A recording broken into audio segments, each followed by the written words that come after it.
The Count of Monte Cristo by Alexandre Dumas, Volume 1. Chapter 1. Marseille, the Arrival. On the 24th of February, 1815, the lookout at Notre Dame de la Garde signaled the three-master, the Pharaon from Smyrna, Trieste, and Naples. As usual, a pilot put off immediately, and rounding the Château d'If, got on. Board the vessel between Cape Morgan and Rion Island. Immediately and according to custom, the ramparts of Fort Saint-Jean were covered with spectators. It is always an event at Marseille for a ship to come into port, especially when this ship, like the Pharaon, has been built, rigged, and laden at the old Fosse docks, and belongs to an owner of the city.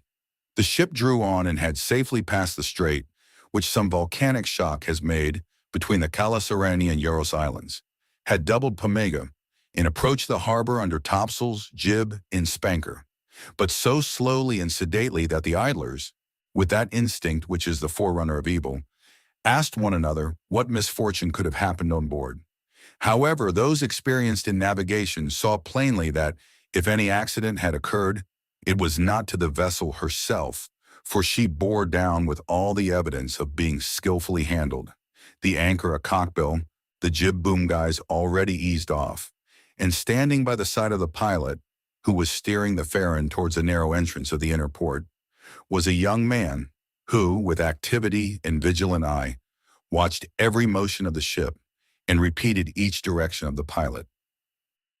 The vague disquietude which prevailed among the spectators had so much affected one of the crowd that he did not await the arrival of the vessel in harbor, but jumping into a small skiff, desired to be pulled alongside the Pharaon, which he reached as she rounded into La Reserve Basin.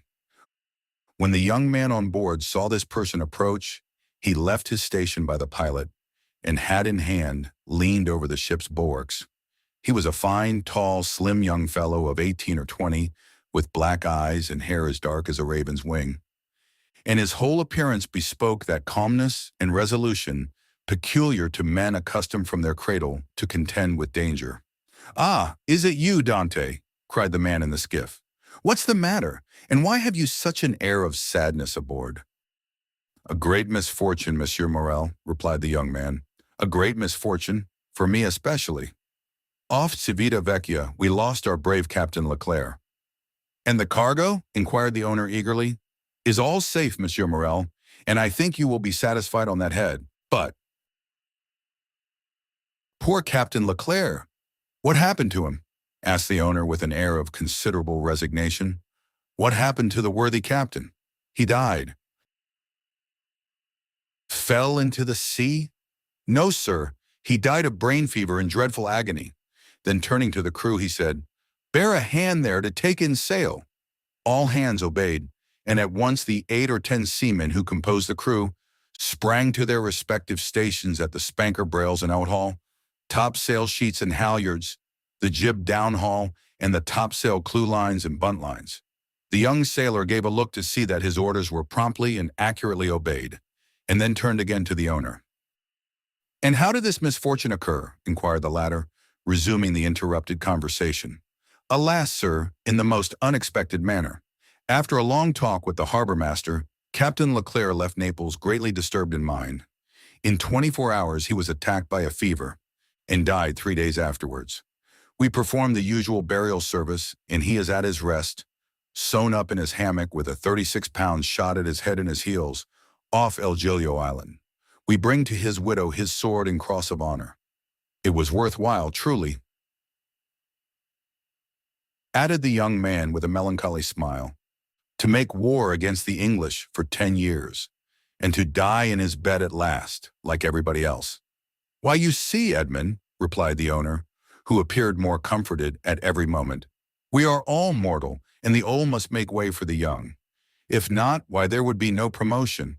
And since you assure me that the cargo is all safe and sound, Monsieur Morel, take my word for it, and I advise you not to take 25,000 francs for the profits of the voyage." Then, as they were just passing the round tower, the young man shouted, "Stand by there to lower the topsails and jib. Brail up the spanker." The order was executed as promptly as it would have been on board a let go and clew up. At this last command, all the sails were lowered, and the vessel moved almost imperceptibly onwards. "Now, if you will come on board, Monsieur Morel," said Dante, observing the owner's impatience. "Here is your supercargo, Monsieur Danglars, coming out of his cabin, who will furnish you with every particular. As for me, I must look after the anchoring and dress the ship in mourning." The owner did not wait for a second invitation. He seized a rope which Dante flung to him, and with an activity that would have done credit to a sailor, climbed up the side of the ship, while the young man, going to his task, left the conversation to Danglars, who now came toward the owner.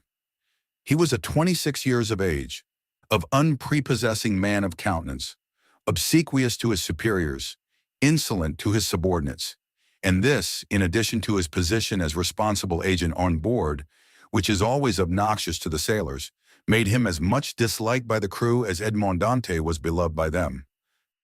25 or... "Well, Monsieur Morel," said Danglars, "you have heard of the misfortune that has befallen us?" "Yes, yes. Poor Captain Leclerc. He was a brave and an honest man, and a first-rate seaman, one who had seen long and honorable service, as became a man charged with the interests of a house so important as that of Morel and Son," replied Danglars. "But," replied the owner, glancing after Dante, who was watching the anchoring of his vessel, "it seems to me that a sailor needs not be so old as you say, Danglars, to understand his business. For our friend Edmond seems to understand it thoroughly, and not to require instruction from anyone." "Yes," said Danglars, darting at Edmond, a look gleaming with hate. "Yes, he is young, and youth is invariably self-confident. Scarcely was the captain's breath out of his body when he assumed the command without consulting anyone, and he caused us to lose a day and a half at the island of Elba, instead of making for Marseille direct." "As to taking command of the vessel," replied Morel, "that was his duty as captain's mate. As to losing a day and a half off the island of Elba, he was wrong, unless the vessel needed repairs. The vessel was in as good condition as I am, and as I hope you are, Monsieur Morel, and this day and a half was lost from pure whim, for the pleasure of going ashore, and nothing else." "Dante," said the shipowner, turning toward the young man, "come this." "In a moment, sir," answered Dante, "and I'm with you." Then calling to the crew, he said, "Let go."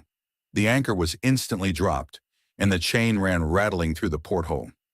Dante continued at his post in spite of the presence of the pilot, until this maneuver was completed, and then he added, "Half-mast the colors and square the yards."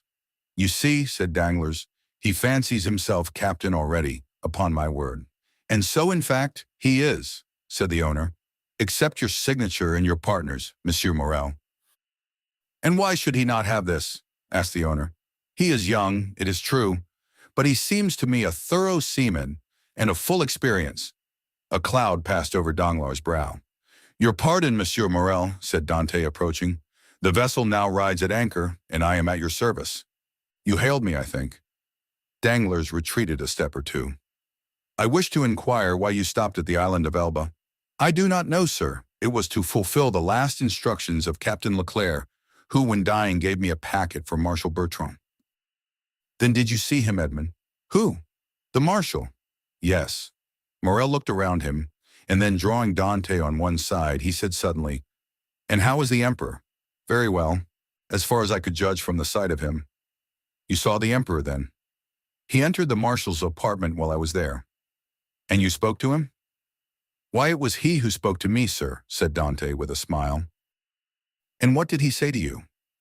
"Asked me questions about the vessel, the time she left Marseille, the course she had taken, and what was her cargo. I believe if she had not been laden, and I had been her master, he would have bought her. But I told him I was only mate, and that she belonged to the firm of Morel and Son." "Ah, yes," he said, "I know them. The Morels have been ship owners from father to son, and there was a Morel who served in the same regiment with me when I was in garrison at Valence." "Pardieu! And that is true," cried the owner, greatly delighted. "And that was Policar Morel, my uncle, who was afterwards a captain. Dante, you must tell my uncle that the Emperor remembered him, and you will see it will bring tears into the old soldier's eyes. Come, come," continued he, patting Edmond's shoulder kindly. You did very right, Dante, to follow Captain Leclerc's instructions and touch at Elba, although if it were known that you had conveyed a packet to the marshal and had conversed with the emperor, it might bring you into trouble. How could that bring me into trouble, sir? Asked Dante. For I did not even know of what I was the bearer, and the emperor merely made such inquiries as he would of the first comer. But pardon me, here are the health officers and the customs inspectors coming alongside. And the young man went to the gangway. As he departed, Danglars approached and said, "Well, it appears that he has given you satisfactory reasons for his landing at Portoferrajo?" "Yes, most satisfactory, my dear Danglars." "Well, so much the better," said the supercargo, "for it is not pleasant to think that a comrade has not done his duty." "Dante has done his," replied the owner, "and that is not saying much. It was Captain Leclerc who gave orders for this delay." "Talking of Captain Leclerc, has not Dante given you a letter from him?" "To me? No. Was there one?" "I believe that, besides the packet, Captain Leclerc confided a letter to his care." "Of what packet are you speaking, Danglars?" "Why, that which Dante left at Portoferrajo." "How do you know he had a packet to leave at Portoferrajo?" Danglars turned very red. "I was passing close to the door of the captain's cabin, which was half open, and I saw him give the packet and letter to Dante. Letter, he will give it to me." Danglars reflected for a moment. "Then, Monsieur Morel, I beg of you," said he, "not to say a word to Dante on the subject. I may have been mistaken." At this moment the young man returned. Danglars withdrew. "Well, my dear Dante, are you now free?" inquired the owner. "Yes, sir." "You have not been long detained?" "No. I gave the custom house officers a copy of our bill of lading, and as to the other papers, they sent a man off with the pilot, to whom I gave them." "Then you have nothing more to do here?" "No. Everything is all right now." "Then you can come and dine with me?" "I really must ask you to excuse me, Monsieur Morel. My first visit is due to my father, though I am not the less grateful for the honor you have done me." "Right, Dante, quite right. I always knew you were a good son." "And," inquired Dante with some hesitation, "do you know how my father is?" "Well, I believe, my dear Edmond, though I have not seen him lately." "Yes, he likes to keep himself shut up in his little room." "That proves, at least, that he has wanted for nothing during your absence." Dante smiled. "My father is proud, sir, and if he had not a meal left, I doubt if he would have asked anything from anyone, except from heaven." "Well then, after this first visit has been made, we shall count on you. I must again excuse myself, Monsieur Morel, for after this first visit has been paid, I have another which I am most anxious to pay." "True, Dante. I forgot that there was at the Catalans someone who expects you no less impatiently than your father, the lovely Mercédès." Dante blushed. "Ah, ha," said the shipowner. "I am not in the least surprised, for she has been to me 3 times, inquiring if there were any news of the Pharaon. Peste, Edmond, you have a very handsome mistress." "She is not my mistress," replied the young sailor gravely. "She is my sometimes one and the same thing," said Morel with a smile. "Not with us, sir," replied Dante. "Well, well, my dear Edmond," continued the owner, "don't let me detain you. You have managed my affairs so well that I ought to allow you all the time you require for your own. Do you want any money?" "No, sir. I have all my pay to take, nearly 3 months' wages." "You are a careful fellow, Edmond." "Say I have a poor father, sir." "Yes, yes, I know how good a son you are. So now hasten away to see your father. I have a son too, and I should be very wroth with those who detained him from me after a 3 months' voyage." "Then I have your leave, sir?" "Yes, if you have nothing more to say to me." "Nothing. Captain Leclerc did not, before he died, give you a letter for me?" "He was unable to write, sir. But that reminds me that I must ask your leave of absence for some days." "To get married?" "Yes, first, and then to go to Paris." "Very good. Have what time you require, Dante. It will take quite 6 weeks to unload the cargo, and we cannot get you ready for sea until 3 months after that. Only be back again in 3 months. For the Pharaon," added the owner, patting the young sailor on the back, "cannot sail without her captain." "Without her captain?" cried Dante, his eyes sparkling with animation. "Pray mind what you say, for you are touching on the most secret wishes of my heart." Is it really your intention to make me captain of the Pharaon? If I were a sole owner, we'd shake hands on it now, my dear Dante, and call it settled. But I have a partner, and you know the Italian proverb, chi ha compagno ha padrone. He who has a partner has a master. But the thing is at least half done, as you have 1 out of 2 votes. Rely on me to procure you the other. I will do my best. Ah, Monsieur Morel, exclaimed the young seaman, with tears in his eyes and grasping the owner's hand. Monsieur Morel, I thank you in the name of my father and of Mercédès. That's all right, Edmond. There's a providence that watches over the deserving. Go to your father, go and see Mercédès, and afterwards come to me. Shall I row you ashore? No, thank you. I shall remain and look over the accounts with Danglars. Have you been satisfied with him this voyage? That is according to the sense you attach to the question, sir. Do you mean is he a good comrade? No, for I think he never liked me since the day when I was silly enough, after a little quarrel we had, to propose to him to stop for 10 minutes at the island of Monte Cristo to settle the dispute. A proposition which I was wrong to suggest, and he quite right to refuse. If you mean as responsible agent when you ask me the question, I believe there is nothing to say against him, and that you will be content with the way in which he has performed his duty. But tell me, Dante, if you had command of the Pharaon, should you be glad to see Danglars remain? Captain or mate, Monsieur Morel, I shall always have the greatest respect for those who possess the owner's confidence. That's right, Dante. I see you are a thoroughly good fellow, and will detain you no longer. Go, for I see how impatient you are. Then I have leave? Go, I tell you. May I have the use of your skiff? Certainly. Then for the present, Monsieur Morel, farewell, and 1,000 thanks. I hope soon to see you again, my dear Edmond. Good luck to you. The young sailor jumped into the skiff and sat down in the stern sheets with the order that he be put ashore at La Canebière. The 2 oarsmen bent to their work, and the little boat glided away as rapidly as possible in the midst of the 1,000 vessels which choke up the narrow way which leads between the 2 rows of ships from the mouth of the harbor to the Quai d'Orléans.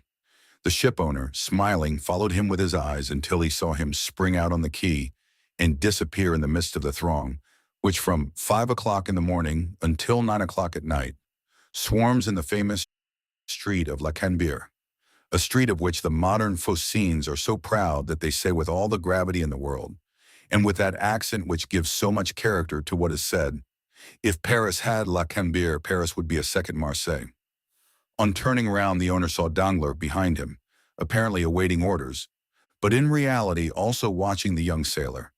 But there was a great difference in the expression of the 2 men who thus followed the movements of Edmond Dantès. Chapter 2. Father and Son. We will leave Danglars struggling with the demon of hatred and endeavoring to insinuate in the ear of the ship owner some evil suspicions against his comrade, and follow Dante, who, after having traversed La Canebière, took the Rue de Noailles and entering a small house on the left of the Allée de Meilhan, rapidly ascended 4 flights of a dark staircase, holding the baluster with one hand, while with the other he repressed the beatings of his heart, and paused before a half-open door, from which he could see the whole of a small room. This room was occupied by Dante's father. The news of the arrival of the Pharaon had not yet reached the old man, who, mounted on a chair, was amusing himself by training with trembling hand the nasturtiums and sprays of clematis that clambered over the trellis at his window. Suddenly he felt an arm thrown around his body, and a well-known voice behind him exclaimed, "Father! Dear father!" The old man uttered a cry and turned round. Then, seeing his son, he fell into his arms, pale and trembling. "What ails you, my dearest father?" "Are you ill?" inquired the young man, much alarmed. "No, no, my dear Edmond, my boy, my son. No, but I did not expect you. Enjoy the surprise of seeing you so suddenly. Ah, I feel as if I were going to die." "Come, come, cheer up, my dear father. 'Tis I, really I. They say joy never hurts, and so I came to you without any warning. Come now, do smile instead of looking at me so solemnly. Here I am back again, and we are going to be happy." "Yes, yes, my boy, so we will, replied the old man. "But how shall we be happy? Shall you never leave me again? Come, tell me all the good fortune that has befallen you." "God forgive me," said the young man, "for rejoicing at happiness derived from the misery of others. But in heaven knows I did not seek this good fortune. It has happened, and I really cannot pretend to lament it. The good Captain Leclerc is dead, father, and it is probable that, with the aid of Monsieur Morel, I shall have his place. Do you understand, father? Only imagine me a captain at 20 with 100 louis pay and a share in the profits. Is this not more than a poor sailor like me could have hoped for? Yes, my dear boy, replied the old man. It is very fortunate. Well then, with the first money I touch, I mean you to have a small house, with a garden in which to plant clematis, nasturtiums, and honeysuckle. But what ails you, father? Are you not well? 'Tis nothing, nothing. It will soon pass away. And as he said so, the old man's strength failed him, and he fell backwards. Come, come, said the young man. A glass of wine, father, will revive you. Where do you keep your wine? No, no, thanks. You need not look for it. I do not want it, said the old man. Yes, yes, father. Tell me where it is. And he opened 2 or 3 cupboards. It is no use, said the old man. There is no wine. What? No wine? Said Dante, turning pale and looking alternately at the hollow cheeks of the old man and the empty cupboards. What? No wine? Have you wanted money, father? I want nothing now that I have you, said the old man. Yet, stammered Dante, wiping the perspiration from his brow, yet I gave you 200 francs when I left 3 months ago. Yes, yes, Edmond, that is true. But you forgot at that time a little debt to our neighbor, Caderousse. He reminded me of it, telling me if I did not pay for you, he would be paid by Monsieur Morel. And so, you see, lest he might do you an injury. Well, why I paid him. But, cried Dante, it was 140 francs I owed Caderousse. And you paid him out of the 200 francs I left you? The old man nodded. So that you have lived for 3 months on 60 francs, muttered Edmond. You know how little I require, said the old man. Heaven pardon me, cried Edmond, falling on his knees before his father. What are you doing? You have wounded me to the heart. Never mind it, for I see you once more, said the old man. And now it's all over. Everything is all right again. Yes, here I am, said the young man, with a promising future and a little money. Here, father, here, he said. Take this, take it, and send for something immediately. And he emptied his pockets on the table, the contents consisting of a dozen gold pieces, 5 or 6 5-franc pieces, and some smaller coin. The countenance of old Dante brightened. Whom does this belong to? He inquired. To me, to you, to us. Take it. Buy some provisions. Be happy, and tomorrow we shall have more. Gently, gently, said the old man with a smile. And by your leave I will use your purse moderately, for they would say, if they saw me buy too many things at a time, that I had been obliged to await your return in order to be able to purchase them. Do as you please, but first of all, pray have a servant, father. I will not have you left alone so long. I have some smuggled coffee and most capital tobacco in a small chest in the hold, which you shall have tomorrow. But hush, here comes somebody. 'Tis Caderousse, who has heard of your arrival, and no doubt comes to congratulate you on your fortunate return. Ah, lips that say one thing, while the heart thinks another, murmured Edmond. But never mind, he is a neighbor who has done us a service on a time, so he's welcome. As Edmond paused, the black and bearded head of Caderousse appeared at the door. He was a man of 25 or 6, and held a piece of cloth which, being a tailor, he was about to make into a coat lining. Accent in a grin that displayed his ivory-white teeth. Yes, as you see, neighbor Caderousse, and ready to be agreeable to you in any and every way, replied Dante, but ill concealing his coldness under this cloak of civility. Thanks, but fortunately I do not want for anything, and it chances that at times there are others who have need of me. Dante made a gesture. I do not allude to you, my boy. No, I lent you money and you returned it. That's like good neighbors, and we are quits. We are never quits with those who oblige us, was Dante's reply, for when we do not owe them money, we owe them gratitude. What's the use of mentioning that? What is done is done. Let us talk of your happy return, my boy. I had gone on the quay to match a piece of mulberry cloth when I met friend Delars. You at Marseille? Yes, says he. I thought you were at Smyrna. I was, but am now back again. And where is the dear boy, our little Edmond?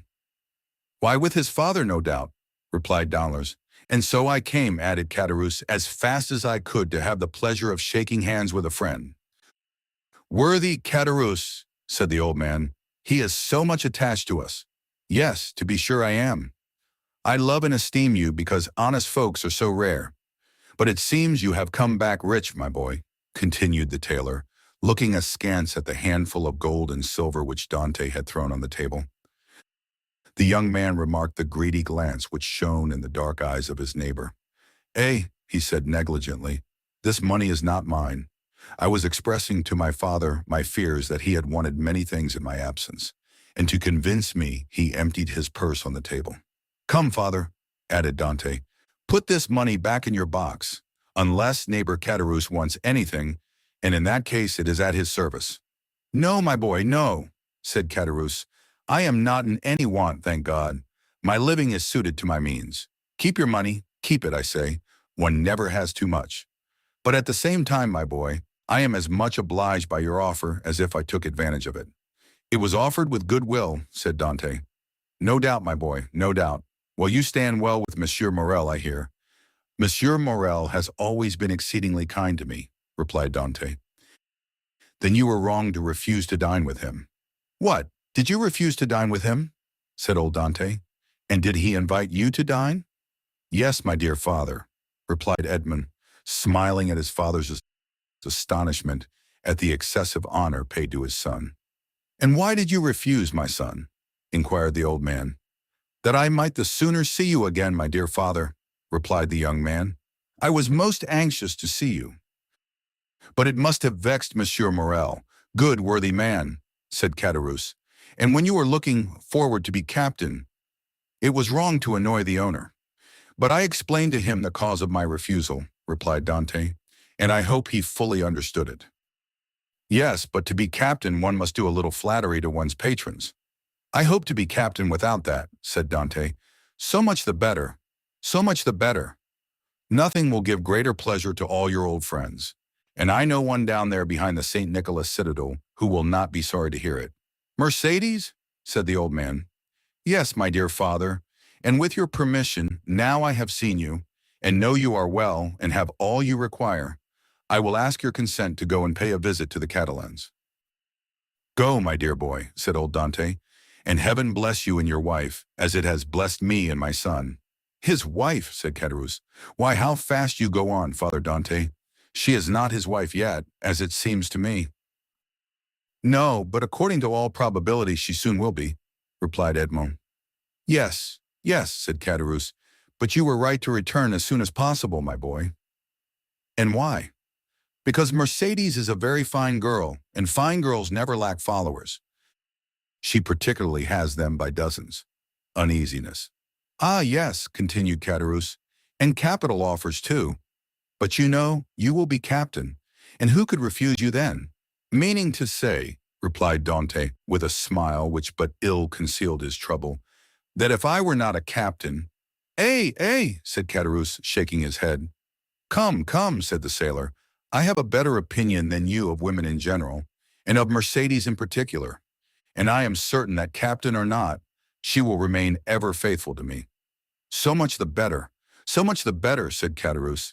When one is going to be married, there is nothing like implicit confidence. But never mind that, my boy.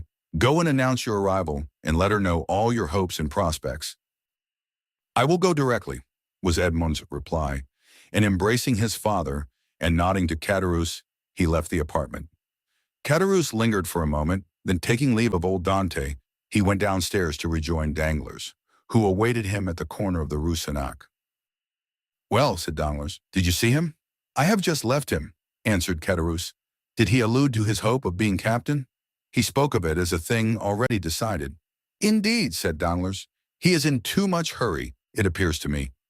Why, it seems Monsieur Morrel has promised him the thing, so that he is quite elated about it.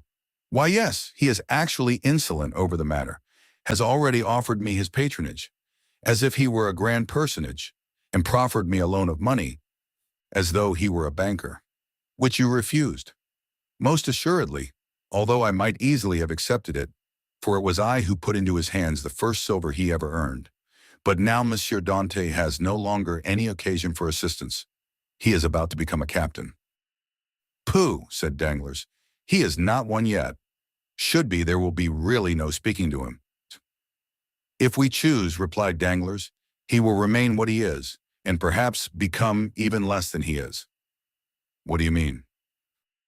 "Nothing. I was speaking to myself.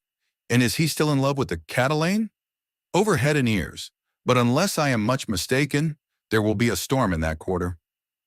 "Explain yourself." "Why should I?" "It is more important than you think, perhaps. You do not like Dante?" "I never like upstarts." "Then tell me all you know about the Catalane." "I know nothing for certain. Only I have seen things which induce me to believe, as I told you, that the future captain will find some annoyance in the vicinity of the Vieille Infirmary." "What have you seen? Come, tell me." "Well, every time I have seen Mercédès come into the city, she has been accompanied by a tall, strapping, black-eyed Catalan, with a red complexion, brown skin, and fierce air, whom she calls cousin."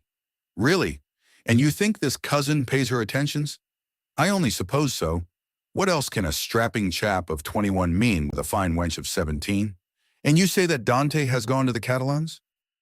"He went before I came down." "Let us go the same way. We will stop at La Réserve, and we can drink a glass of La Malgueux whilst we wait for news." "Come along," said Caderousse, "but you pay the score." "Of course," replied Danglars, and going quickly to the designated place, they called for a bottle of wine and 2 glasses. Père Pamphile had seen Dante pass not 10 minutes before, and assured that he was at the Catalans, they sat down under the budding foliage of the planes and sycamores, in the branches of which the birds were singing their chapter 3. The Catalans. Beyond a bare, weather-worn wall, about 100 paces from the spot where the 2 friends sat looking and listening as they drank their wine, was the village of the Catalans. Long ago this mysterious colony quitted Spain and settled on the tongue of land on which it is to this day. Whence it came no one knew, and it spoke an unknown tongue. One of its chiefs, who understood Provençal, begged the commune of Marseille to give them this bare and barren promontory, where, like the sailors of old, they had run their boats ashore. The request was granted, and 3 months afterwards, around the 12 or 15 small vessels, which had brought these gypsies of the sea, a small village sprang up. This village, constructed in a singular and picturesque manner, half Moorish, half Spanish, still remains, and is inhabited by descendants of the first comers, who speak the language of their fathers. For 3 or 4 centuries they have remained upon this small promontory, on which they had settled like a flight of seabirds, without mixing with the Marseillaise population, intermarrying and preserving their original customs and the costume of their mother country, as they have preserved its language. Our readers will follow us along the only street of this little village, and enter with us one of the houses, which is sunburned to the beautiful dead-leaf color peculiar to the buildings of the country, and within coated with whitewash like a Spanish posada. A young and beautiful girl, with hair as black as jet, her eyes as velvety as the gazelle's, was leaning with her back against the wainscot, rubbing in her slender, delicately molded fingers a bunch of heath blossoms, the flowers of which she was picking off and strewing on the floor. Her arms, bare to the elbow, brown and modeled after those of the Arlesian Venus, moved with a kind of restless impatience, and she tapped the earth with her arched and supple foot, so as to display the pure and full shape of her well-turned leg in its red cotton, gray and blue-clocked stocking. At 3 paces from her, seated in a chair which he balanced on 2 legs, leaning his elbow on an old worm-eaten table, was a tall young man of 20 or 22, who was looking at her with an air in which vexation and uneasiness were mingled. He questioned her with his eyes, but the firm and steady gaze of the young girl controlled his look. "You see, Mercédès," said the young man, "here is Easter come round again. Tell me, is this the moment for a wedding?" "Very stupid to ask me again." "Well, repeat it, I beg of you, that I may at last believe it. Tell me for the 100th time that you refuse my love, which had your mother's sanction. Make me understand once for all that you are trifling with my happiness, that my life or death are nothing to you." Ah, to have dreamed for 10 years of being your husband, Mercédès, and to lose that hope, which was the only stay of my existence.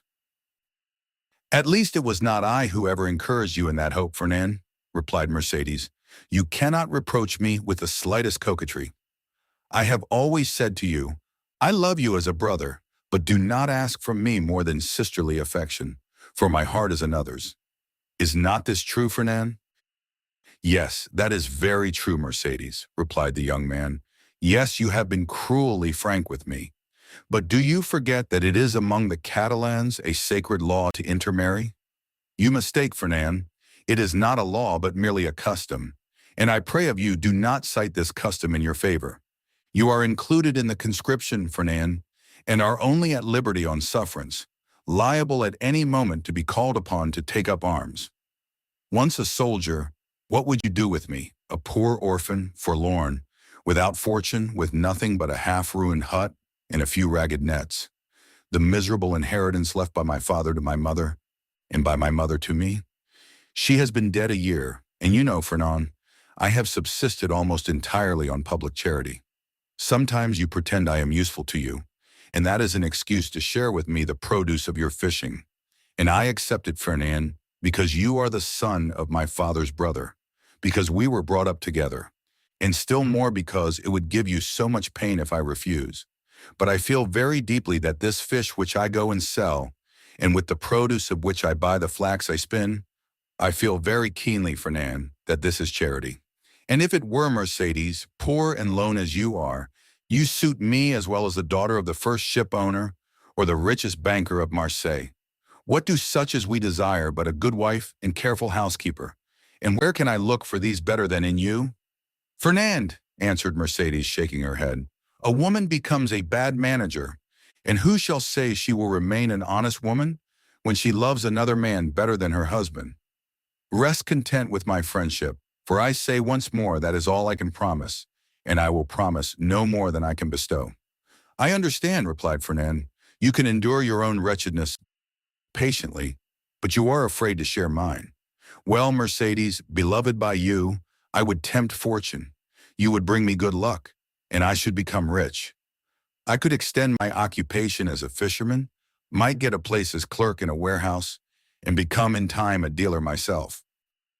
You could do no such thing, Fernand. You are a soldier, and if you remain at the Catalans, it is because there is no war. So remain a fisherman and contented with my friendship, as I cannot give you more. Well, I will do better, Mercédès. I will be a sailor. Instead of the costume of our fathers, which you despise, I will wear a varnished hat, a striped shirt, and a blue jacket with an anchor on the buttons. Would not that dress please you? What do you mean? Asked Mercédès with an angry glance. What do you mean? I do not understand you. I mean, Mercédès, that you are thus harsh and cruel with me because you are expecting someone who is thus attired, but perhaps he whom you await is inconstant, or if he is not, the sea is so to him. Fernand, cried Mercédès, I believed you were good-hearted, and I was mistaken. Fernand, you are wicked to call to your aid jealousy and the anger of God. Yes, I will not deny it. I do await, and I do love him of whom you speak. And if he does not return, instead of accusing him of the inconstancy which you insinuate, I will tell you that he died loving me and me only. The young girl made a gesture of rage. I understand you, Fernand. You would be revenged on him because I do not love you. You would cross your Catalan knife with his dirk. What end would that answer? To lose you, my friendship, if he were conquered, and see that friendship changed into hate if you were victor. Believe me, to seek a quarrel with a man is a bad method of pleasing the woman who loves that man. No, Fernand, you will not thus give way to evil thoughts.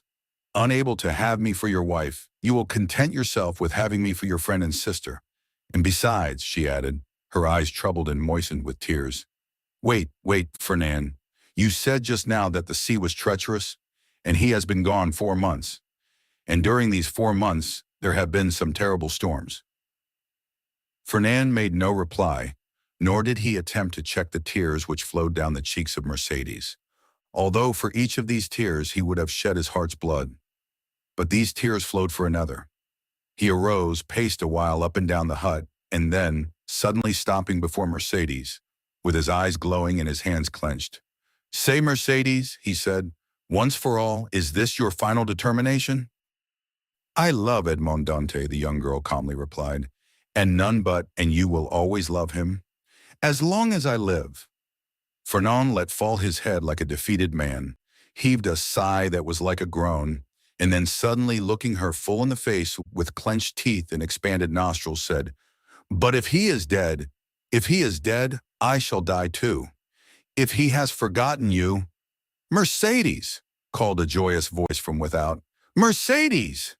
"Ah!" exclaimed the young girl, blushing with delight, and fairly leaping in excess of love. "You see, he has not forgotten me, for here he is." And rushing towards the door, she opened it, saying, "Here, Edmond, here I am." Fernand, pale and trembling, drew back like a traveler at the sight of a serpent, and fell into a chair beside him. Edmond and Mercédès were clasped in each other's arms. The burning Marseille sun, which shot into the room through the open door, covered them with a flood of light. At first they saw nothing around them. Their intense happiness isolated them from all the rest of the world, and they only spoke in broken words, which are the tokens of a joy so extreme that they seem rather the expression of sorrow. Suddenly Edmond saw the gloomy, pale, and threatening countenance of Fernand, as it was defined in the shadow. By a movement for which he could scarcely account to himself, the young Catalan placed his hand on the knife at his belt. "Ah, your pardon," said Dantès, frowning in his turn. "I did not perceive that there were three of us." Then turning to Mercédès, he inquired, "Who is this gentleman?" "One who will be your best friend, Dantès, for he is my friend, my cousin, my brother. It is Fernand, the man whom, after you, Edmond, I love the best in the world. Do you not remember him?" "Yes," said Dantès, and without relinquishing Mercédès, hand clasped in one of his own, he extended the other to the Catalan with a cordial air. But Fernand, instead of responding to this amiable gesture, remained mute and trembling. Edmond then cast his eyes scrutinizingly at the agitated and embarrassed Mercédès, and then again on the gloomy and menacing Fernand. This look told him all, and his anger waxed hot. "I did not know, when I came with such haste to you, that I was to meet an enemy here." "An enemy!" cried Mercédès with an angry look at her cousin. "An enemy in my house, do you say, Edmond? If I believed that, I would place my arm under yours and go with you to Marseille, leaving the house to return to it no more." Fernand's eye darted lightning. "And should any misfortune occur to you, dear Edmond," she continued with the same calmness which proved to Fernand that the young girl had read the very innermost depths of his sinister thought, "if misfortune should occur to you, I would ascend the highest point of the Cap de Morgan and cast myself headlong from it." Fernand became deadly pale. "But you are deceived, Edmond," she continued. "You have no enemy here. There is no one but Fernand, my brother, who will grasp your hand as a devoted friend." And at these words the young girl fixed her imperious look on the Catalan, who, as if fascinated by it, came slowly towards Edmond and offered him his hand. His hatred, like a powerless though furious wave, was broken against the strong ascendancy which Mercédès exercised over him. Scarcely, however, had he touched Edmond's hand than he felt he had done all he could do, and rushed hastily out of the house. "Oh!" he exclaimed, running furiously and tearing his hair. "Oh, who will deliver me from this man? Wretched, wretched that I am!" "Hello, Catalan! Hello, Fernand! Where are you running to?" exclaimed a voice. The young man stopped suddenly, looked around him, and perceived Caderousse sitting at table with Danglars under an arbor. "Well," said Caderousse, "why don't you come? Are you really in such a hurry that you have no time to pass the time of day with your friends?" "Particularly when they have still a full bottle before them," added Danglars. Fernand looked at them, both with a stupefied air, but did not say a word. "He seems besotted," said Danglars, pushing Caderousse with his knee. "Are we mistaken? And is Dantès triumphant, in spite of all we have believed?" "Why, we must inquire into that," was Caderousse's reply, and turning toward the young man said, "Well, Catalan, can't you make up your mind?" Fernand wiped away the perspiration steaming from his brow and slowly entered the arbor, whose shades seemed to restore somewhat of calmness to his senses, and whose coolness somewhat of refreshment to his exhausted body. "Good day," said he. You called me, didn't you? And he fell rather than sat down on one of the seats which surrounded the table. I called you because you were running like a madman, and I was afraid you would throw yourself into the sea, said Caderousse, laughing. Why, when a man has friends, they are not only to offer him a glass of wine, but moreover 3 or 4 pints of water unnecessarily. To prevent his swallowing, Fernand gave a groan, which resembled a sob, and dropped his head into his hands, his elbows leaning on the table. Well, Fernand, I must say, said Caderousse, beginning the conversation, with that brutality of the common people in which curiosity destroys all diplomacy, you look uncommonly like a rejected lover. And he burst into a hoarse laugh. Bah, said Danglars, a lad of his make was not born to be unhappy in love. You are laughing at him, Caderousse. No, he replied, only hark how he sighs. Come, come, Fernand, said Caderousse, hold up your head and answer us. It's not polite not to reply to friends who ask news of your health. My health is well enough, said Fernand, clenching his hands without raising his head. Ah, you see, Danglars, said Caderousse, winking at his friend, this is how it is. Fernand, whom you see here, is a good and brave Catalan, one of the best fishermen in Marseille, and he is in love with a very fine girl named Mercédès. But it appears, unfortunately, that the fine girl is in love with the mate of the Pharaon, and as the Pharaon arrived today, why, you understand. No, I do not understand, said Danglars. Poor Fernand has been dismissed, continued Caderousse. Well, and what then, said Fernand, lifting up his head and looking at Caderousse like a man who looks for someone on whom to vent his anger. Mercédès is not accountable to any person, is she? Is she not free to love whomsoever she will? Oh, if you take it in that sense, said Caderousse, it is another thing. But I thought you were a Catalan, and they told me that Catalans were not men to allow themselves to be supplanted by a rival. It was even told me that Fernand, especially, was terrible in his vengeance. Fernand smiled piteously. A lover is never terrible, he said. Poor fellow, remarked Danglars, affecting to pity the young man from the bottom of his heart. Why, you see, he did not expect to see Dante return so suddenly. He thought he was dead, perhaps, or perchance faithless. These things always come on us more severely when they come suddenly. Ah, ma foi, under any circumstances, said Caderousse, who drank as he spoke, and on whom the fumes of the wine began to take effect. Under any circumstances, Fernand is not the only person put out by the fortunate arrival of Dante. Is he, Danglars? No, you are right, and I should say that would bring him ill luck. Well, never mind, answered Caderousse, pouring out a glass of wine for Fernand, and filling his own for the 8th or 9th time, while Danglars had merely sipped his. Never mind. In the meantime, he marries Mercédès, the lovely Mercédès. At least he returns to do that. During this time, Danglars fixed his piercing glance on the young man, on whose heart Caderousse's words fell like molten lead. And when is the wedding to be? He asked. Oh, it is not yet fixed, murmured Fernand. No, but it will be, said Caderousse, as surely as Dante will be captain of the Pharaon. Eh, Danglars? Danglars shuddered at this unexpected attack, and turned to Caderousse, whose countenance he scrutinized, to try and detect whether the blow was premeditated. But he read nothing but envy in a countenance already rendered brutal and stupid by drunkenness.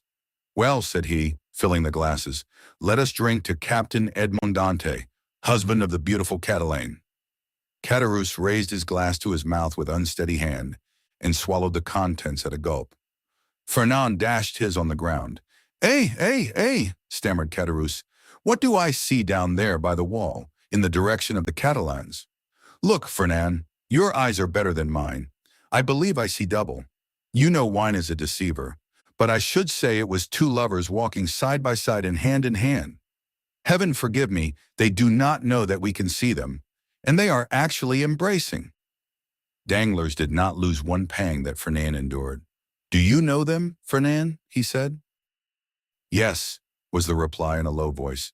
It is Edmond and Mercédès. Ah, see there now, said Caderousse, and I did not recognize them. Hello, Dante. Hello, lovely damsel. Come this way and let us know when the wedding is to be, for Fernand here is so obstinate he will not tell us. Hold your tongue, will you? Said Danglars, pretending to restrain Caderousse, who, with the tenacity of drunkards, leaned out of the arbor. Try to stand upright and let the lovers make love without interruption. See, look at Fernand and follow his example. He is well behaved. Fernand, probably excited beyond bearing, pricked by Danglars as the bull is by the bandilleros, was about to rush out, for he had risen from his seat and seemed to be collecting himself to dash headlong upon his rival, when Mercédès, smiling and graceful, lifted up her lovely head and looked at them with her clear and bright eyes.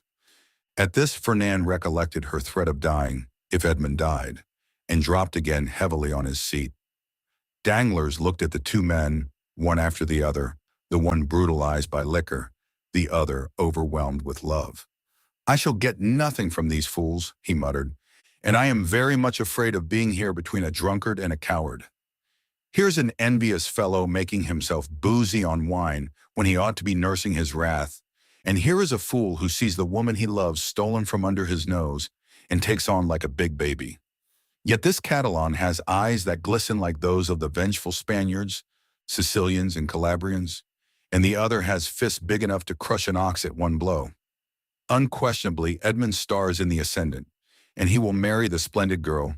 He will be captain too, and laugh at us all, unless—" a sinister smile passed over Danglars' lips. "Unless I take a hand in the affair," he added. "Hello," continued Caderousse, half rising, and with his fist on the table. "Hello, Edmond. Do you not see your friends, or are you too proud to speak to them?" "No, my dear fellow," replied Dantès. "I am not proud, but I am happy, and happiness blinds, I think, more than pride." "Ah, very well. That's an explanation," said Caderousse. "How do you do, Madame Dantès?" Mercédès courtesied gravely, and said, "That is not my name, and in my country it bodes ill fortune, they say, to call a young girl by the name of her betrothed before he becomes her husband. So call me Mercédès, if you please." "We must excuse our worthy neighbor, Caderousse," said Dantès. "He is so easily mistaken." "So then, the wedding is to take place immediately, Monsieur Dantès," said Danglars, bowing to the young couple. "As soon as possible, Monsieur Danglars. Today all preliminaries will be arranged at my father's, and tomorrow or next day at latest, the wedding festival here at La Réserve. My friends will be there, I hope. That is to say, you are invited, Monsieur Danglars, and you, Caderousse." "And Fernand," said Caderousse with a chuckle. "Fernand, too, is invited." "My wife's brother is my brother," said Edmond, "and we, Mercédès and I, should be very sorry if he were absent at such a time." Fernand opened his mouth to reply, but his voice died on his lips, and he could not utter a word. "Today the preliminaries, tomorrow or next day the ceremony. You are in a hurry, Captain." "Danglars," said Edmond, smiling, "I will say to you as Mercédès said just now to Caderousse, do not give me a title which does not belong to me.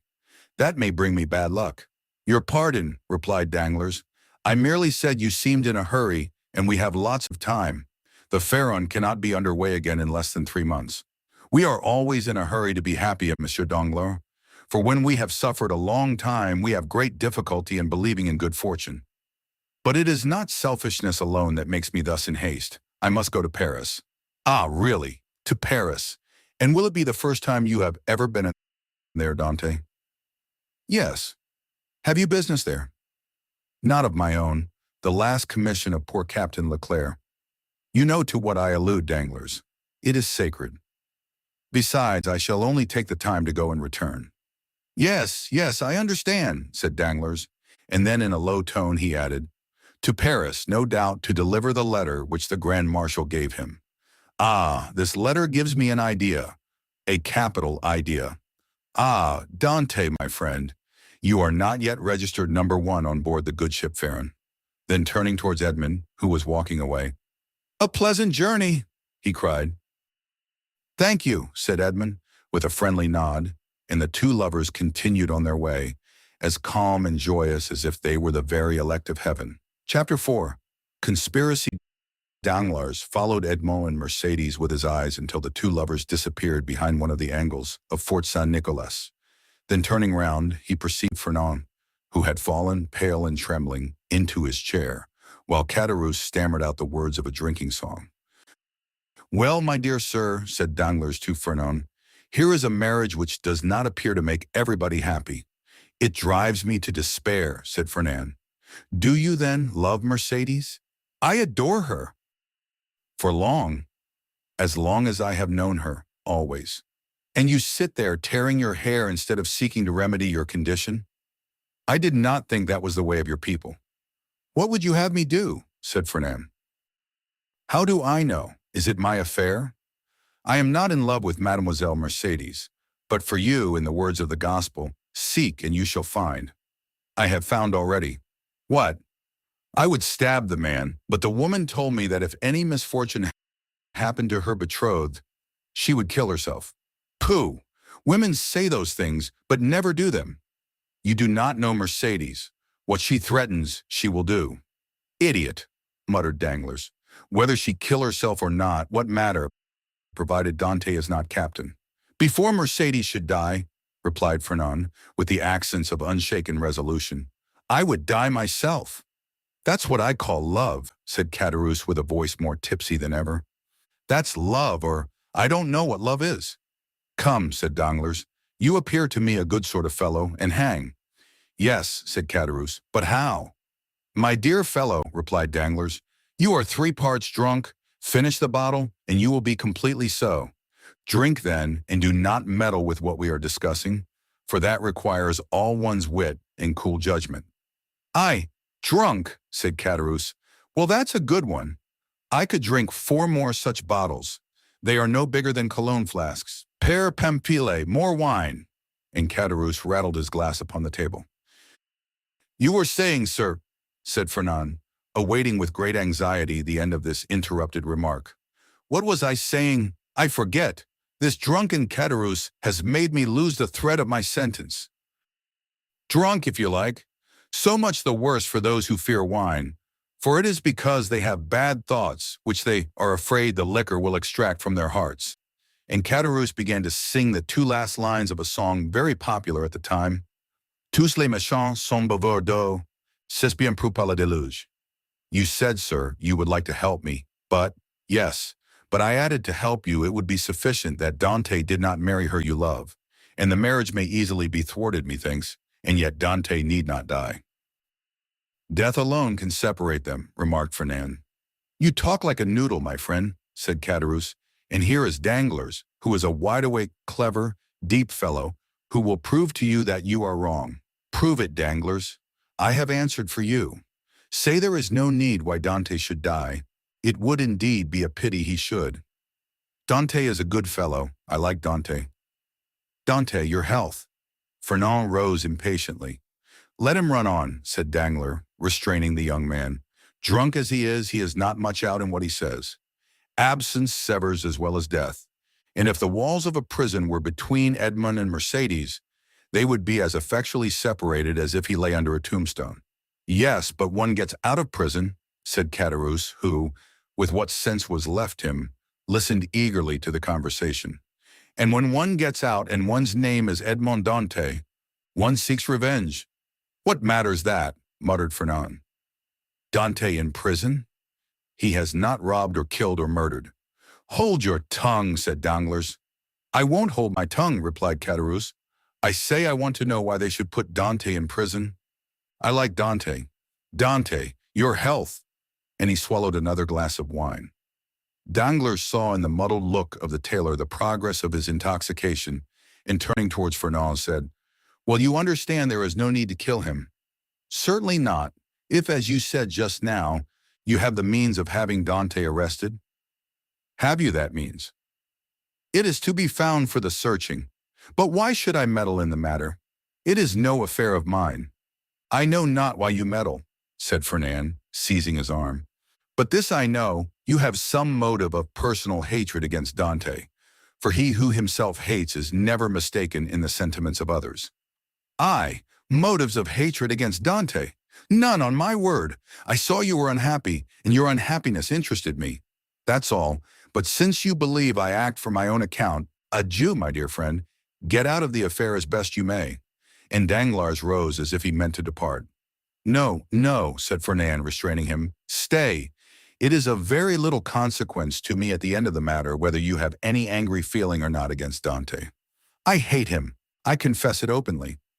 Do you find the means? I will execute it, provided it is not to kill the man, for Mercédès has declared she will kill herself if Dante is killed.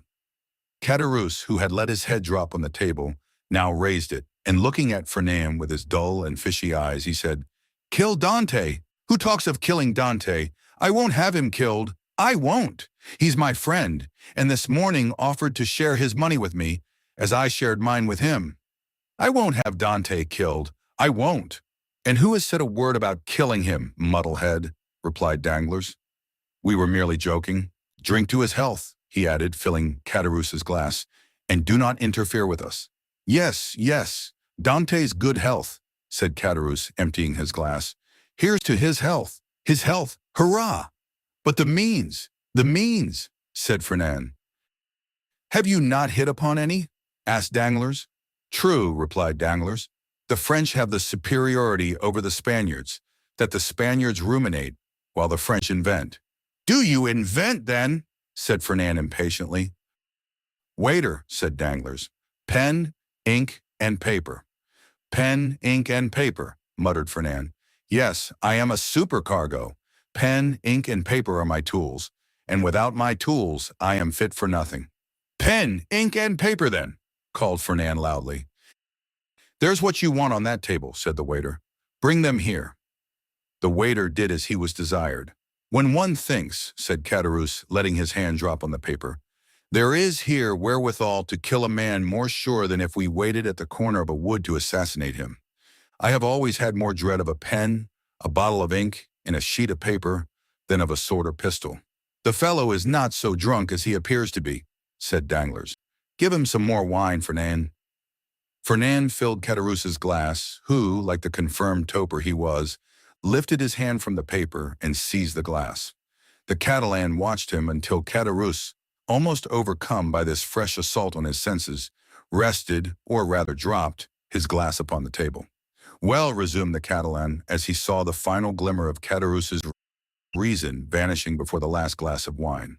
"Well, then, I should say, for instance," resumed Danglars, "that if after a voyage such as Dante has just made, in which he touched at the island of Elba, someone were to denounce him to the king's procureur as a Bonapartist agent." "I will denounce him," exclaimed the young man hastily. "Yes, but they will make you then sign your declaration, and confront you with him you have denounced. I will supply you with the means of supporting your accusation, for I know the fact well. But Dante cannot remain forever in prison, and one day or other he will leave it. And the day when he comes out, woe betide him who was the cause of his incarceration. Oh, I should wish nothing better than that he would come and seek a quarrel with me. Yes, and Mercédès, who will detest you if you have only the—" "True," said Fernand. "No, no," continued Danglars. "If we resolve on such a step, it would be much better to take, as I now do, this pen, dip it into this ink, and write with the left hand, that the writing may not be recognized, the denunciation we propose." And Danglars, uniting practice with theory, wrote with his left hand, and in a writing reversed from his usual style, and totally unlike it, the following lines which he handed to Fernand, and which Fernand read in an undertone. "The Honorable, the King's Attorney, is informed by a friend of the throne and religion, that one Edmond Dantès, mate of the ship Farron, arrived this morning from Smyrna, after having touched at Naples and Portoferracio, has been entrusted by Murat with a letter for the usurper, and by the usurper with a letter for the Bonapartist committee in Paris. Proof of this crime will be found on arresting him, for the letter will be found upon him, or at his father's, or in his cabin on board the Farron." "Very good," resumed Danglars. "Now your revenge looks like common sense, for in no way can it revert to yourself, and the matter will thus work its own way. There is nothing to do now but fold the letter as I am doing, and write upon it, 'To the King's Attorney,' and that's all settled." And Danglars wrote the address as he spoke. "Yes, and that's all settled," exclaimed Caderousse, who, by a last effort of instinctively intellect, had comprehended all the misery which such a denunciation must entail. "Yes, and that's all settled. Only it will be an infamous shame." And he stretched out his hand to reach the letter. The reading of the letter, and "Yes," said Danglars, taking it from beyond his reach. And as what I say and do is merely in jest, and I, amongst the first and foremost, should be sorry if anything happened to Dante. The worthy Dante, look here. And taking the letter, he squeezed it up in his hands and threw it into a corner of the arbor. All right, said Caderousse. Dante is my friend, and I won't have him ill-used. And who thinks of using him ill? Certainly neither I nor Fernand, said Danglars, rising and looking at the young man, who still remained seated, but whose eye was fixed on the denunciatory sheet of paper flung into the corner. In this case, replied Caderousse, let's have some more wine. I wish to drink to the health of Edmond and the lovely Mercédès. You have had too much already, drunkard, said Danglars, and if you continue, you will be compelled to sleep here, because unable to stand on your legs. I, said Caderousse, rising with all the offended dignity of a drunken man, I can't keep on my legs. Why, I'll wager I can go up into the belfry of the Acules, and without staggering too. Done, said Danglars. I'll take your bet, but today it is time to return. Give me your arm and let us go. Very well, let us go, said Caderousse, but I don't want your arm at all. Come, Fernand, won't you return to Marseille with us? No, said Fernand. I shall return to the Catalans. You're wrong. Come with us to Marseille. Come along. I will not. What do you mean? You will not? Well, just as you like, my prince. There's liberty for all the world. Come along, Danglars, and let the young gentleman return to the Catalans if he chooses. Danglars took advantage of Caderousse's temper at the moment to take him off towards Marseille by the Porte Saint-Victor, staggering as he went. When they had advanced about 20 yards, Danglars looked back and saw Fernand stoop, pick up the crumpled paper, and putting it into his pocket, then rush out of the arbor towards Pilon. Well, said Caderousse, why, what a lie he told. He said he was going to the Catalans, and he is going to the city. Hallo, Fernand. Oh, you don't see straight, said Danglars. He's gone right enough. Well, said Caderousse, I should have said not. How treacherous wine is. Come, come, said Danglars to himself. Now the thing is at work, and it will effect its purpose unassisted. Chapter 5. The Marriage Feast. The morning sun rose clear and resplendent, touching the foamy waves into a network of ruby-tinted light. The feast had been made ready on the second floor at La Réserve, with whose arbor the reader is already familiar. The apartment destined for the purpose was spacious and lighted by a number of windows, over each of which was written in golden letters, for some inexplicable reason, the name of one of the principal cities of France. Beneath these windows, a wooden balcony extended the entire length of the house. And although the entertainment was fixed for 12 o'clock, an hour previous to that time, the balcony was filled with impatient and expectant guests, consisting of the favored part of the crew of the Pharaon and other personal friends of the bridegroom, the whole of whom had arrayed themselves in their choicest costumes in order to do greater honor to the occasion. Various rumors were afloat to the effect that the owners of the Pharaon had promised to attend the nuptial feast, but all seemed unanimous in doubting that an act of such rare and exceeding condescension could possibly be intended. Danglars, however, who now made his appearance, accompanied by Caderousse, effectually confirmed the report, stating that he had recently conversed with Monsieur Morel, who had himself assured him of his intention to dine at La Réserve.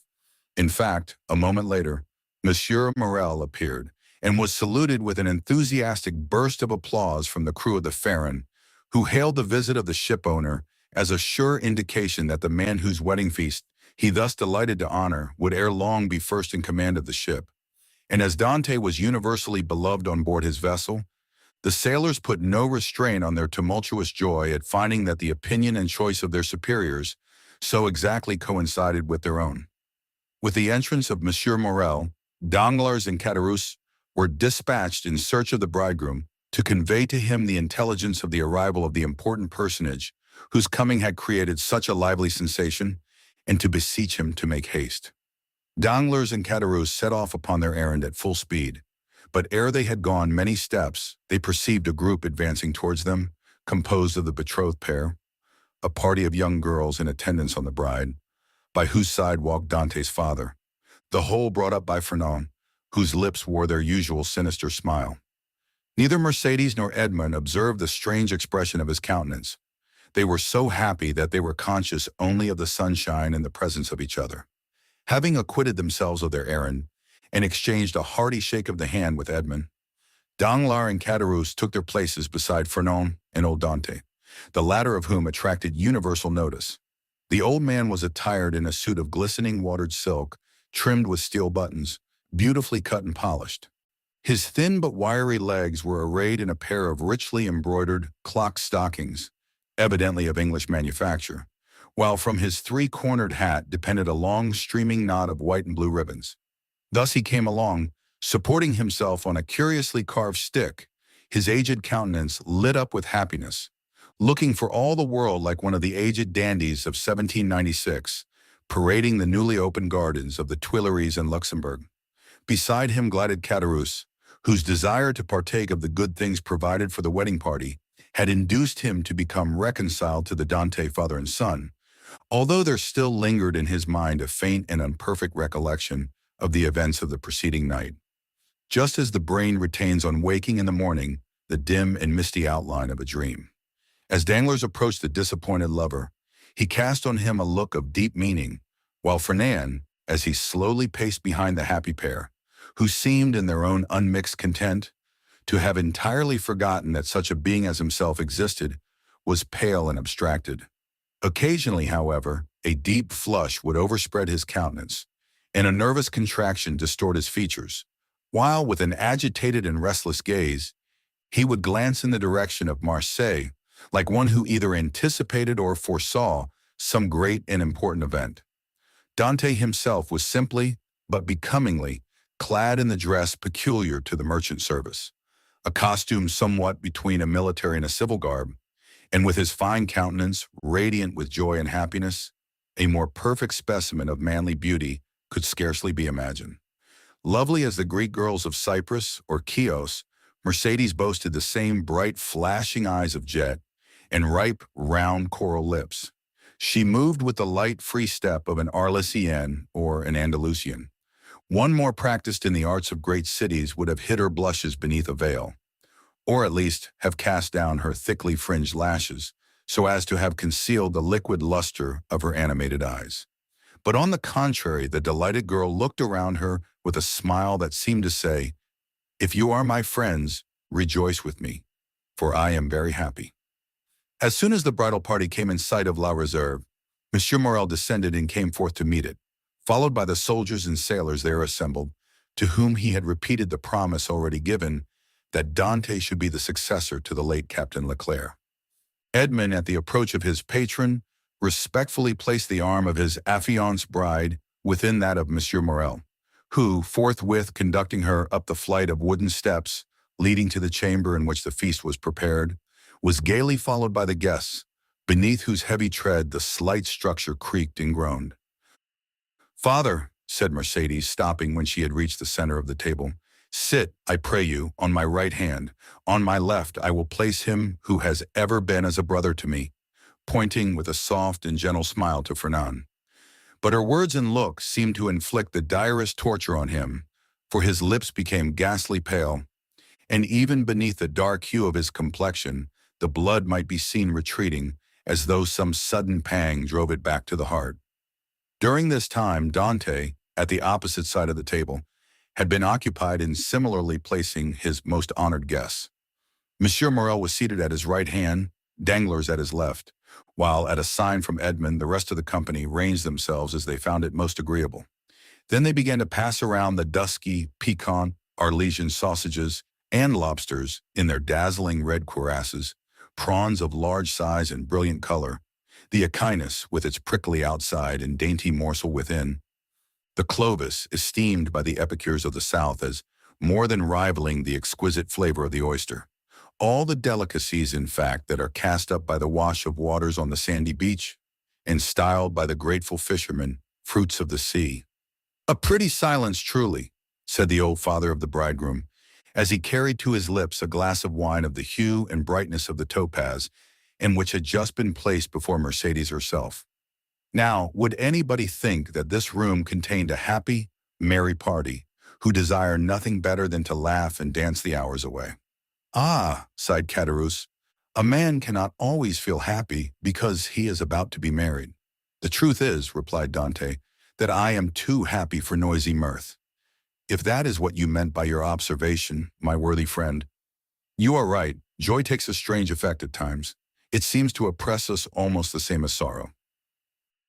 Danglars looked towards Fernand, whose excitable nature received and betrayed each fresh impression. "Why, what ails you?" asked he of Edmond. "Do you fear any approaching evil?" "I should say that you are the happiest man alive at this instant." "And that is the very thing that alarms me," returned Dante. "Man does not appear to me to be intended to enjoy felicity so unmixed. Happiness is like the enchanted palaces we read of in our childhood, where fierce, fiery dragons defend the entrance and approach, and monsters of all shapes and kinds, requiring to be overcome ere victory is ours. I own that I am lost in wonder to find myself promoted to an honor of which I feel myself unworthy, that of being the husband of Mercédès." "Nay, nay," cried Caderousse, smiling. "You have not attained that honor yet. Mercédès is not yet your wife. Just assume the tone and manner of a husband, and see how she will remind you that your hour is not yet come." The bride blushed, while Fernand, restless and uneasy, seemed to start at every fresh sound, and from time to time wiped away the large drops of perspiration that gathered on his brow. "Well, never mind that, neighbor Caderousse. It is not worthwhile to contradict me for such a trifle as that. 'Tis true that Mercédès is not actually my wife, but," added he, drawing out his watch, "in an hour and a half she will be." A general exclamation of surprise ran around the table, with the exception of the elder Dante, whose laugh displayed the still perfect beauty of his large white teeth. Mercédès looked pleased and gratified, while Fernand grasped the handle of his knife with a convulsive clutch. "In an hour?" inquired Danglars, turning pale. "How is that, my friend?" "Why, thus it is," replied Dante. "Thanks to the influence of Monsieur Morrel, to whom, next to my father, I owe every blessing I enjoy, every difficulty has been removed. We have purchased permission to waive the usual delay, and at 2:30 the mayor of Marseille will be waiting for us at the city hall. Now, as 1:15 has already struck, I do not consider I have asserted too much in saying that, in another hour and 30 minutes, Mercédès will have become Madame Dante." Fernand closed his eyes, a burning sensation passed across his brow, and he was compelled to support himself by the table to prevent his falling from his chair. But in spite of all his efforts, he could not refrain from uttering a deep groan, which, however, was lost amid the noisy felicitations of the company. "Upon my word," cried the old man, "you make short work of this kind of affair. Arrived here only yesterday morning, and married today at 3:00.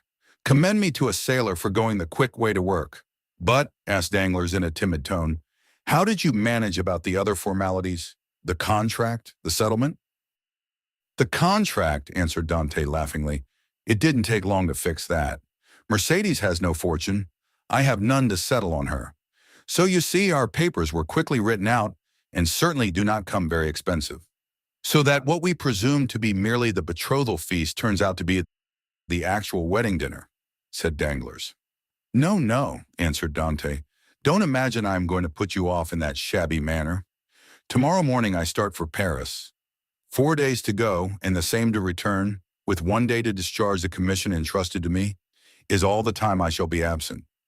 I shall be back here by the 1st of March, and on the 2nd I give my real marriage feast." This prospect of fresh festivity redoubled the hilarity of the guests to such a degree that the elder Dante, who, at the commencement of the repast, had commented upon the silence that prevailed, now found it difficult, amid the general din of voices, to obtain a moment's tranquility in which to drink to the health and prosperity of the bride and bridegroom. Dante, perceiving the affectionate eagerness of his father, responded by a look of grateful pleasure, while Mercédès glanced at the clock and made an expressive gesture to Edmond. Around the table reigned that noisy hilarity which usually prevails at such a time among people sufficiently free from the demands of social position not to feel the trammels of etiquette, such as at the commencement of the repast had not been able to seat themselves according to their inclination, rose unceremoniously, and sought out more agreeable companions. Everybody talked at once without waiting for a reply, and each one seemed to be contented with expressing his or her own thoughts. Fernand's paleness appeared to have communicated itself to Danglars. As for Fernand himself, he seemed to be enduring the tortures of the damned. Unable to rest, he was among the first to quit the table, and, as though seeking to avoid the hilarious mirth that rose in such deafening sounds, he continued, in utter silence, to pace the farther end of the salon. Caderousse approached him just as Danglars, whom Fernand seemed most anxious to avoid, had joined him in a corner of the room. "Upon my word," said Caderousse, from whose mind the friendly treatment of Dante, united with the effect of the excellent wine he had partaken of, had effaced every feeling of envy or jealousy at Dante's good fortune. "Upon my word, Dante is a downright good fellow, and when I see him sitting there beside his pretty wife, that is so soon to be, I cannot help thinking it would have been a great pity to have served him that trick you were planning yesterday." "Oh, there was no harm meant," answered Danglars. "At first I certainly did feel somewhat uneasy as to what Fernand might be tempted to do. But when I saw how completely he had mastered his feelings, even so far as to become one of his rival's attendants, I knew there was no further cause for apprehension." Caderousse looked full at Fernand. He was ghastly pale. "Certainly," continued Danglars, "the sacrifice was no trifling one, when the beauty of the bride is concerned. Upon my soul, that future captain of mine is a lucky dog. Gad, I only wish he would let me take his place." "Shall we not set forth?" asked the sweet, silvery voice of Mercédès. "2 o'clock has just struck, and you know we are expected in a quarter of an hour." "To be sure, to be sure," cried Dante, eagerly quitting the table. "Let us go directly." His words were re-echoed by the whole party with vociferous cheers. At this moment Danglars, who had been incessantly observing every change in Fernand's look and manner, saw him stagger and fall back, with an almost convulsive spasm, against a seat placed near one of the open windows. At the same instant his ear caught a sort of indistinct sound on the stairs, followed by the measured tread of soldiery, with the clanking of swords and military accoutrements. Then came a hum and buzz, as of many voices, so as to deaden even the noisy mirth of the bridal party, among whom a vague feeling of curiosity and apprehension quelled every disposition to talk, and almost instantaneously the most death-like stillness prevailed. The sounds drew nearer. 3 blows were struck upon the panel of the door. The company looked at each other in consternation. "I demand admittance," said a loud voice outside the room, "in the name of the law."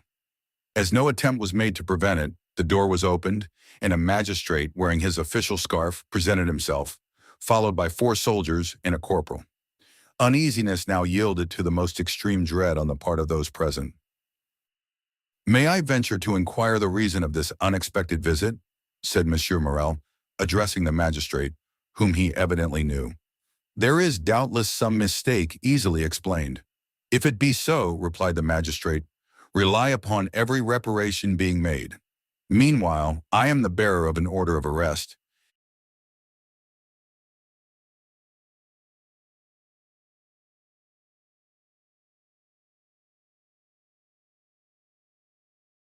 and although I most reluctantly perform the task assigned me, it must nevertheless be fulfilled. Who among the persons here assembled answers to the name of Edmond Dantès?" Every eye was turned toward the young man who, spite of the agitation he could not but feel, advanced with dignity and said in a firm, "Edmond Dantès," replied the magistrate, "I arrest you in the name of the law." "Me," repeated Edmond, slightly changing color. "And wherefore, I pray?" "I cannot inform you, but you will be duly acquainted with the reasons that have rendered such a step necessary at the preliminary examination." Monsieur Morel felt that further resistance or remonstrance was useless. He saw before him an officer delegated to enforce the law, and perfectly well knew that it would be as unavailing to seek pity from a magistrate decked with his official scarf as to address a petition to some cold marble effigy. Old Dante, however, sprang forward. There are situations which the heart of a father or a mother cannot be made to understand. He prayed and supplicated in terms so moving that even the officer was touched, and although firm in his duty, he kindly said, "My worthy friend, let me beg of you to calm your apprehensions. Your son has probably neglected some prescribed form or attention in registering his cargo, and it is more than probable he will be set at liberty directly he has given the information required, whether touching the health of his crew or the value of his freight. "What is the meaning of all this?" inquired Caderousse frowningly of Danglars, who had assumed an air of utter surprise. "How can I tell you?" replied he. "I am, like yourself, utterly bewildered at all that is going on, and cannot in the least make out what it is about." Caderousse then looked around for Fernand, but he had disappeared. The scene of the previous night now came back to his mind with startling clearness. The painful catastrophe he had just witnessed appeared effectually to have rent away the veil which the intoxication of the evening before had raised between himself and his memory. So, said he, in a hoarse and choking voice to Danglars. "This, then, I suppose, is a part of the trick you were concerting yesterday? All I can say is that if it be so, 'tis an ill turn, and well deserves to bring double evil on those who have projected it." "Nonsense," returned Danglars. "I tell you again, I have nothing whatever to do with it.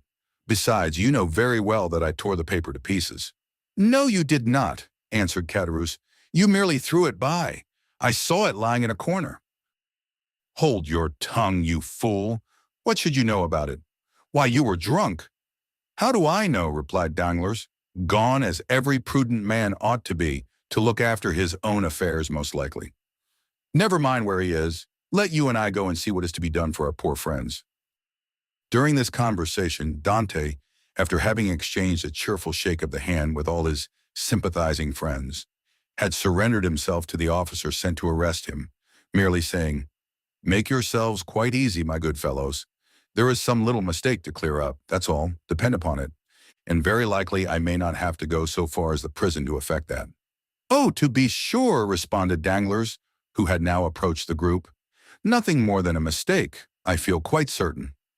Dantès descended the staircase, preceded by the magistrate and followed by the soldiers. A carriage awaited him at the door. He got in, followed by 2 soldiers and the magistrate, and the vehicle drove off towards Marseilles. "Adieu, adieu, dearest Edmond!" cried Mercédès, stretching out her arms to him from the balcony. The prisoner heard the cry, which sounded like the sob of a broken heart, and leaning from the coach, he called out, "Goodbye, Mercédès, we shall soon meet again." Then the vehicle disappeared round one of the turnings of Fort St. Nicholas. "Wait for me here, all of you," cried Monsieur Morrel. "I will take the first conveyance I find and hurry to Marseilles, whence I will bring you word how all is going on." "That's right," exclaimed a multitude of voices. "Go and return as quickly as you can." The second departure was followed by a long and fearful state of terrified silence on the part of those who were left behind. The old father and Mercédès remained for some time apart, each absorbed in grief. But at length the 2 poor victims of the same blow raised their eyes, and with a simultaneous burst of feeling, rushed into each other's arms. Meanwhile, Fernand made his appearance, poured out for himself a glass of water with a trembling hand, then hastily swallowing it, went to sit down at the first vacant place, and this was, by mere chance, placed next to the seat on which poor Mercédès had fallen half fainting, when released from the warm and affectionate embrace of old Dantès. Instinctively, Fernand drew back his chair. "He is the cause of all this misery. I am quite sure of it," whispered Caderousse, who had never taken his eyes off Fernand, to Danglars. "I don't think so," answered the other. "He's too stupid to imagine such a scheme. I only hope the mischief will fall upon the head of whoever wrought it." "You don't mention those who aided and abetted the deed," said Caderousse. "Surely," answered Danglars, "one cannot be held responsible for every chance arrow shot into the air. You can indeed when the arrow lights point downward on somebody's head." Meantime, the subject of the arrest was being canvassed in every different form. "What think you, Danglars?" said one of the party, turning towards him, "of this event?"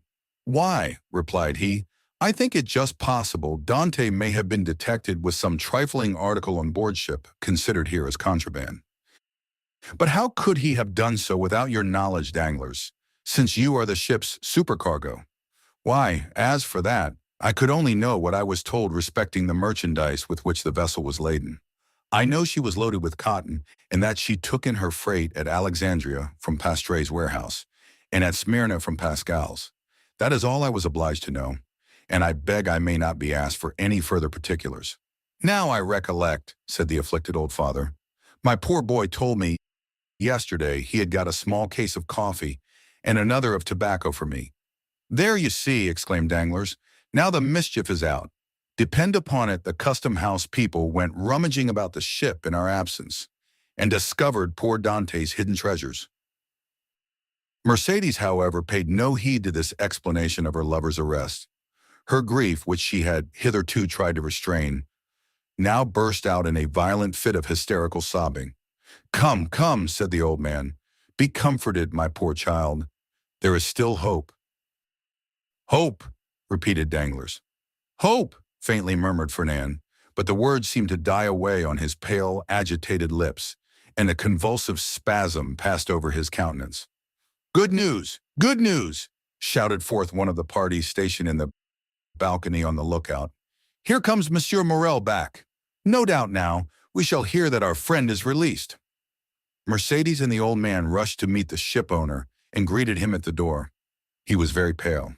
"What news?" exclaimed a general burst of voices. "Alas, my friends," replied Monsieur Morrel, with a mournful shake of his head, "the thing has assumed a more serious aspect than I expected." "Oh, indeed, indeed, sir, he is innocent," sobbed forth Mercédès. "That I believe," answered Monsieur Morrel. "But still he is charged." "With what?" inquired the elder Dante.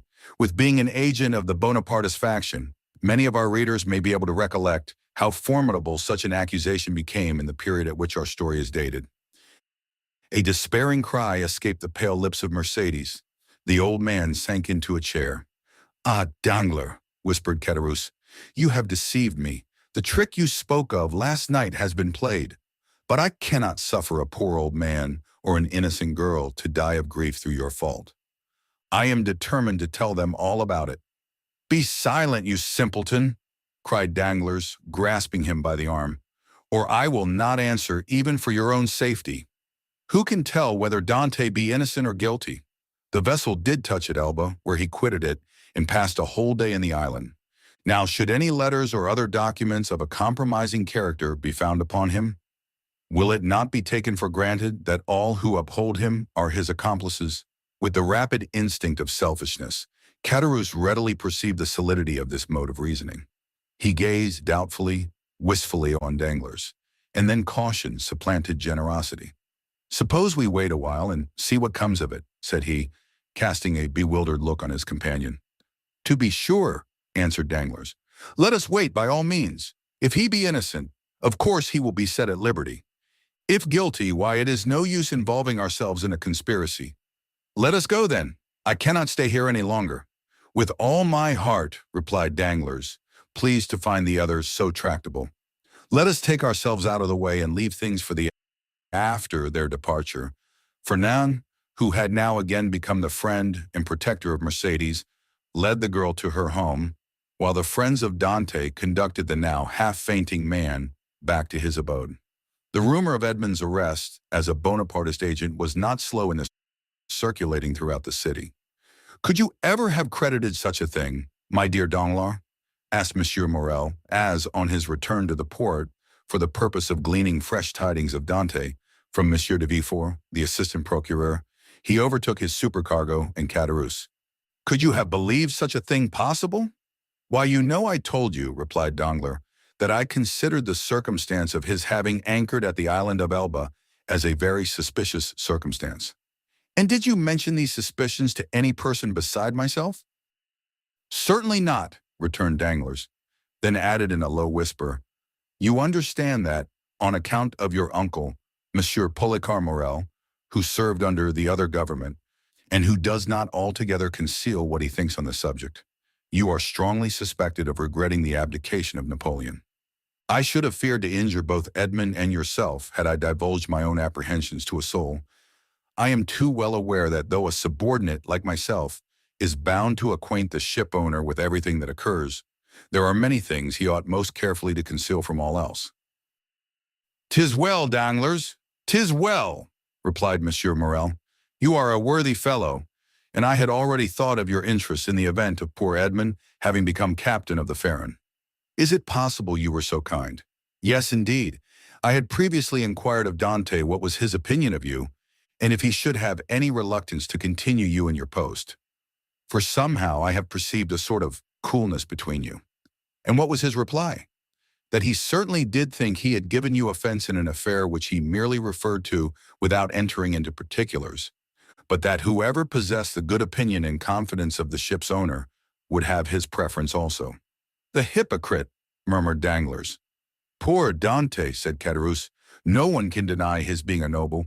But meanwhile, continued Monsieur Morrel, here is the Pharaon without a captain. Oh, replied Danglars, since we cannot leave this port for the next 3 months, let us hope that ere the expiration of that period, Dante will be set at liberty. No doubt, but in the meantime, I am entirely at your service, Monsieur Morrel, answered Danglars. You know that I am as capable of managing a ship as the most experienced captain in the service, and it will be so far advantageous to you to accept my services that upon Edmond's release from prison no further change will be requisite on board the Pharaon than for Dante and myself each to resume our respective posts. Thanks, Danglars. That will smooth over all difficulties. I fully authorize you at once to assume the command of the Pharaon and look carefully to the unloading of her freight. Private misfortunes must never be allowed to interfere with business. Be easy on that score, Monsieur Morrel. But do you think we shall be permitted to see our poor Edmond? I will let you know that directly I have seen Monsieur de Villefort, whom I shall endeavor to interest in Edmond's favor. I am aware he is a furious royalist, but in spite of that, and of his being king's attorney, he is a man like ourselves, and I fancy not a bad sort of one. Perhaps not, replied Danglars, but I hear that he is ambitious, and that's rather against him. Well, well, returned Monsieur Morrel, we shall see. But now hasten on board. I will join you there ere long. So saying, the worthy shipowner quitted the two allies and proceeded in the direction of the Palais de Justice. You see, said Danglars, addressing Caderousse, the turn things have taken. Do you still feel any desire to stand up in his defense? Not the slightest, but yet it seems to me a shocking thing that a mere joke should lead to such consequences. But who perpetrated that joke, let me ask? Neither you nor myself, but Fernand. You knew very well that I threw the paper into a corner of the room. Indeed, I fancied I had destroyed it. Oh no, replied Caderousse, that I can answer for. You did not. I only wish I could see it now as plainly as I saw it lying all crushed and crumpled in. Well then, if you did, depend upon it, Fernand picked it up, and either copied it or caused it to be copied. Perhaps even he did not take the trouble of recopying it. And now I think of it, by heavens, he may have sent the letter itself. Fortunately for me, the handwriting was disguised. Then you were aware of Dante being engaged in a conspiracy? Not I. As I before said, I thought the whole thing was a joke, nothing more. It seems, however, that I have unconsciously stumbled upon the truth. Still, argued Caderousse, I would give a great deal if nothing of the kind had happened, or at least that I had had no hand in it. You will see, Danglars, that it will turn out an unlucky job for both of us. Nonsense! If any harm come of it, it should fall on the guilty person, and that, you know, is Fernand. How can we be implicated in any way? All we have got to do is to keep our own counsel and remain perfectly quiet, not breathing a word to any living soul, and you will see that the storm will pass away without in the least affecting us. Amen, responded Caderousse, waving his hand in token of adieu to Danglars, and bending his steps towards the Allée de Meilhan, moving his head to and fro, and muttering as he went after the manner of one whose mind was overcharged with one absorbing idea. So far, then, said Danglars mentally, all has gone as I would have it. I am temporarily commander of the Pharaon, with the certainty of being permanently so, if that fool of a Caderousse can be persuaded to hold his tongue. My only fear is the chance of Dante being released. But there he is in the hands of justice, and, added he with a smile, she will take her own. So saying, he leaped into a boat, desiring to be rowed on board the Pharaon, where Monsieur Morrel had agreed to meet him. Chapter 6. The Deputy Procureur du Roi, in one of the aristocratic mansions built by Puget in the Rue de Grandcours, opposite the Medusa Fountain, a second marriage feast was being celebrated, almost at the same hour with the nuptial repast given by Dante. In this case, however, although the occasion of the entertainment was similar, the company was strikingly dissimilar. Instead of a rude mixture of sailors, soldiers, and those belonging to the humblest grade of life, the present assembly was composed of the very flower of Marseille society, magistrates who had resigned their office during the usurper's reign, officers who had deserted from the imperial army and joined forces with Condé, and younger members of families brought up to hate and execrate the man whom 5 years of exile would convert into a martyr, and 15 of restoration elevate to the rank of a god. The guests were still at table, and the heated and energetic conversation that prevailed betrayed the violent and vindictive passions that then agitated each dweller of the South, where unhappily for 5 centuries religious strife had long given increased bitterness to the violence of party feeling. The emperor, now king of the petty island of Elba, after having held sovereign sway over 1/2 of the world, counting as his subjects a small population of 5 or 6,000 souls, after having been accustomed to hear the vive Napoleons of 120 millions of human beings, uttered in 10 different languages, was looked upon here as a ruined man, separated forever from any fresh connection with France or claim to her throne. The magistrates freely discussed their political views. The military part of the company talked unreservedly of Moscow and Leipzig, while the women commented on the divorce of Josephine. It was not over the downfall of the man, but over the defeat of the Napoleonic idea that they rejoiced. And in this they foresaw for themselves the bright and cheering prospect of a revivified political existence. An old man decorated with the cross of St. Louis now rose and proposed the health of King Louis XVIII. It was the Marquis de Saint-Méran. This toast, recalling at once the patient exile of Hartwell and the peace-loving King of France, excited universal enthusiasm. Glasses were elevated in the air at l'anglaise, and the ladies, snatching their bouquets from their fair bosoms, strewed the table with their floral treasures. In a word, an almost poetical fervor prevailed. "Ah," said the Marquise de Saint-Méran, a woman with a stern, forbidding eye, though still noble and distinguished in appearance despite her 50 years. "Ah, these revolutionists, who have driven us from those very possessions they afterwards purchased for a mere trifle during the Reign of Terror, would be compelled to own, were they here, that all true devotion was on our side, since we were content to follow the fortunes of a falling monarch, while they, on the contrary, made their fortune by worshipping the rising sun. Yes, yes, they could not help admitting that the king for whom we sacrificed rank, wealth, and station was truly our Louis the Well-Beloved, while their wretched usurper has been and ever will be to them their evil genius. There, I beg your pardon, madame. I really must pray you to excuse me, but, in truth, I was not attending to the conversation." "Marquise, Marquise," interposed the old nobleman who had proposed the toast, "let the young people alone. Let me tell you, on one's wedding day there are more agreeable subjects of conversation than dry politics."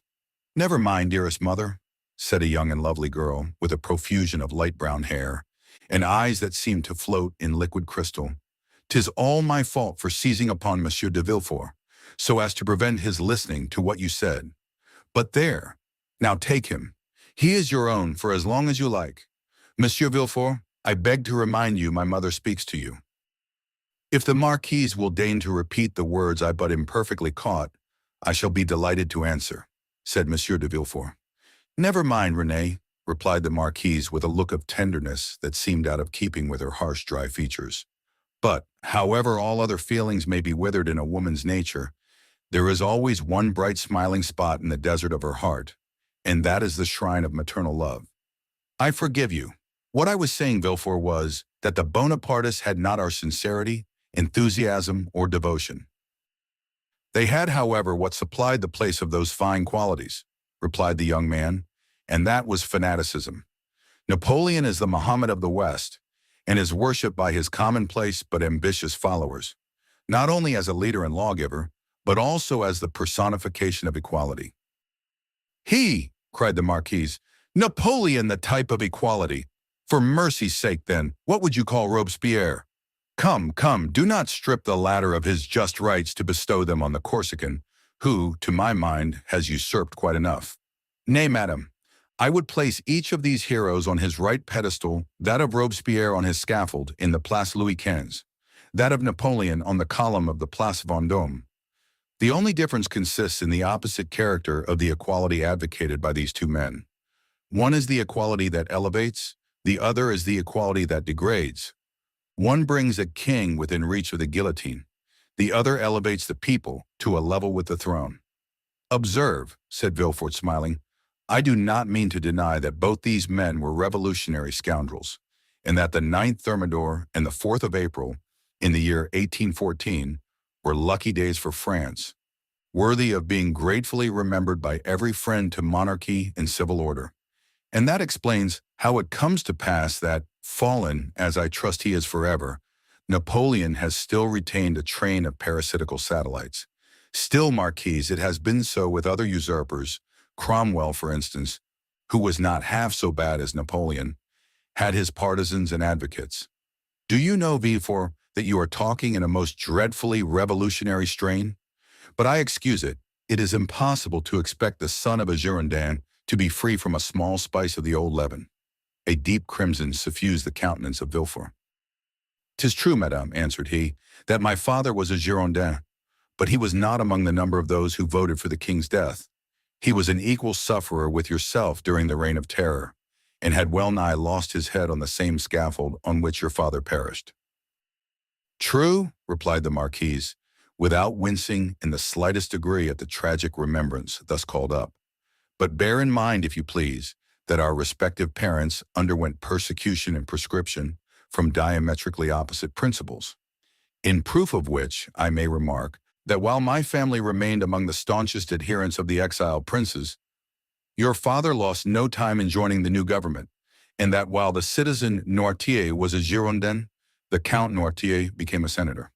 "Dear mother," interposed René, "you know very well it was agreed that all these disagreeable reminiscences should forever be laid aside." "Suffer me also, madame," replied Villefort, "to add my earnest request to Mademoiselle de Saint-Méran's, that you will kindly allow the veil of oblivion to cover and conceal the past. What avails recrimination over matters wholly past recall? For my own part, I have laid aside even the name of my father, and altogether disown his political principles. He was, nay, probably may still be, a Bonapartist and is called Noirtier. I, on the contrary, am a staunch royalist, and style myself de Villefort. Let what may remain of revolutionary sap exhaust itself and die away with the old trunk, and condescend only to regard the young shoot which has started up at a distance from the parent tree, without having the power, any more than the wish, to separate entirely from the stock from which it sprung." "Bravo, Villefort!" cried the Marquis. "Excellently well said. Come now, I have hopes of obtaining what I have been for years endeavoring to persuade the Marquise to promise, namely a perfect amnesty and forgetfulness of the past." "With all my heart," replied the Marquise, "let the past be forever forgotten. I promise you it affords me as little pleasure to revive it as it does you. All I ask is that Villefort will be firm and inflexible for the future in his political principles. Remember also, Villefort, that we have pledged ourselves that at our to his majesty for your fealty and strict loyalty and recommendation the king consented to forget the past, as I do," and here she extended to him her hand, "as I now do at your entreaty. But bear in mind that should there fall in your way anyone guilty of conspiring against the government, you will be so much the more bound to visit the offense with rigorous punishment, as it is known you belong to a suspected family." "Alas, madame," returned Villefort, "my profession, as well as the times in which we live, compels me to be severe. I have already successfully conducted several public prosecutions and brought the offenders to merited punishment. But we have not done with the thing yet." "Do you indeed think so?" inquired the Marquise. "I am at least fearful of it. Napoleon in the island of Elba is too near France, and his proximity keeps up the hopes of his partisans. Marseille is filled with half-pay officers, who are daily under one frivolous pretext or other, getting up quarrels with the royalists. From hence arise continual and fatal duels among the higher classes of persons, and assassinations in the lower. You have heard, perhaps," said the Comte de Salvieux, one of Monsieur de Saint-Méran's oldest friends, and chamberlain to the Comte d'Artois, "that the Holy Alliance purpose removing him from thence?" "Yes, they were talking about it when we left Paris," said Monsieur de Saint-Méran. "And where is it decided to transfer him?" "To St. Helena." "For heaven's sake, where is that?" asked the Marquise. "An island situated on the other side of the equator, at least 2,000 leagues from here," replied the Count. So much the better. As Villefort observes, it is a great act of folly to have left such a man between Corsica, where he was born, and Naples, of which his brother-in-law is king, and face to face with Italy, the sovereignty of which he coveted for his son. Unfortunately, said Villefort, there are the treaties of 1814, and we cannot molest Napoleon without breaking those compacts. Oh well, we shall find some way out of it, responded Monsieur de Salvieux. There wasn't any trouble over treaties when it was a question of shooting the poor Duc d'Enghien. Well, said the Marquise, it seems probable that, by the aid of the Holy Alliance, we shall be rid of Napoleon, and we must trust to the vigilance of Monsieur de Villefort to purify Marseille of his partisans. The king is either a king or no king. If he be acknowledged as sovereign of France, he should be upheld in peace and tranquility, and this can best be effected by employing the most inflexible agents to put down every attempt at conspiracy. 'Tis the best and surest means of preventing mischief. Unfortunately, madam, answered Villefort, the strong arm of the law is not called upon to interfere until the evil has taken place. Then all he has got to do is to endeavor to repair it. Nay, madame, the law is frequently powerless to effect this. All it can do is to avenge the wrong done. Oh, Monsieur de Villefort, cried a beautiful young creature, daughter to the Comte de Salvieux, and the cherished friend of Mademoiselle de Saint-Méran, do try and get up some famous trial while we are at Marseille. I never was in a law court. I am told it is so very amusing. Amusing, certainly, replied the young man, inasmuch as, instead of shedding tears as at the fictitious tale of woe produced at a theater, you behold in a law court a case of real and genuine distress, a drama of life. The prisoner whom you there see pale, agitated and alarmed, instead of, as is the case when a curtain falls on a tragedy, going home to sup peacefully with his family, and then retiring to rest that he may recommence his mimic woes on the morrow, is removed from your sight merely to be reconducted to his prison and delivered up to the executioner. I leave you to judge how far your nerves are calculated to bear you through such a scene.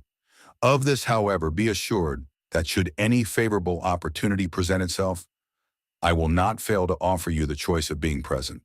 For shame, Monsieur de Villefort, said Renée, becoming quite pale.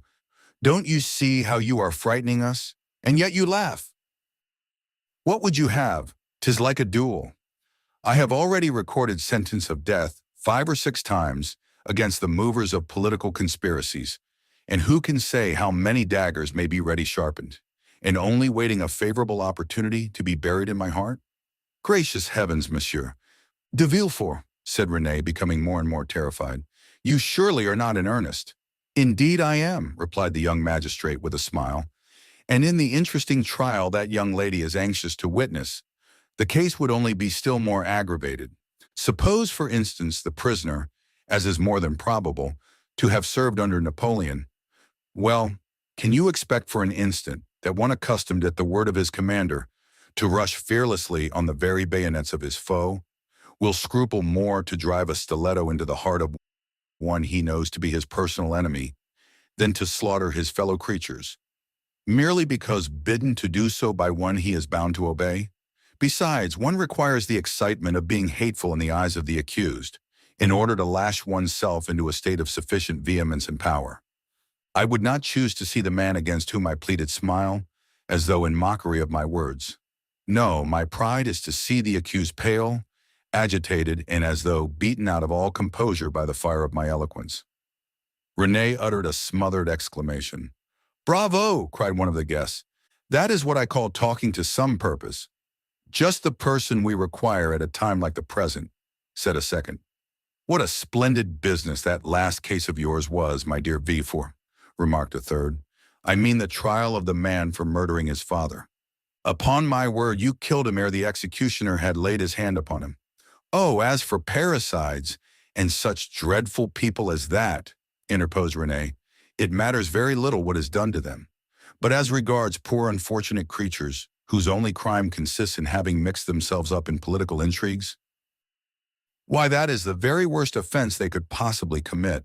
For don't you see, Renée, the king is the father of his people, and he who shall plot or contrive aught against the life and safety of the parent of 32 millions of souls is a parricide upon a fearfully great scale. I don't know anything about that, replied Renee, but Monsieur de Villefort, you have promised me, have you not, always to show mercy to those I plead for. Make yourself quite easy on that point, answered Villefort, with one of his sweetest smiles. You and I will always consult upon our verdicts. My love, said the Marquise, attend to your doves, your lapdogs, and embroidery, but do not meddle with what you do not understand. Nowadays, the military profession is in abeyance, and the magisterial robe is the badge of honor. There is a wise Latin proverb that is very much in point. Sedant arma togae, said Villefort with a bow. I cannot speak Latin, responded the Marquise. Well, said Renee, I cannot help regretting you had not chosen some other profession than your own. A physician, for instance. Do you know I always felt a shudder at the idea of even a destroying angel? Dear, good Renee, whispered Villefort, as he gazed with unutterable, let us hope, my child, cried the Marquis, that Monsieur de Villefort may prove the moral and political physician of this province. If so, he will have achieved a noble work, and one which will go far to efface the recollection of his father's conduct, added the incorrigible Marquise. Madam, replied Villefort with a mournful smile, I have already had the honor to observe that my father has, at least I hope so, abjured his past errors, and that he is, at the present moment, a firm and zealous friend to religion and order, a better royalist possibly than his son, for he has to atone for past dereliction, while I have no other impulse than warm, decided preference and conviction. Having made this well-turned speech, Villefort looked carefully around to mark the effect of his oratory, much as he would have done had he been addressing the bench in open court. Do you know, my dear Villefort, cried the Comte de Salvieux, that is exactly what I myself said the other day at the Tuileries, when questioned by His Majesty's principal chamberlain touching the singularity of an alliance between the son of a Girondin and the daughter of an officer of the Duc de Condé. And I assure you he seemed fully to comprehend that this mode of reconciling political differences was based upon sound and excellent principles. Then the king, who, without our suspecting it, had overheard our conversation, interrupted us by saying, Villefort, observe that the king did not pronounce the word Noirtier, but, on the contrary, placed considerable emphasis on that of Villefort. Villefort, said His Majesty, is a young man of great judgment and discretion, who will be sure to make a figure in his profession. I like him much, and it gave me great pleasure to hear that he was about to become the son-in-law of the Marquis and Marquise de Saint-Méran. I should myself have recommended the match, had not the noble Marquis anticipated my wishes by requesting my consent to it. Is it possible the king could have condescended so far as to express himself so favorably of me? Asked the enraptured Villefort. I give you his very words, and if the Marquis chooses to be candid, he will confess that they perfectly agree with what His Majesty said to him when he went 6 months ago to consult him upon the subject of your espousing his daughter. That is true, answered the Marquis. How much do I owe this gracious prince? What is there I would not do to evince my earnest gratitude? A conspirator to fall into your hands, he would be most welcome. For my part, dear mother, interposed Renee, I trust your wishes will not prosper, and that Providence will only permit petty offenders, poor debtors, and miserable cheats to fall into Monsieur de Villefort's hands.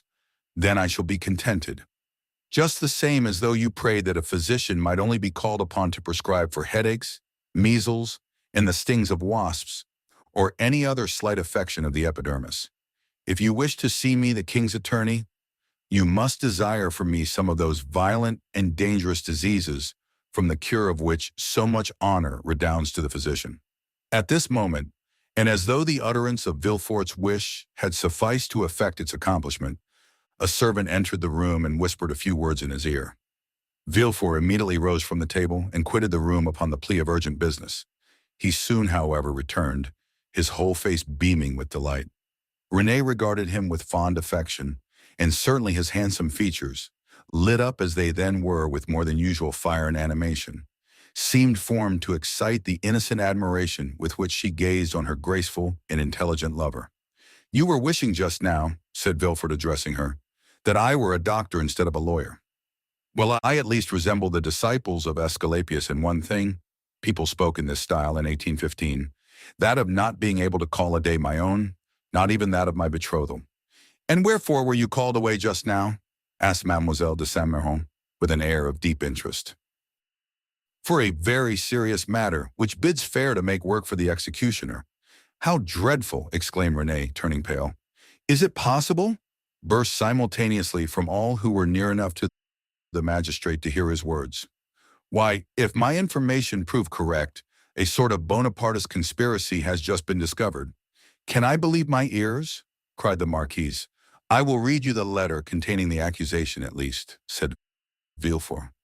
The king's attorney is informed by a friend of the throne and the religious institutions of his country that one named Edmond Dantès, mate of the ship Pharaon, this day arrived from Smyrna after having touched at Naples and Portoferraggio, has been the bearer of a letter from Murat to the usurper, and again taken charge of another letter from the usurper to the Bonapartist club in Paris. Ample corroboration of this statement may be obtained by arresting the above-mentioned Edmond Dantès, who either carries the letter for Paris about with him or has it at his father's abode. Should it not be found in the possession of father or son, then it will assuredly be discovered in the cabin belonging to the said Dantès on board the Pharaon. But, said Renee, this letter, which, after all, is but an anonymous scrawl, is not even addressed to you but to the king's attorney. True, but that gentleman being absent, his secretary by his orders opened his letters. Thinking this one of importance, he sent for me, but not finding me, took upon himself to give the necessary orders for arresting the accused party. Then the guilty person is absolutely in custody? Said the Marquise. Nay, dear mother, say the accused person. You know we cannot yet pronounce him guilty. He is in safe custody, answered Villefort, and rely upon it, if the letter is found, he will not be likely to be trusted abroad again, unless he goes forth under the especial protection of the headsman. And where is the unfortunate being? Asked Renee. He is at my house. Come, come, my friend, interrupted the Marquise. Do not neglect your duty to linger with us. You are the king's servant, and must go wherever that service calls you. Oh, Villefort, cried Renee, clasping her hands and looking towards her lover with piteous earnestness. Be merciful on this, the day of our betrothal. The young man passed round to the side of the table where the fair pleader sat, and leaning over her chair said tenderly, To give you pleasure, my sweet Renee, I promise to show all the lenity in my power. But if the charges brought against this Bonapartist hero prove correct, why then, you really must give me leave to order his head to be cut off. Renee shuddered. Never mind that foolish girl, Villefort, said the Marquise. She will soon get over these things. So saying, Madame de Saint-Méran extended her dry, bony hand to Villefort, who, while imprinting a son-in-law's respectful salute on it, looked at Renee as much as to say, I must try and fancy 'tis your dear. These are mournful auspices to accompany a betrothal, sighed poor Renee. Upon my word, child, exclaimed the angry Marquise, your folly exceeds all bounds. I should be glad to know what connection there can possibly be between your sickly sentimentality and the affairs of the state. Oh, mother, murmured Renee. Nay, madame, I pray you pardon this little traitor. I promise you that to make up for her want of loyalty, I will be most inflexibly severe. Then casting an expressive glance at his betrothed, which seemed to say, Fear not, for your dear sake my justice shall be tempered with mercy, and receiving a sweet and approving smile in return, Villefort quitted the room. Chapter 7. The Examination. No sooner had Villefort left the salon than he assumed the grave air of a man who holds the balance of life and death in his hands. Now, in spite of the nobility of his countenance, the command of which, like a finished actor, he had carefully studied before the glass, it was by no means easy for him to assume an air of judicial severity. Except the recollection of the line of politics his father had adopted, and which might interfere, unless he acted with the greatest prudence, with his own career, Gérard de Villefort was as happy as a man could be. Already rich, he held a high official situation, though only 27. He was about to marry a young and charming woman, whom he loved, not passionately but reasonably, as became a deputy attorney of the king, and besides her personal attractions, which were very great, Mademoiselle de Saint-Méran's family possessed considerable political influence, which they would of course exert in his favor. The dowry of his wife amounted to 50,000 crowns, and he had, besides, the prospect of seeing her fortune increase to 500,000 at her father's death. These considerations naturally gave Villefort a feeling of such complete felicity that his mind was fairly dazzled in its contemplation. At the door he met the commissary of police who was waiting for him. The sight of this officer recalled Villefort from the third heaven to earth. He composed his face, as we have before described, and said, "I have read the letter, sir, and you have acted rightly in arresting this man. Now inform me what you have discovered concerning him and the conspiracy." "We know nothing as yet of the conspiracy, monsieur. All the papers found have been sealed up and placed on your desk. The prisoner himself is named Edmond Dantès, mate on board the Three-Master, the Pharaon, trading in cotton with Alexandria and Smyrna, and belonging to Morel and Son of Marseille.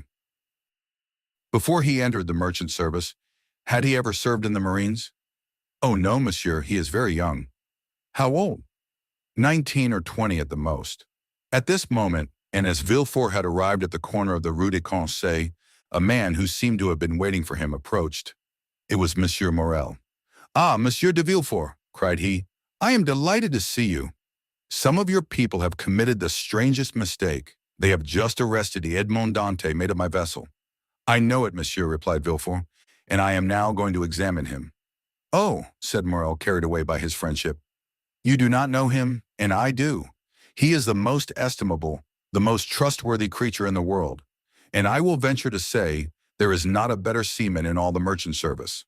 Oh, Monsieur de Villefort, I beseech your indulgence for him." Villefort, as we have seen, belonged to the aristocratic party at Marseille, Morel to the plebeian. The first was a royalist, the other suspected of Bonapartism. Villefort looked disdainfully at Morel and replied, "You are aware, monsieur, that a man may be estimable and trustworthy in private life, and the best seaman in the merchant service, and yet be, politically speaking, a great criminal. Is it not true?" The magistrate laid emphasis on these words, as if he wished to apply them to the owner himself, while his eyes seemed to plunge into the heart of one who, interceding for another, had himself need of indulgence. Morel reddened, for his own conscience was not quite clear on politics. Besides, what Dantès had told him of his interview with the Grand Marshal, and what the Emperor had said to him, embarrassed him. He replied, however, "I entreat you, Monsieur de Villefort, be, as you always are, kind and equitable, and give him back to us soon." This "give us" sounded revolutionary in the deputy's ears. Ah, murmured he, "is Dantès then a member of some Carbonari society, that his protector thus employs the collective form? He was, if I recollect, arrested in a tavern, in company with a great many others." Then he added, "Monsieur, you may rest assured I shall perform my duty impartially, and that if he be innocent, you shall not have appealed to me in vain. Should he, however, be guilty, in this present epoch, impunity would furnish a dangerous example, and I must do my duty." As he had now arrived at the door of his own house, which adjoined the Palais de Justice, he entered, after having coldly saluted the ship owner, who stood, as if petrified, on the spot where Villefort had left him. The antechamber was full of police agents and gendarmes, in the midst of whom, carefully watched, but calm and smiling, stood the prisoner. Villefort traversed the antechamber, cast a side glance at Dantès, and taking a packet which a gendarme offered him, disappeared, saying, "Bring in the prisoner." Rapid as had been Villefort's glance, it had served to give him an idea of the man he was about to interrogate. He had recognized intelligence in the high forehead, courage in the dark eye and bent brow, and frankness in the thick lips that showed a set of pearly teeth. Villefort's first impression was favorable, but he had been so often warned to mistrust first impulses that he applied the maxim to the impression, forgetting the difference between the two words. He stifled, therefore, the feelings of compassion that were rising, composed his features, and sat down, grim and somber, at his desk. An instant after Dantès entered. He was pale but calm and collected, and saluting his judge with easy politeness, looked round for a seat as if he had been in Monsieur Morel's salon.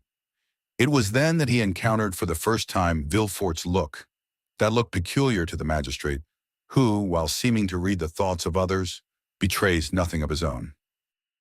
"Who and what are you?" demanded Villefort, turning over a pile of papers, containing information relative to the prisoner that a police agent had given to him on his entry, and that already in an hour's time had swelled to voluminous proportions, thanks to the corrupt espionage of which the accused is always made the victim.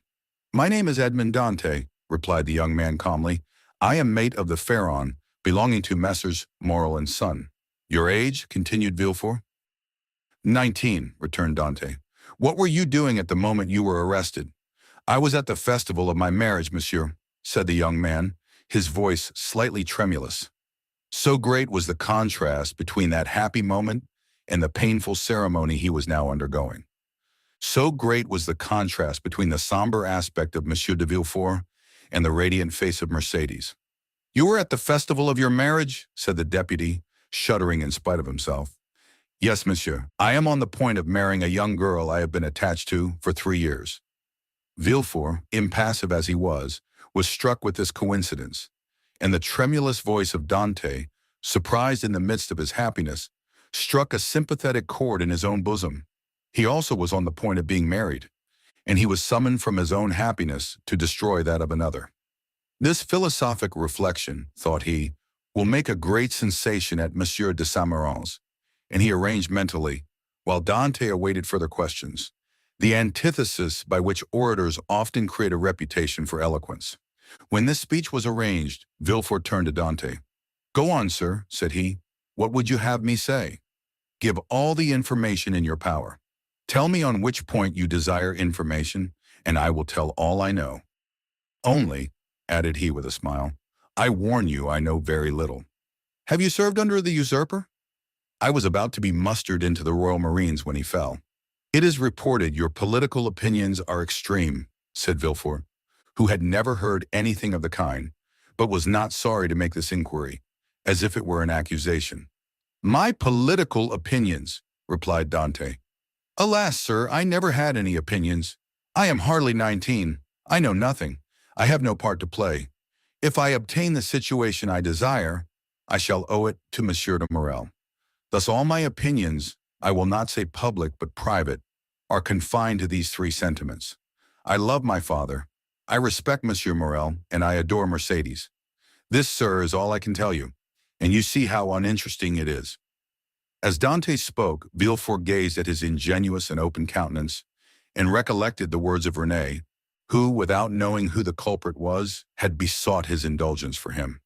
With the deputy's knowledge of crime and criminals, every word the young man uttered convinced him more and more of his innocence. This lad, for he was scarcely a man, simple, natural, eloquent, with that eloquence of the heart never found when sought for, full of affection for everybody because he was happy, and because happiness renders even the wicked good, extended his affection even to his judge.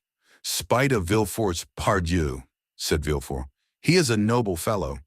I hope I shall gain Renée's favor easily by obeying the first command she ever imposed on me. I shall have at least a pressure of the hand in public, and a sweet kiss in private."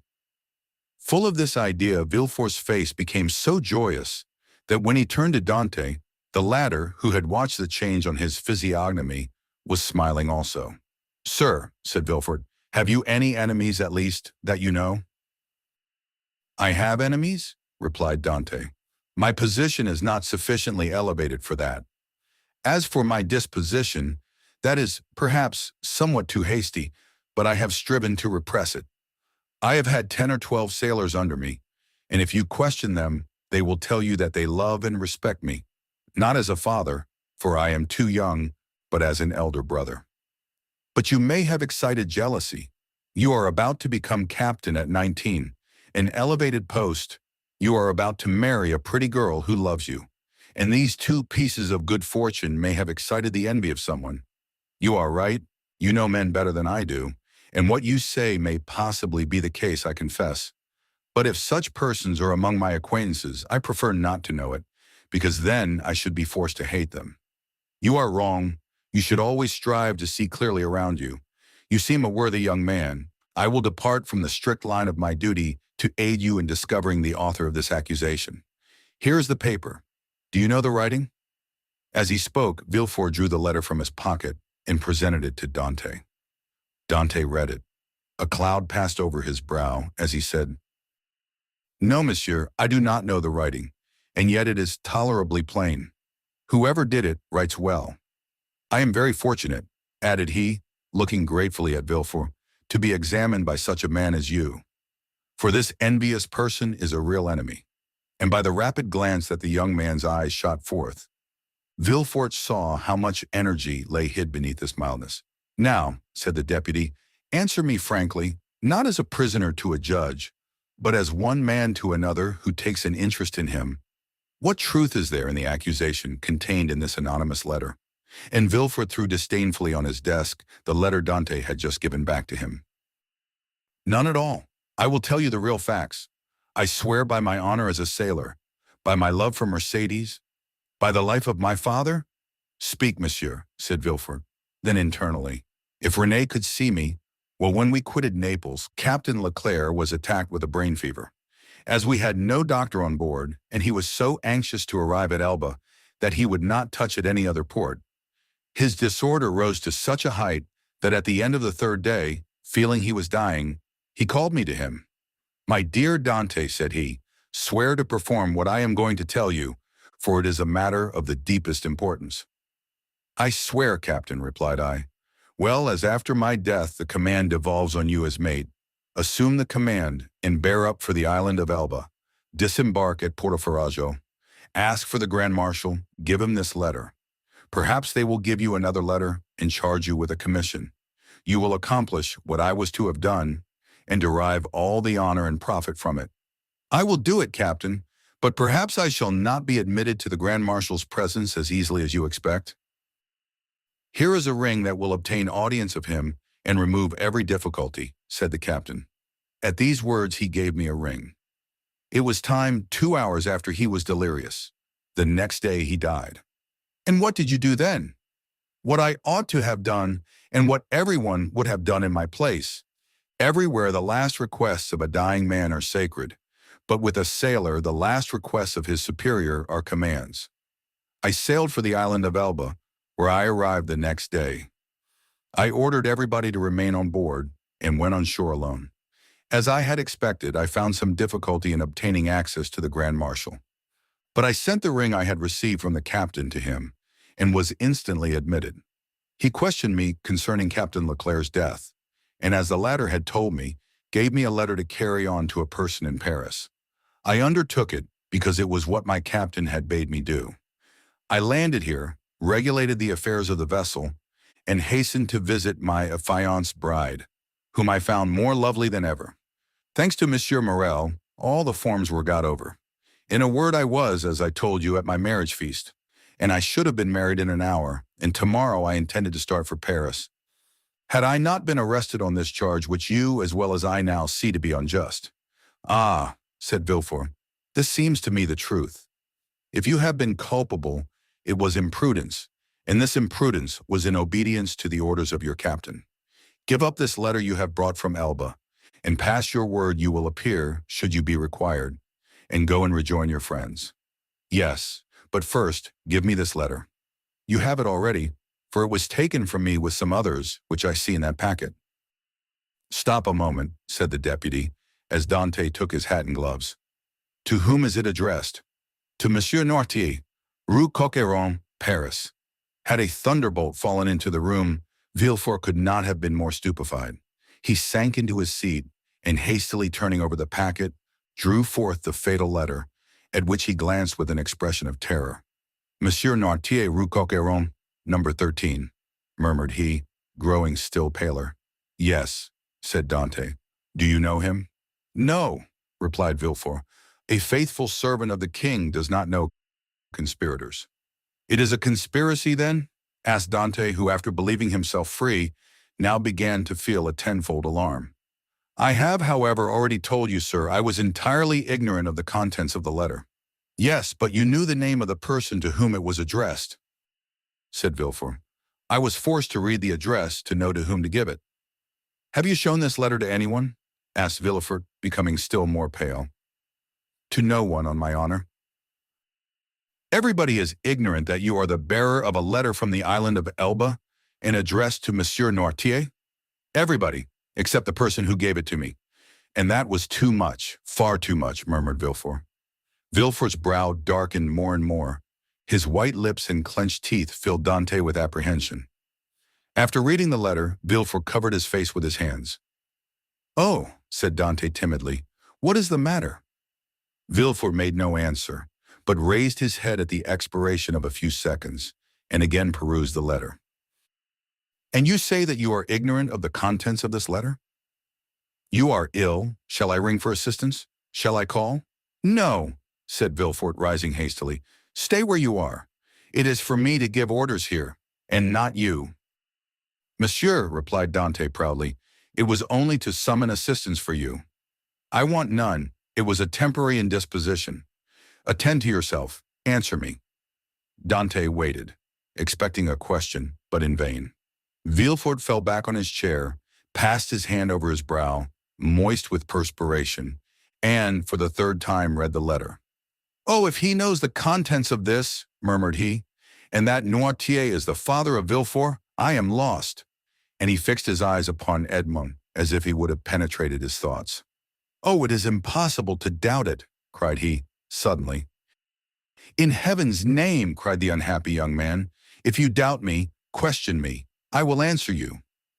Villefort made a violent effort, and in a tone he strove to render firm. "Sir," said he, "I am no longer able, as I had hoped, to restore you immediately to liberty. Before doing so, I must consult the trial justice. What my own feeling is, you already know." "Oh, monsieur," cried Dantès, "you have been rather a friend than a judge. Well, I must detain you some time longer, but I will strive to make it as short as possible. The principal charge against you is this letter, and you see—" Villefort approached the fire, cast it in, and waited until it was entirely consumed. "You see, I destroy it?" "Oh," exclaimed Dantès, "you are goodness itself." "Listen," continued Villefort, "you can now have confidence in me after what I have done." "Oh, command, and I will obey." "Listen, this is not a command, but advice I give you." "Speak, and I will follow your advice." "I shall detain you until this evening in the Palais de Justice. Should anyone else interrogate you, say to him what you have said to me, but do not, I promise." It was Villefort who seemed to entreat, and the prisoner who reassured him. "You see," continued he, glancing toward the grate, where fragments of burnt paper fluttered in the flames, "the letter is destroyed. You and I alone know of its existence. Should you therefore be questioned, deny all knowledge of it. Deny it boldly, and you are saved. Be satisfied. I will deny it. It was the only letter you had? It was. Swear it." "I swear it." Villefort rang. A police agent entered. Villefort whispered some words in his ear, to which the officer replied by a motion of his head. "Follow him," said Villefort to Dantès. Dantès saluted Villefort and retired. Hardly had the door closed when Villefort threw himself half-fainting into a chair. "Alas, alas," murmured he, "if the procureur himself had been at Marseilles, I should have been ruined. This accursed letter would have destroyed all my hopes. Oh, my father, must your past career always interfere with my successes?" Suddenly a light passed over his face. A smile played around his set mouth, and his haggard eyes were fixed in thought. "This will do," said he, "and from this letter, which might have ruined me, I will make my fortune. Now to the work I have in hand." And after having assured himself that the prisoner was gone, the deputy procureur hastened to the house of his betrothed. Chapter 8. The Château the commissary of police, as he traversed the antechamber, made a sign to two gendarmes, who placed themselves one on Dantès' right and the other on his left. A door that communicated with the Palais de Justice was opened, and they went through a long range of gloomy corridors, whose appearance might have made even the boldest shudder. The Palais de Justice communicated with the prison, a somber edifice that, from its grated windows, looks on the clock tower of the Accoules. After numberless windings, Dantès saw a door with an iron wicket. The commissary took up an iron mallet and knocked thrice, every blow seeming to Dantès as if struck on his heart. The door opened, the two gendarmes gently pushed him forward, and the door closed with a loud sound behind him. The air he inhaled was no longer pure, but thick and mephitic. He was in prison. He was conducted to a tolerably neat chamber, but grated and barred, and its appearance, therefore, did not greatly alarm him. Besides, the words of Villefort, who seemed to interest himself so much, resounded still in his ears like a promise of freedom. It was 4 o'clock when Dante was placed in this chamber. It was, as we have said, the 1st of March, and the prisoner was soon buried in darkness. The obscurity augmented the acuteness of his hearing. At the slightest sound he rose and hastened to the door, convinced they were about to liberate him. But the sound died away, and Dante sank again into his seat. At last, about 10 o'clock, and just as Dante began to despair, steps were heard in the corridor. A key turned in the lock, the bolts creaked, the massy oaken door flew open, and a flood of light from 2 torches pervaded the apartment. By the torchlight, Dante saw the glittering sabers and carbines of 4 gendarmes. He had advanced at first, but stopped at the sight of this display of force. "Are you come to fetch me?" asked he. "Yes," replied a gendarme. "By the orders of the deputy procureur?" "I believe so." The conviction that they came from Monsieur de Villefort relieved all Dante's apprehensions. He advanced calmly and placed himself in the center of the escort. A carriage waited at the door, the coachman was on the box, and a police officer sat beside him. "Is this carriage for me?" said Dante. "It is for you," replied a gendarme. Dante was about to speak, but feeling himself urged forward, and having neither the power nor the intention to resist, he mounted the steps and was in an instant seated inside between 2 gendarmes. The 2 others took their places opposite, and the carriage rolled heavily over the stones. The prisoner glanced at the windows. They were grated. He had changed his prison for another that was conveying him he knew not whither. Through the grating, however, Dante saw they were passing through the Rue Caisserie, and by the Rue Saint-Laurent and the Rue Taramis to the quay. Soon he saw the lights of La Consigne. The carriage stopped, the officer descended, approached the guardhouse. A dozen soldiers came out and formed themselves in order. Dante saw the reflection of their muskets by the light of the lamps on the quay. "Can all this force be summoned on my account?" thought he. The officer opened the door, which was locked, and without speaking a word, answered Dante's question. For he saw between the ranks of the soldiers a passage formed from the carriage to the port. The 2 gendarmes who were opposite to him descended first. Then he was ordered to alight, and the gendarmes on each side of him followed his example. They advanced towards a boat, which a custom-house officer held by a chain near the quay. The soldiers looked at Dante with an air of stupid curiosity. In an instant, he was placed in the stern sheets of the boat, between the gendarmes, while the officer stationed himself at the bow. A shove sent the boat adrift, and 4 sturdy oarsmen impelled it rapidly towards the pilon. At a shout from the boat, the chain that closes the mouth of the port was lowered, and in a second they were, as Dante knew, in the Friul and outside the inner harbor. The prisoner's first feeling was of joy at again breathing the pure air. For air is freedom. But he soon sighed, for he passed before La Réserve, where he had that morning been so happy, and now through the open windows came the laughter and revelry of a ball. Dante folded his hands, raised his eyes to heaven, and prayed fervently. The boat continued her voyage. They had passed the Tête de Morte, were now off the Anse du Pharo, and about to double the battery. This maneuver was incomprehensible to Dante. "Whither are you taking me?" asked he. "You will soon know." "But still, we are forbidden to give you any explanation." Dante, trained in discipline, knew that nothing would be more absurd than to question subordinates who were forbidden to reply, and so he remained silent. The most vague and wild thoughts passed through his mind. The boat they were in could not make a long voyage. There was no vessel at anchor outside the harbor. He thought perhaps they were going to leave him on some distant point. He was not bound, nor had they made any attempt to handcuff him. This seemed a good augury. Besides, had not the deputy, who had been so kind to him, told him that provided he did not pronounce the dreaded name of Noirtier, he had nothing to apprehend? Had not Villefort in his presence destroyed the fatal letter, the only proof against him? He waited silently, striving to pierce through the darkness. They had left the Ile Ratonneau, where the lighthouse stood on the right, and were now opposite the Pointe de Catalan. It seemed to the prisoner that he could distinguish a feminine form on the beach, for it was there Mercédès dwelt. How was it that a presentiment did not warn Mercédès that her lover was within 300 yards of her? One light alone was visible, and Dantès saw that it came from Mercédès' chamber. Mercédès was the only one awake in the whole settlement. A loud cry could be heard by her, but pride restrained him, and he did not utter it. What would his guards think if they heard him shout like a madman? He remained silent, his eyes fixed upon the light. The boat went on, but the prisoner thought only of Mercédès. An intervening elevation of land hid the light.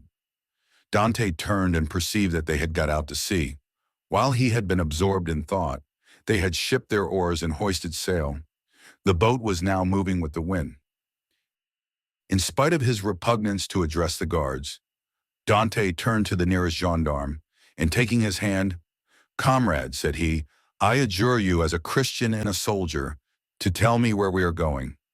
I am Captain Dantès, a loyal Frenchman, thought accused of treason.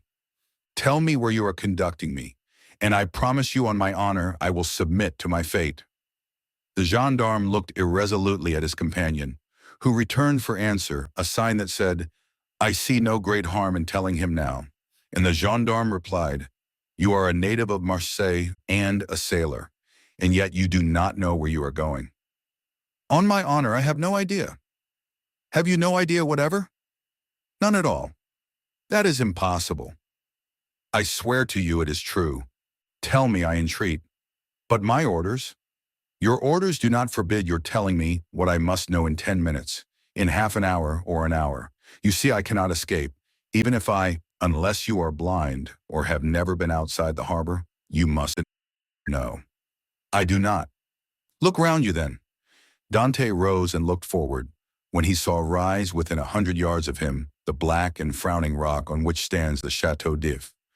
This gloomy fortress, which has for more than 300 years furnished food for so many wild legends, seemed to Dantès like a scaffold to a malefactor.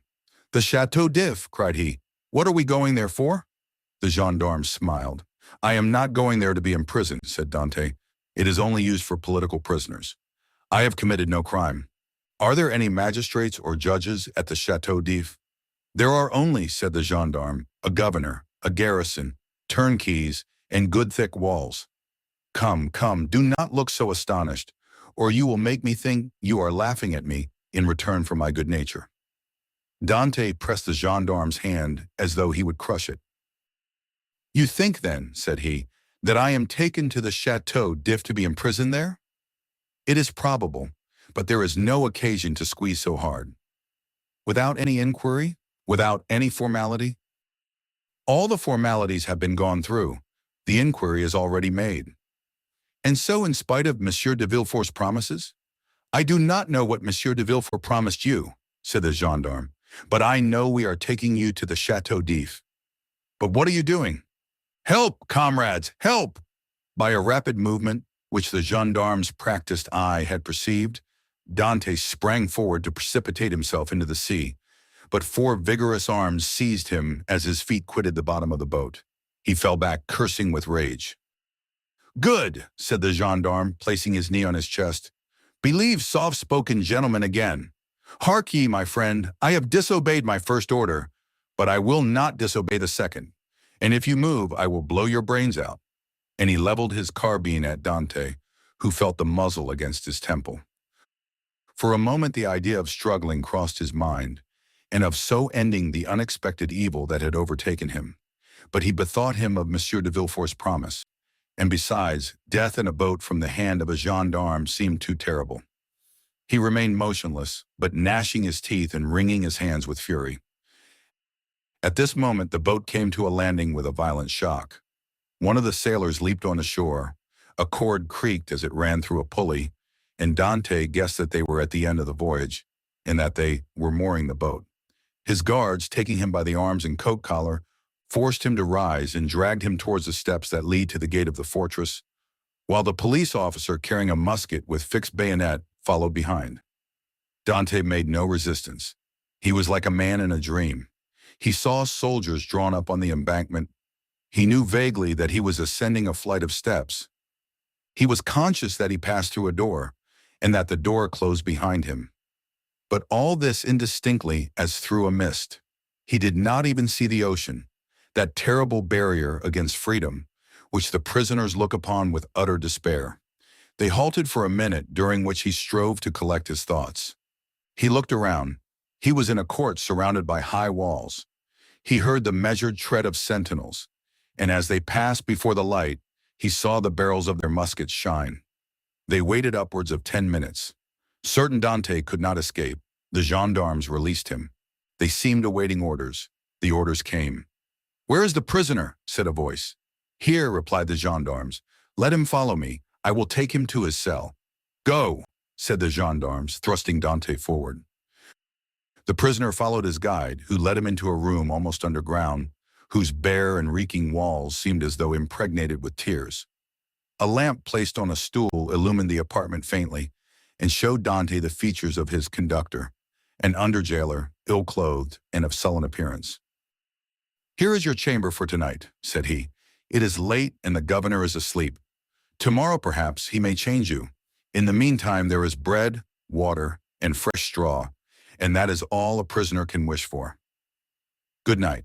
And before Dante could open his mouth, before he had noticed where the jailer placed his bread or the water, before he had glanced towards the corner where the straw was, the jailer disappeared, taking with him the lamp and closing the door, leaving stamped upon the prisoner's mind the dim reflection of the dripping walls of his dungeon. Dante was alone in darkness and in silence, cold as the shadows that he felt breathe on his burning forehead. With the first dawn of day, the jailer returned, with orders to leave Dante where he was. He found the prisoner in the same position, as if fixed there, his eyes swollen with weeping. He had passed the night standing and without sleep. The jailer advanced. Dante appeared not to perceive him. He touched him on the shoulder. Edmond started. "Have you not slept?" said the jailer. "I do not know," replied Dante. The jailer stared. "Are you hungry?" continued he. "I do not know." "Do you wish for anything?" "I wish to see the governor." The jailer shrugged his shoulders and left the chamber. Dante followed him with his eyes and stretched forth his hands toward the open door, but the door closed. All his emotion then burst forth. He cast himself on the ground, weeping bitterly, and asking himself what crime he had committed that he was thus punished. The day passed thus. He scarcely tasted food, but walked round and round the cell like a wild beast in its cage. One thought in particular tormented him, namely that during his journey hither he had sat so still, whereas he might, a dozen times, have plunged into the sea, and, thanks to his powers of swimming, for which he was famous, have gained the shore, concealed himself until the arrival of a Genoese or Spanish vessel, escaped to Spain or Italy, where Mercédès and his father could have joined him. He had no fears as to how he should live. Good seamen are welcome everywhere. He spoke Italian like a Tuscan and Spanish like a Castilian. He would have been free and happy with Mercédès and his father, whereas he was now confined in the Château d'If, that impregnable fortress, ignorant of the future destiny of his father and Mercédès, and all this because he had trusted to Villefort's promise. The thought was maddening, and Dante threw himself furiously down on his straw. The next morning at the same hour, the jailer came again. "Well," said the jailer, "are you more reasonable today?" Dante made no reply. "Come, cheer up. Is there anything that I can do for you?" "I have already told you it was impossible." "Why so?" "Because it is against prison rules, and prisoners must not even ask for it." "What is allowed then?" "Better fare if you pay for it, books, and leave to walk about." "I do not want books. I am satisfied with my food, and do not care to walk about. But I wish to see the governor. If you worry me by repeating the same thing, I will not bring you any more to eat." "Well then," said Edmond, "if you do not, I shall die of hunger. That is all." The jailer saw by his tone he would be happy to die, and as every prisoner is worth 10 sous a day to his jailer, he replied in a more subdued tone, "What you ask is impossible, but if you are very well behaved, you will be allowed to walk about, and someday you will meet the governor, and if he chooses to reply, that is his affair." "But," asked Dante, "how long shall I have to wait?" "Ah, a month, 6 months, a year. It is too long a time. I wish to see him at once." Ah, said the jailer, do not always brood over what is impossible, or you will be mad in a fortnight. You think so? Yes, we have an instance here. It was by always offering 1,000,000 of francs to the governor for his liberty that an abbé became mad, who was in this chamber before you. How long has he left it? 2 years. Was he liberated then? No, he was put in a dungeon. Listen, said Dante, I am not an abbé, I am not mad, perhaps I shall be, but at present, unfortunately, I am not. I will make you another offer. What is that? I do not offer you 1,000,000 because I have it not, but I will give you 100 crowns if the first time you go to Marseille, you will seek out a young girl named Mercédès at the Catalans and give her 2 lines from me. If I took them and were detected, I should lose my place, which is worth 2,000 francs a year, so that I should be a great fool to run such a risk for 300. Well, said Dante, mark this. If you refuse at least to tell Mercédès I am here, I will someday hide myself behind the door, and when you enter, I will dash out your brains with this stool. Threats, cried the jailer, retreating and putting himself on the defensive. You are certainly going mad. The abbé began like you, and in 3 days you will be like him, mad enough to tie up. But fortunately, there are dungeons here. Dante whirled the stool round his head. All right, said the jailer. All right, since you will have it so, I will send word to the governor. Very well, returned Dante, dropping the stool and sitting on it as if he were in reality mad. The jailer went out and returned in an instant with a corporal and 4 soldiers. By the governor's orders, said he, conduct the prisoner to the tier beneath. To the dungeon, then, said the corporal. Yes, we must put the madman with the madmen. The soldiers seized Dante, who followed passively. He descended 15 steps, and the door of a dungeon was opened, and he was thrust in. The door closed, and Dante advanced with outstretched hands until he touched the wall. He then sat down in the corner until his eyes became accustomed to the darkness. The jailer was right. Dante wanted but little of being utterly mad. Chapter 9. The evening of the betrothal. Villefort had, as we have said, hastened back to Madame de Saint-Méran's in the Place du Grand Cour, and on entering the house found that the guests whom he had left at table were taking coffee in the salon. René was, with all the rest of the company, anxiously awaiting him, and his entrance was, well, decapitator, guardian of the state, royalist, Brutus, what is the matter? Said one. Speak out.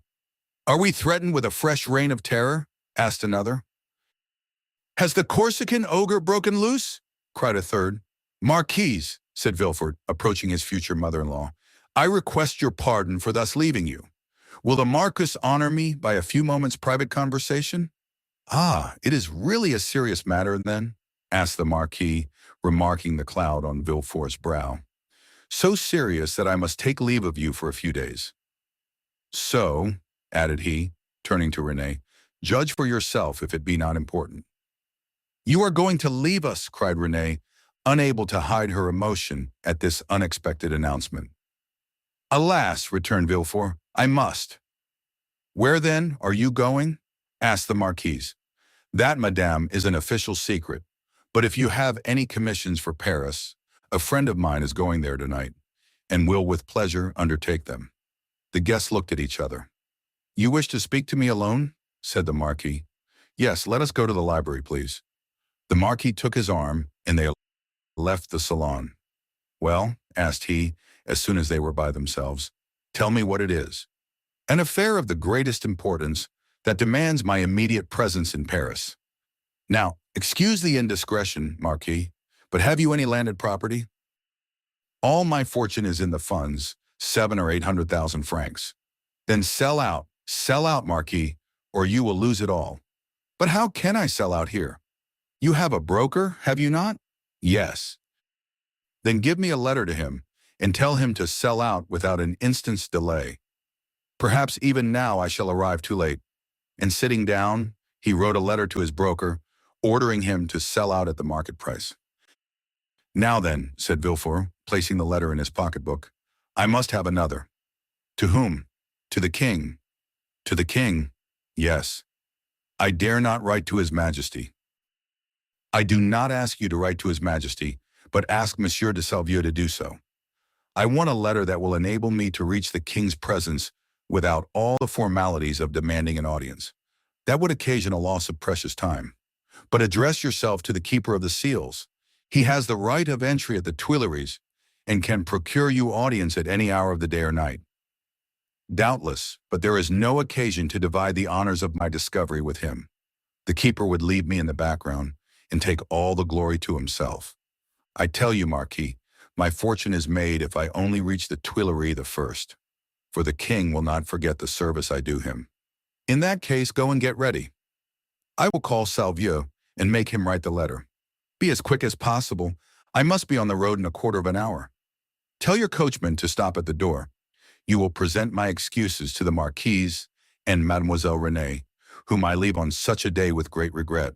You will find them both here and can make your farewells in person. 1,000 thanks. And now for the letter. The Marquis rang, a servant entered. Say to the Comte de Salvieux that I would like to see him.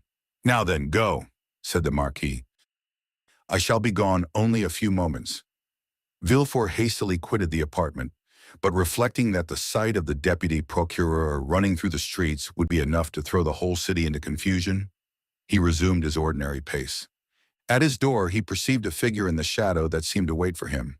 It was Mercédès, who, hearing no news of her lover, had come unobserved to inquire after him. As Villefort drew near, she advanced and stood before him. Dantès had spoken of Mercédès, and Villefort instantly recognized her. Her beauty and high bearing surprised him, and when she inquired what had become of her lover, it seemed to him that she was the judge, and he the accused. The young man you speak of, said Villefort abruptly, is a great criminal, and I can do nothing for him, mademoiselle. Mercédès burst into tears, and as Villefort strove to pass her, again addressed him. But at least tell me where he is, that I may know whether he is alive or dead, said she. I do not know. He is no longer in my hands, replied Villefort, and desirous of putting an end to the interview, he pushed by her and closed the door as if to exclude the pain he felt. But remorse is not thus banished. Like Virgil's wounded hero, he carried the arrow in his wound, and, arrived at the salon, Villefort uttered a sigh that was almost a sob and sank into a chair. Then the first pangs of an unending torture seized upon his heart. The man he sacrificed to his ambition, that innocent victim immolated on the altar of his father's faults, appeared to him pale and threatening, leading his affianced bride by the hand, and bringing with him remorse not such as the ancients figured, furious and terrible, but that slow and consuming agony whose pangs are intensified from hour to hour, up to the very moment of death. Then he had a moment's hesitation. He had frequently called for capital punishment on criminals, and owing to his irresistible eloquence, they had been condemned. And yet the slightest shadow of remorse had never clouded Villefort's brow, because they were guilty. At least, he believed so. But here was an innocent man whose happiness he had destroyed. In this case, he was not the judge, but the executioner. As he thus reflected, he felt a sensation we have described, and which had hitherto been unknown to him, arise in his bosom and fill him with vague apprehensions. It is thus that a wounded man trembles instinctively at the approach of the finger to his wound until it be healed. But Villefort's was one of those that never close, or if they do, only close to reopen, more agonizing than ever.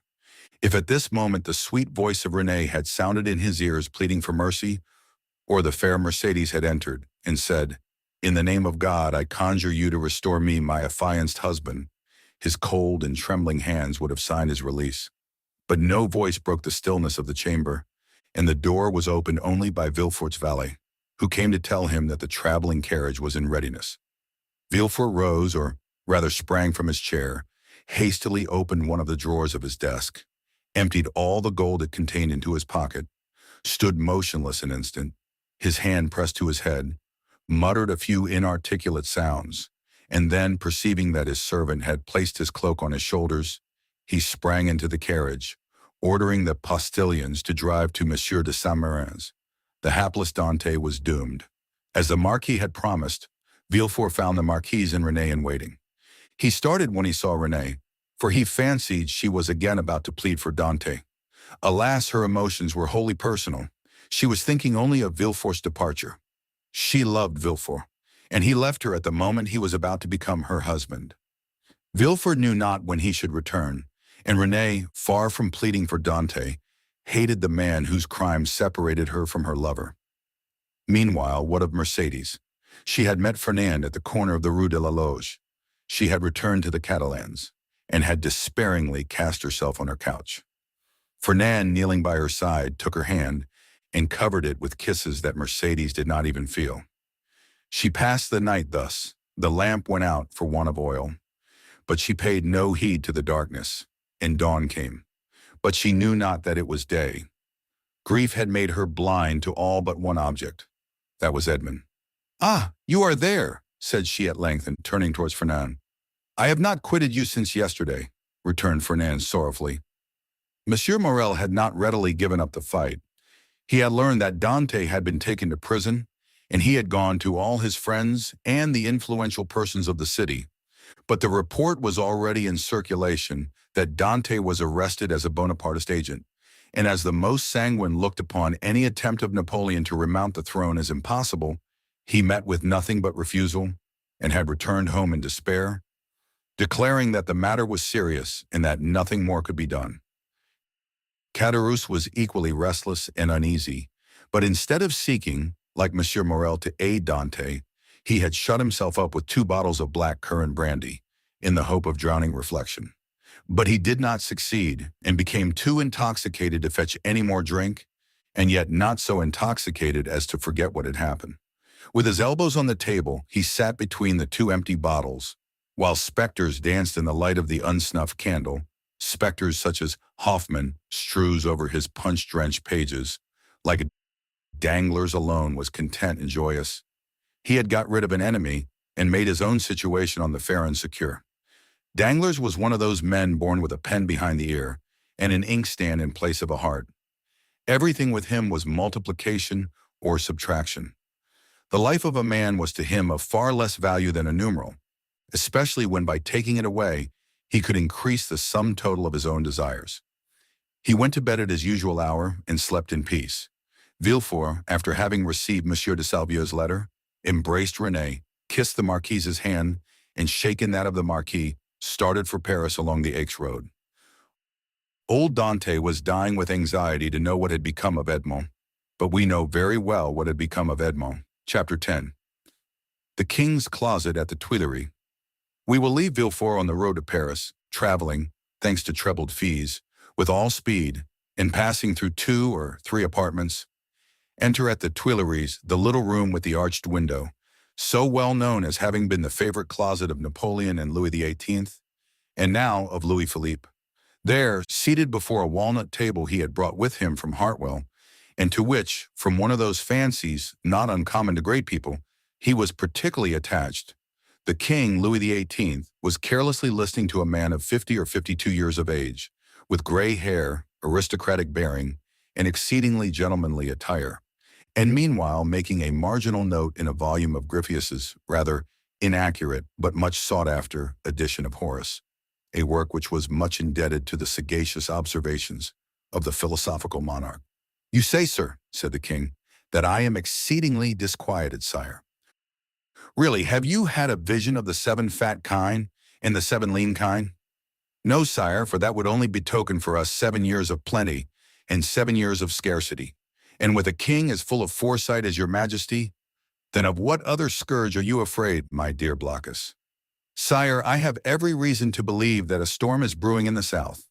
"Well, my dear Duke," replied Louis XVIII, "I think you are wrongly informed, and know positively that, on the contrary, it is very fine weather in that direction."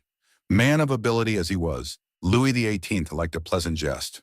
"Sire," continued Monsieur de Blacas, "if it only be to reassure a faithful servant, will your majesty send into Languedoc, Provence, and Dauphine trusty men, who will bring you back a faithful report as to the feeling in these 3 provinces?" "Caninus certus," replied the king, continuing the annotations in his Horace.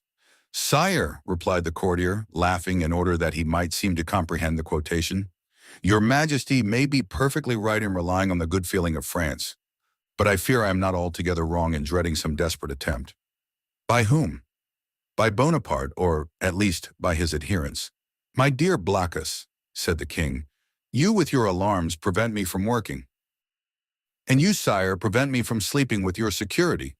Wait, my dear sir, wait a moment, for I have such a delightful note on the pastor cum trahere. Wait, and I will listen to you afterwards. There was a brief pause during which Louis XVIII wrote, in a hand as small as possible, another note on the margin of his Horace, and then looking at the Duke with the air of a man who thinks he has an idea of his own, while he is only commenting upon the idea of another, said, Go on, my dear Duke, go on, I listen.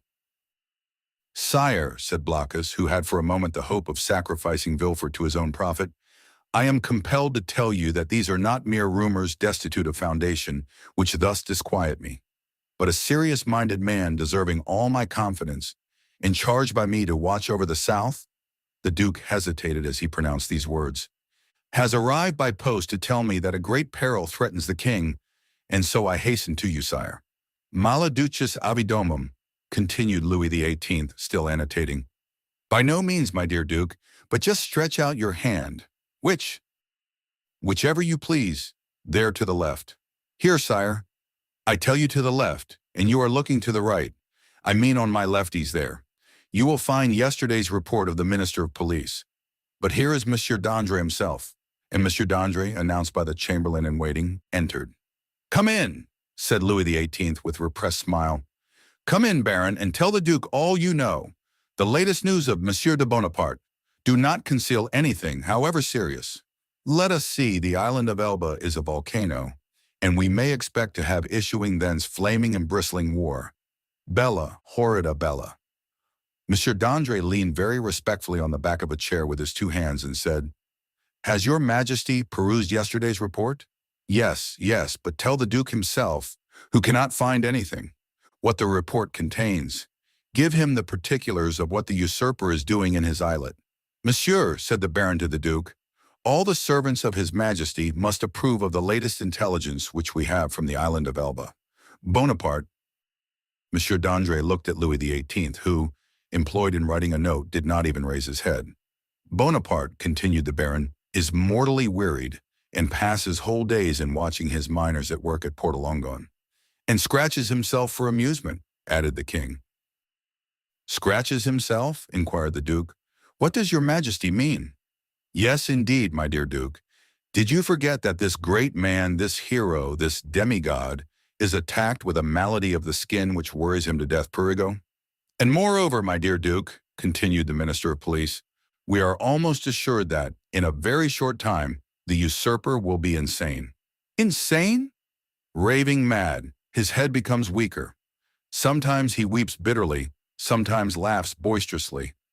At other time he passes hours on the seashore, flinging stones in the water, and when the flint makes duck and drake 5 or 6 times, he appears as delighted as if he had gained another Marengo or Austerlitz. Now you must agree that these are indubitable symptoms of insanity. Or of wisdom, my dear Baron, or of wisdom, said Louis XVIII, laughing. The greatest captains of antiquity amused themselves by casting pebbles into the ocean. See Plutarch's Life of Scipio Africanus. Monsieur de Blacas pondered deeply between the confident monarch and the truthful minister. Villefort, who did not choose to reveal the whole secret, lest another should reap all the benefit of the disclosure, had yet communicated enough to cause him the greatest uneasiness. Well, well, d'André, said Louis XVIII, Blacas is not yet convinced. Let us proceed, therefore, to the usurper's conversion. The Minister of Police bowed. The usurper's conversion, murmured the Duke, looking at the king and d'André, who spoke alternately, like Virgil's shepherds. The usurper converted. Decidedly, my dear Duke. In what way converted? To good principles. Tell him all about it, Baron. Why, this is the way of it, said the minister, with the gravest air in the world. Napoleon lately had a review, and as 2 or 3 of his old veterans expressed a desire to return to France, he gave them their dismissal and exhorted them to serve the good king. These were his own words, of that I am certain. Well, Blacas, what think you of this? Inquired the king triumphantly, and pausing for a moment from the voluminous scholiast before him.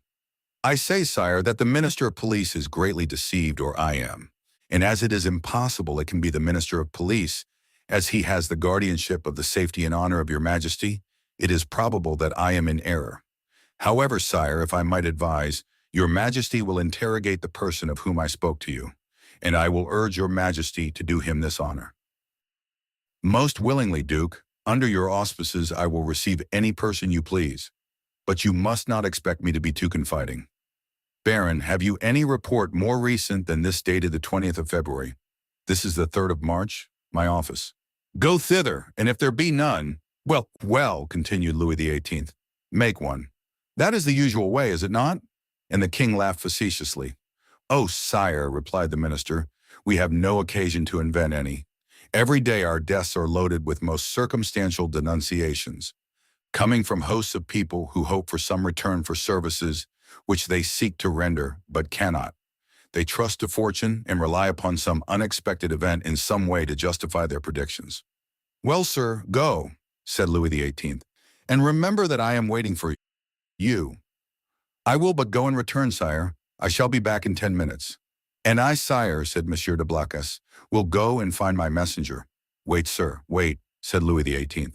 "Really, Monsieur de Blacas, I must change your armorial bearings. I will give you an eagle with outstretched wings, holding in its claws a prey which tries in vain to escape, and bearing this device, Tenax." "Sire, I listen," said de Blacas, biting his nails with impatience. "I wish to consult you on this passage, Molli fugens angelitu. You know it refers to a stag flying from a wolf. Are you not a sportsman and a great wolf hunter? Well then, what do you think of the Molli angelitu?" "Admirable, sire, but my messenger is like the stag you refer to, for he has posted 220 leagues in scarcely 3 days." "Which is undergoing great fatigue and anxiety, my dear Duke, when we have a telegraph which transmits messages in 3 or 4 hours, and that without getting in the least out of breath. Ah, sire, you recompense but badly this poor young man, who has come so far and with so much ardor to give your Majesty useful information. If only for the sake of Monsieur de Salvieux, who recommends him to me, I entreat your Majesty to receive him graciously." "Monsieur de Salvieux, my brother's chamberlain?" "Yes, sire. He is at Marseilles." "And writes me thence. Does he speak to you of this conspiracy?" "To your Majesty." "Monsieur de Villefort," cried the king. "Is the messenger's name Monsieur de Villefort?" "Yes, sire." "And he comes from Marseilles?" "In person." "Why did you not mention his name at once?" replied the king, betraying some uneasiness. "Sire, I thought his name was unknown to your Majesty." No, Blacas. He is a man of strong and elevated understanding. Ambitious, too, and pardieu, you know his father's name." "His father?" "Yes, Noirtier." "Noirtier the Girondin? Noirtier the senator?" "He himself." "And your Majesty has employed the son of such a man?" "Blacas, my friend, you have but limited comprehension. I told you Villefort was ambitious, and to attain this ambition, Villefort would sacrifice everything, even his father." "Then, sire, may I present him?" "This instant, Duke. Where is he?" "Waiting below in my carriage." "Seek him at once." I hastened to do so. The Duke left the royal presence with the speed of a young man. His really sincere royalism made him youthful again. Louis XVIII remained alone, and turning his eyes on his half-open Horace, muttered, "Justum et tenacem propositi virum." Monsieur de Blacas returned as speedily as he had departed, but in the antechamber he was forced to appeal to the king's authority. Villefort's dusty garb, his costume, which was not of courtly cut, excited the susceptibility of Monsieur de Brézé, who was all astonishment at finding that this young man had the audacity to enter before the king in such attire. The Duke, however, overcame all difficulties with a word, His Majesty's order, and in spite of the protestations which the master of ceremonies made for the honor of his office and principles, Villefort was introduced. The king was seated in the same place where the Duke had left him. On opening the door, Villefort found himself facing him, and the young magistrate's first impulse was to pause. "Come in, Monsieur de Villefort," said the king. "Come in."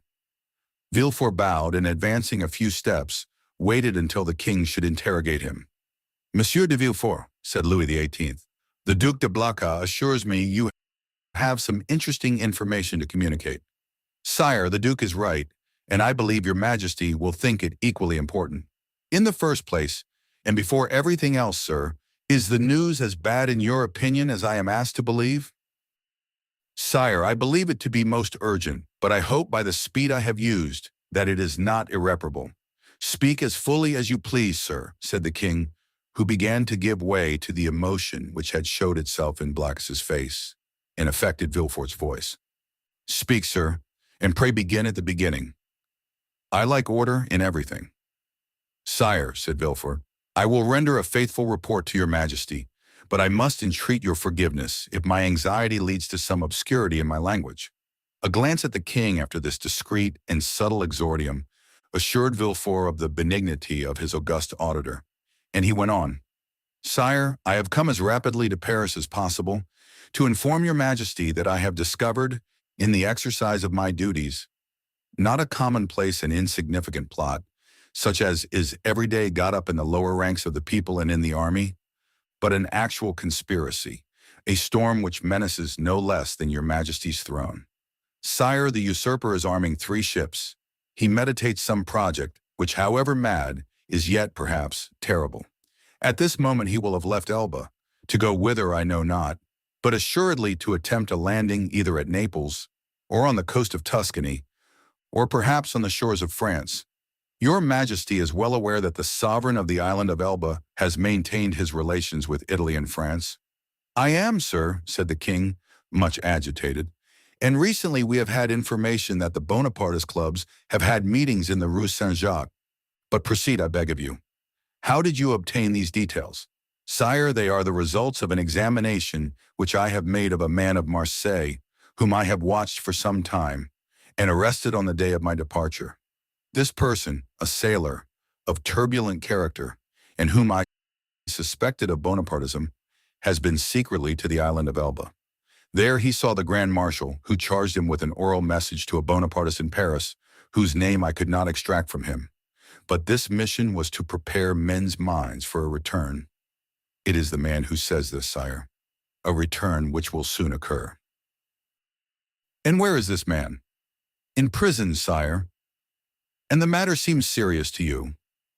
So serious, sire, that when the circumstance surprised me in the midst of a family festival, on the very day of my betrothal, I left my bride and friends, postponing everything, that I might hasten to lay at your Majesty's feet the fears which impressed me and the assurance of my devotion.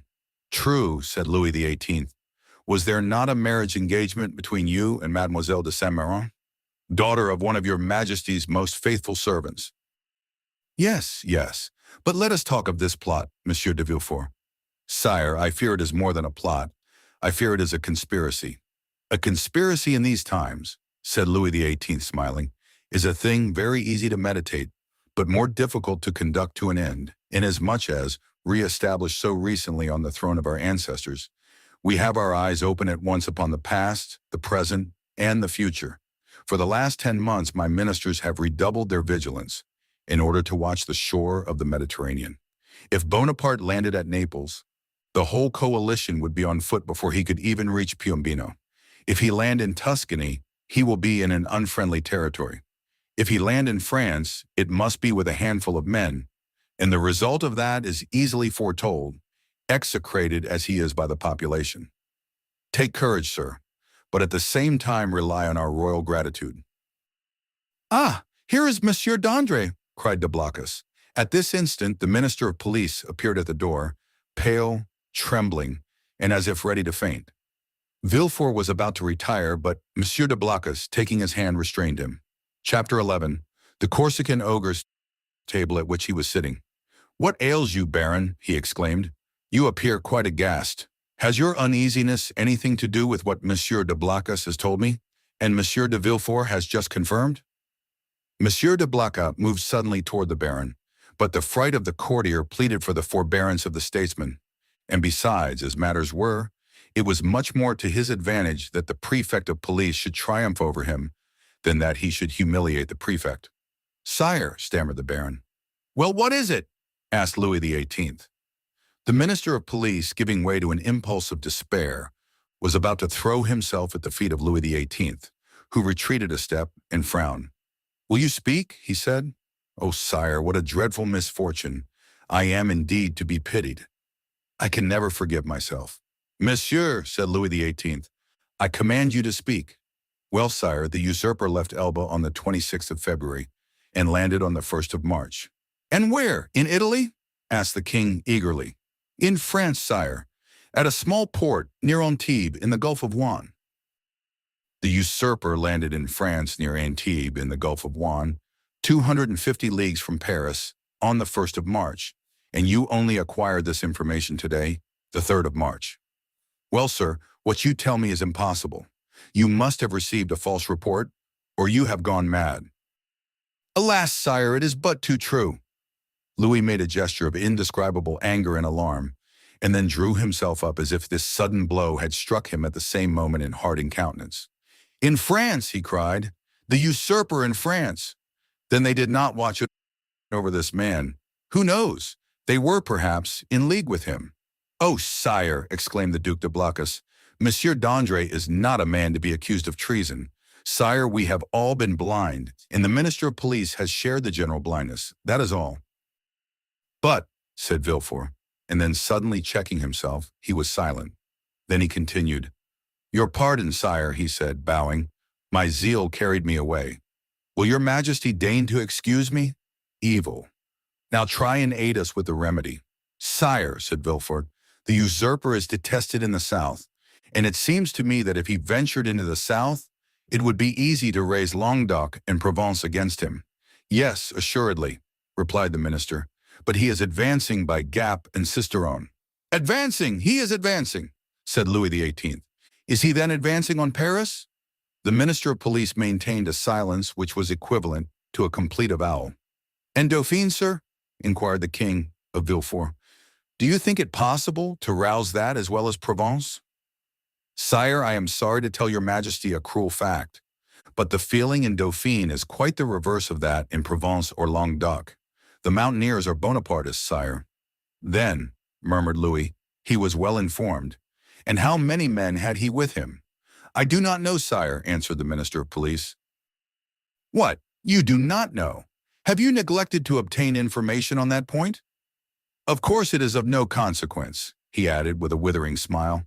"Sire, it was impossible to learn. The dispatch simply stated the fact of the landing and the route taken by the usurper." "And how did this dispatch reach you?" inquired the king. The minister bowed his head, and while a deep color overspread his cheeks, he stammered out, "By the telegraph, sire." Louis XVIII advanced a step and folded his arms over his chest as Napoleon would have done. "So then," he exclaimed, turning pale with anger, 7 conjoined and allied armies overthrew that man. A miracle of heaven replaced me on the throne of my fathers after 25 years of exile.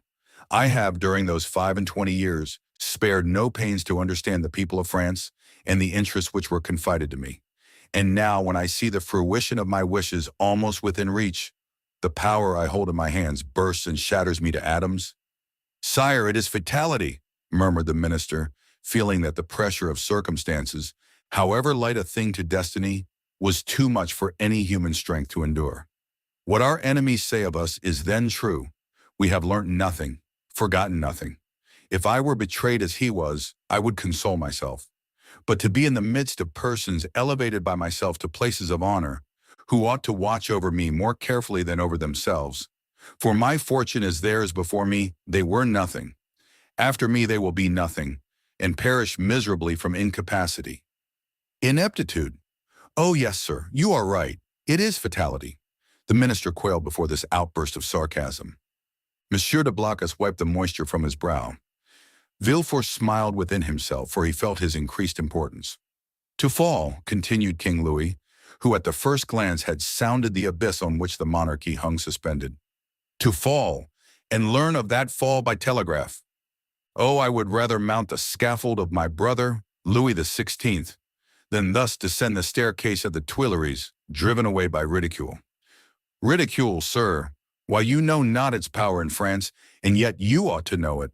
"Sire, sire," murmured the minister, "for pity's Approach, Monsieur de Villefort, resumed the king, addressing the young man, who, motionless and breathless, was listening to a conversation on which depended the destiny of a kingdom. Approach, and tell Monsieur that it is possible to know beforehand all that he has not known. Sire, it was really impossible to learn secrets which that man concealed from all the world. Really impossible? Yes, that is a great word, sir. Unfortunately, there are great words, as there are great men. I have measured them. Really impossible for a minister who has an office, agents, spies, and 1,500,000 francs for Secret Service money to know what is going on at 60 leagues from the coast of France?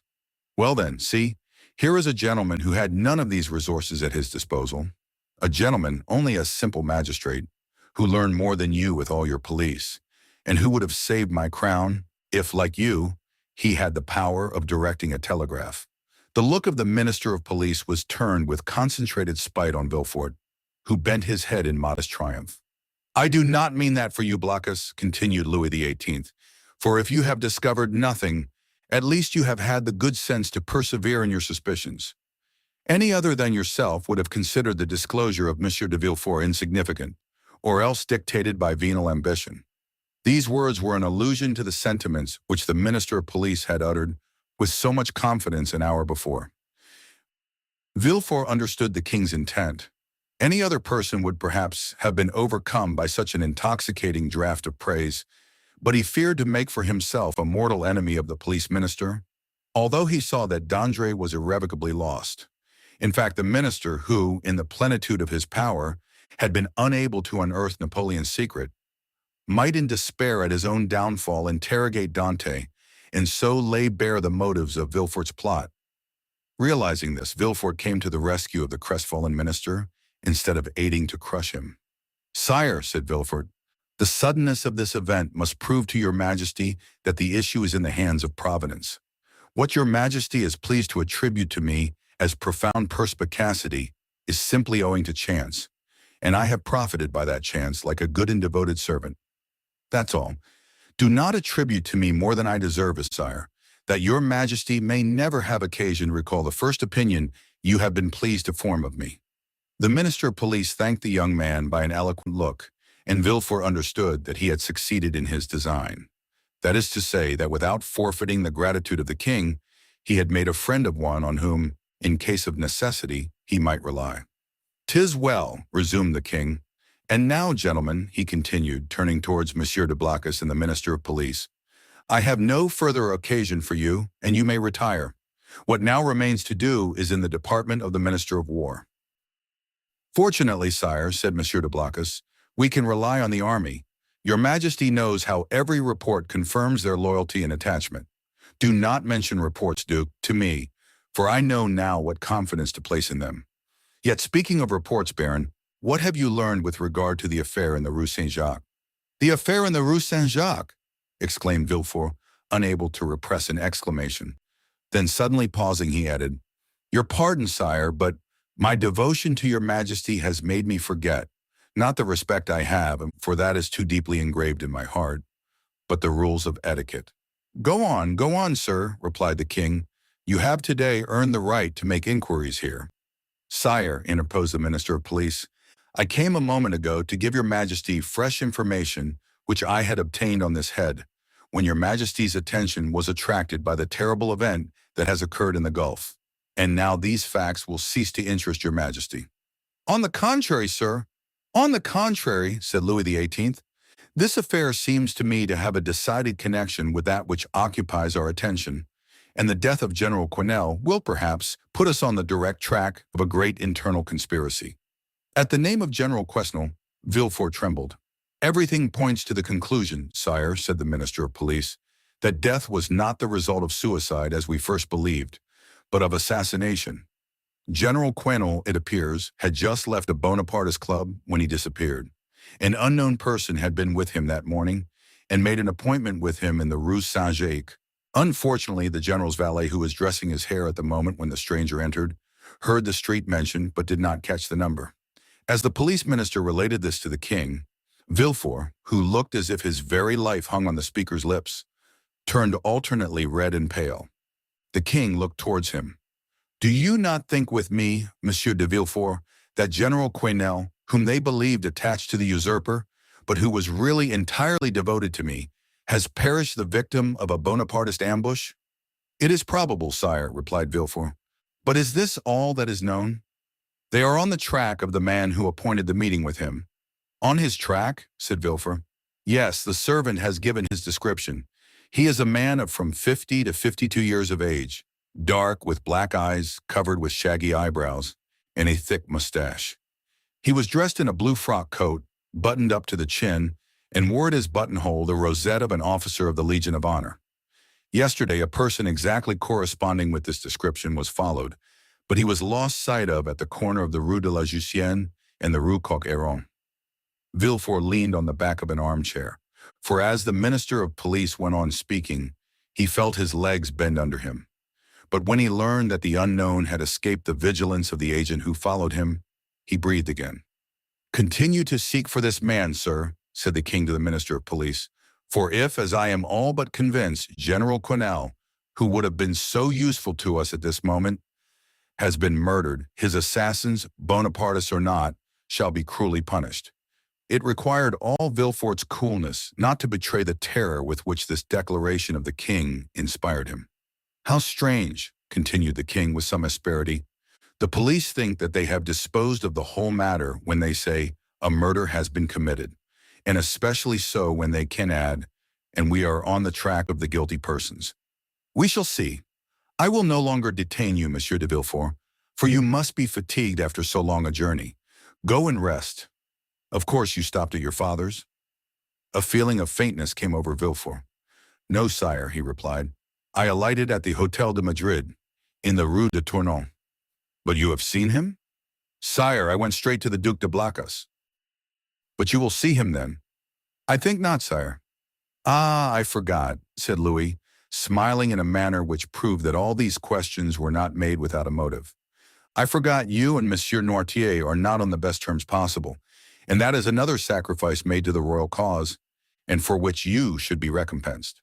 Sire, the kindness your majesty deigns to evince towards me is a recompense which so far surpasses my utmost ambition that I have nothing more to ask for. Never mind, sir, we will not forget you. Make your mind easy. In the meanwhile," the king here detached the cross of the Legion of Honor, which he usually wore over his blue coat, near the cross of Saint Louis above the order of Notre Dame du Mont Carmel and Saint Lazare, and gave it to Villefort. "In the meanwhile, take this cross." "Sire," said Villefort, "your majesty mistakes. This is an officer's cross." "Ma foi," said Louis XVIII, "take it such as it is, for I have not the time to procure you another. Blacas, let it be your care to see that the brevet is made out and sent to Monsieur de Villefort." Villefort's eyes were filled with tears of joy and pride. He took the cross and kissed it. "And now," he said, "may I inquire what are the orders with which your majesty deigns to honor me? Take what rest you require, and remember that if you are not able to serve me here in Paris, you may be of the greatest service to me at Marseilles." "Sire," replied Villefort, bowing, "in an hour I shall have quitted Paris." "Go, sir," said the king, "and should I forget you, king's memories are short, do not be afraid to bring yourself to my recollection. Baron, send for the Minister of War. Blacas, remain. You entered by luck's door. Your fortune is made." "Will it be long first?" muttered Villefort, saluting the minister whose career was ended, and looking about him for a hackney coach. One passed at the moment, which he hailed. He gave his address to the driver, and springing in, threw himself on the seat, and gave loose to dreams of ambition. 10 minutes afterwards, Villefort reached his hotel, ordered horses to be ready in 2 hours, and asked to have his breakfast brought to him. He was about to begin his repast when the sound of the bell rang sharp and loud. The valet opened the door, and Villefort heard someone speak his name. "Who could know that I was here already?" said the young man. The valet entered. "Well," said Villefort, "what is it? Who rang? Who asked for me?" "A stranger who will not send in his name." "A stranger who will not send in his name? What can he want with me?" "He wishes to speak to you." "To me?" "Yes." "Did he mention my name?" "Yes." "What sort of person is he?" "Why, sir, a man of about 50. "Short or tall?" "About your own height, sir." Dark or fair? Dark, very dark, with black eyes, black hair, black eyebrows. And how dressed? Asked Villefort quickly. In a blue frock coat, buttoned up close, decorated with the Legion of Honor. It is he, said Villefort, turning pale. Pardieu, said the individual, whose description we have twice given, entering the door. What a great deal of ceremony. Is it the custom in Marseille for sons to keep their fathers waiting in their anterooms?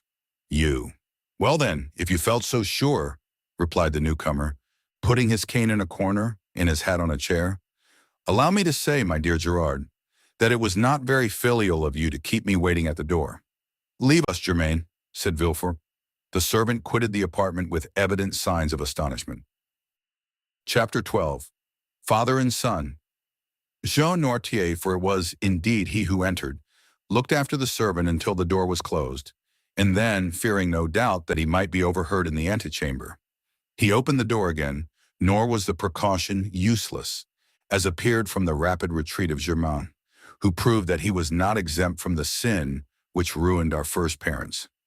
Monsieur Noirtier then took the trouble to close and bolt the antechamber door, then that of the bedchamber, and then extended his hand to Villefort, who had followed all his motions with surprise which he could not conceal. Well now, my dear Gerard, said he to the young man, with a very significant look, do you know, you seem as if you were not very glad to see me? My dear father, said Villefort, I am, on the contrary, delighted, but I so little expected your visit that it has somewhat overcome me. But my dear fellow, replied Monsieur Noirtier, seating himself, I might say the same thing to you when you announced to me your wedding for the 28th of February, and on the 3rd of March you turn up here in Paris. And if I have come, my dear father, said Gerard, drawing closer to Monsieur Noirtier, do not complain, for it is for you that I came, and my journey will be your salvation. Ah, indeed, said Monsieur Noirtier, stretching himself out at his ease in the chair. Really, pray tell me all about it, for it must be interesting. Father, you have heard speak of a certain Bonapartist club in the Rue Saint-Jacques? No, 53. Yes, I am vice president. Why, my dear boy, when a man has been proscribed by the mountaineers, has escaped from Paris in a hay cart, been hunted over the plains of Bordeaux by Robespierre's bloodhounds, he becomes accustomed to most things.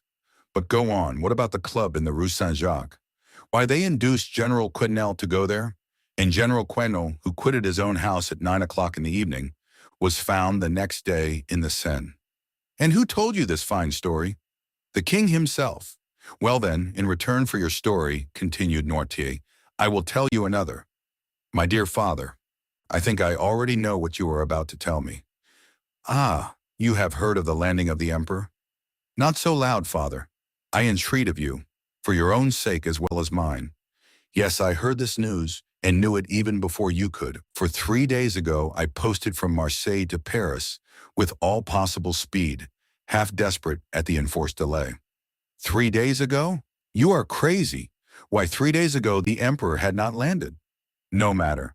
I was aware of his intention. How did you know about it? By a letter addressed to you from the island of Elba. To me? To you, in which I discovered in the pocketbook of the messenger. Had that letter fallen into the hands of another, you, my dear father, would probably ere this have been shot. Villefort's father laughed. Come, come, said he, will the Restoration adopt imperial methods so promptly? Shot, my dear boy? What an idea! Where is the letter you speak of? I know you too well to suppose you would allow such a thing to pass you. I burnt it for fear that even a fragment should remain, for that letter must have led to your condemnation. And the destruction of your future prospects, replied Noirtier. Yes, I can easily comprehend that, but I have nothing to fear while I have you to protect me. You do? Why, really, the thing becomes more and more dramatic. Explain yourself. I must refer again to the club in the Rue Saint-Jacques. It appears that this club is rather a bore to the police. Why didn't they search more vigilantly? They would have found. They have not found, but they are on the track. Yes, that's the usual phrase. I am quite familiar with it. When the police is at fault, it declares that it is on the track, and the government patiently awaits the day when it comes to say, with a sneaking air, that the track is lost. Yes, but they have found a corpse. The general has been killed, and in all countries they call that a murder. A murder do you call it? Why, there is nothing to prove that the general was murdered. People are found every day in the Seine having thrown themselves in or having been drowned from not knowing how to swim.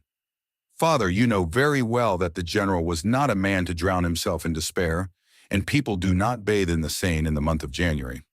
No, no, do not be deceived. This was murder in every sense of the word.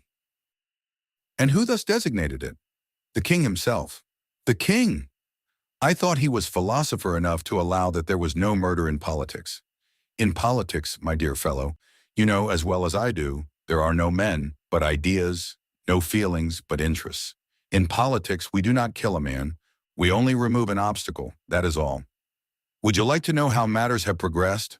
Well, I will tell you. It was thought reliance might be placed in General Quesnel. He was recommended to us from the island of Elba. One of us went to him and invited him to the Rue Saint-Jacques, where he would find some friends. He came there and the plan was unfolded to him for leaving Elba, the projected landing, etc. When he had heard and comprehended all to the fullest extent, he replied that he was a royalist. Then all looked at each other. He was made to take an oath and did so, but with such an ill grace that it was really tempting Providence to swear thus, and yet in spite of that, the general was allowed to depart free, perfectly free.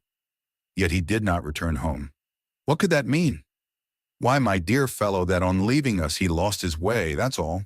A murder? Really, Villefort, you surprise me. You, a deputy procureur, to found an accusation on such bad premises. Did I ever say to you when you were fulfilling your character as a royalist and cut off the head of one of my party, "My son, you have committed a murder"? No, I said. Very well, sir, you have gained the victory. Tomorrow, perchance, it will be our turn. But father, take care. When our turn comes, our revenge will be sweeping. I do not understand you. You rely on the usurper's return? We do. You are mistaken. He will not advance 2 leagues into the interior of France without being followed, tracked, and caught like a wild beast. My dear fellow, the emperor is at this moment on the way to Grenoble. On the 10th or 12th, he will be at Lyon, and on the 20th or 25th at Paris. The people will rise. Yes, to go and meet him. He has but a handful of men with him, and armies will be dispatched against him. Yes, to escort him into the capital. Really, my dear Gerard, you are but a child. You think yourself well informed because the telegraph has told you 3 days after the landing. The usurper has landed at Cannes with several men. He is pursued. But where is he? What is he doing? You do not know at all, and in this way they will chase him to Paris without drawing a trigger. Grenoble and Lyons are faithful cities, and will oppose to him an impassable barrier. Grenoble will open her gates to him with enthusiasm. All Lyons will hasten to welcome him. Believe me, we are as well informed as you, and our police are as good as your own. Would you like a proof of it? Well, you wish to conceal your journey from me, and yet I knew of your arrival half an hour after you had passed the barrier. You gave your direction to no one but your postilion.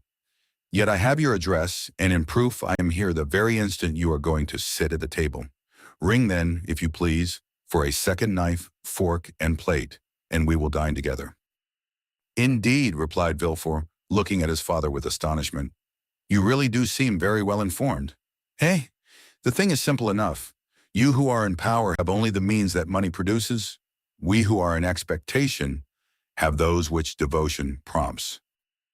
Yes, devotion, for that is, I believe, the phrase for hopeful ambition. And Villefort's father extended his hand to the bell rope to summon the servant whom his son had not called. Villefort caught his arm. Wait, my dear father, said the young man, one word more. Say on. However stupid the royalist police may be, they do know one terrible thing. What is that? The description of the man who, on the morning of the day when General Quesnel disappeared, presented himself at his house. Oh, the admirable police have found that out, have they? And what may be that description? Dark complexion, hair, eyebrows and whiskers black, blue frock coat buttoned up to the chin, rosette of an officer of the Legion of Honor in his buttonhole, a hat with wide brim, and a cane. Ah, ha, that's it, is it? said Noirtier. And why, then, have they not laid hands on him? Because yesterday, or the day before, they lost sight of him at the corner of the Rue Coq-Héron. Didn't I say that your police were good for nothing? Yes, but they may catch him yet. True, said Noirtier, looking carelessly around him. True, if this person were not on his guard, as he is, and he added with a smile, he will consequently make a few changes in his personal appearance. At these words he rose and put off his frock coat and cravat, went towards a table on which lay his son's toilet articles, lathered his face, took a razor, and, with a firm hand, cut off the compromising whiskers. Villefort watched him with alarm not devoid of admiration. His whiskers cut off. Noirtier gave another turn to his hair, took, instead of his black cravat, a colored neckerchief which lay at the top of an open portmanteau, put on in lieu of his blue and high-buttoned frock coat, a coat of Villefort's of dark brown, and cut away in front, tried on before the glass a narrow-brimmed hat of his son's, which appeared to fit him perfectly, and, leaving his cane in the corner, where he had deposited it, he took up a small bamboo switch, cut the air with it once or twice, and walked about with that. Well, he said, turning towards his wondering son, when this disguise was completed. Well, do you think your police will recognize me now? No, father, stammered Villefort. At least I hope not. And now, my dear boy, continued Noirtier, I rely on your prudence to remove all the things which I leave in your care. Oh, rely on me, said Villefort. Yes, yes. And now I believe you are right, and that you have really saved my life. Be assured I will return the favor hereafter. Villefort shook his head. You are not convinced yet. I hope at least that you may be mistaken. Shall you see the king again? Perhaps. Would you pass in his eyes for a prophet? Prophets of evil are not in favor at the court, father. True, but some day they do them justice. And supposing a second restoration, you would then pass for a great man. Well, what should I say to the king? Say this to him. Sire, you are deceived as to the feeling in France, as to the opinions of the towns and the prejudices of the army. He whom in Paris you call the Corsican ogre, who at Nevers is styled the usurper, is already saluted as Bonaparte at Lyon and emperor at Grenoble. You think he is tracked, pursued, captured? He is advancing as rapidly as his own eagles. The soldiers you believe to be dying with hunger, worn out with fatigue, ready to desert, gather like atoms of snow about the rolling ball as it hastens onward.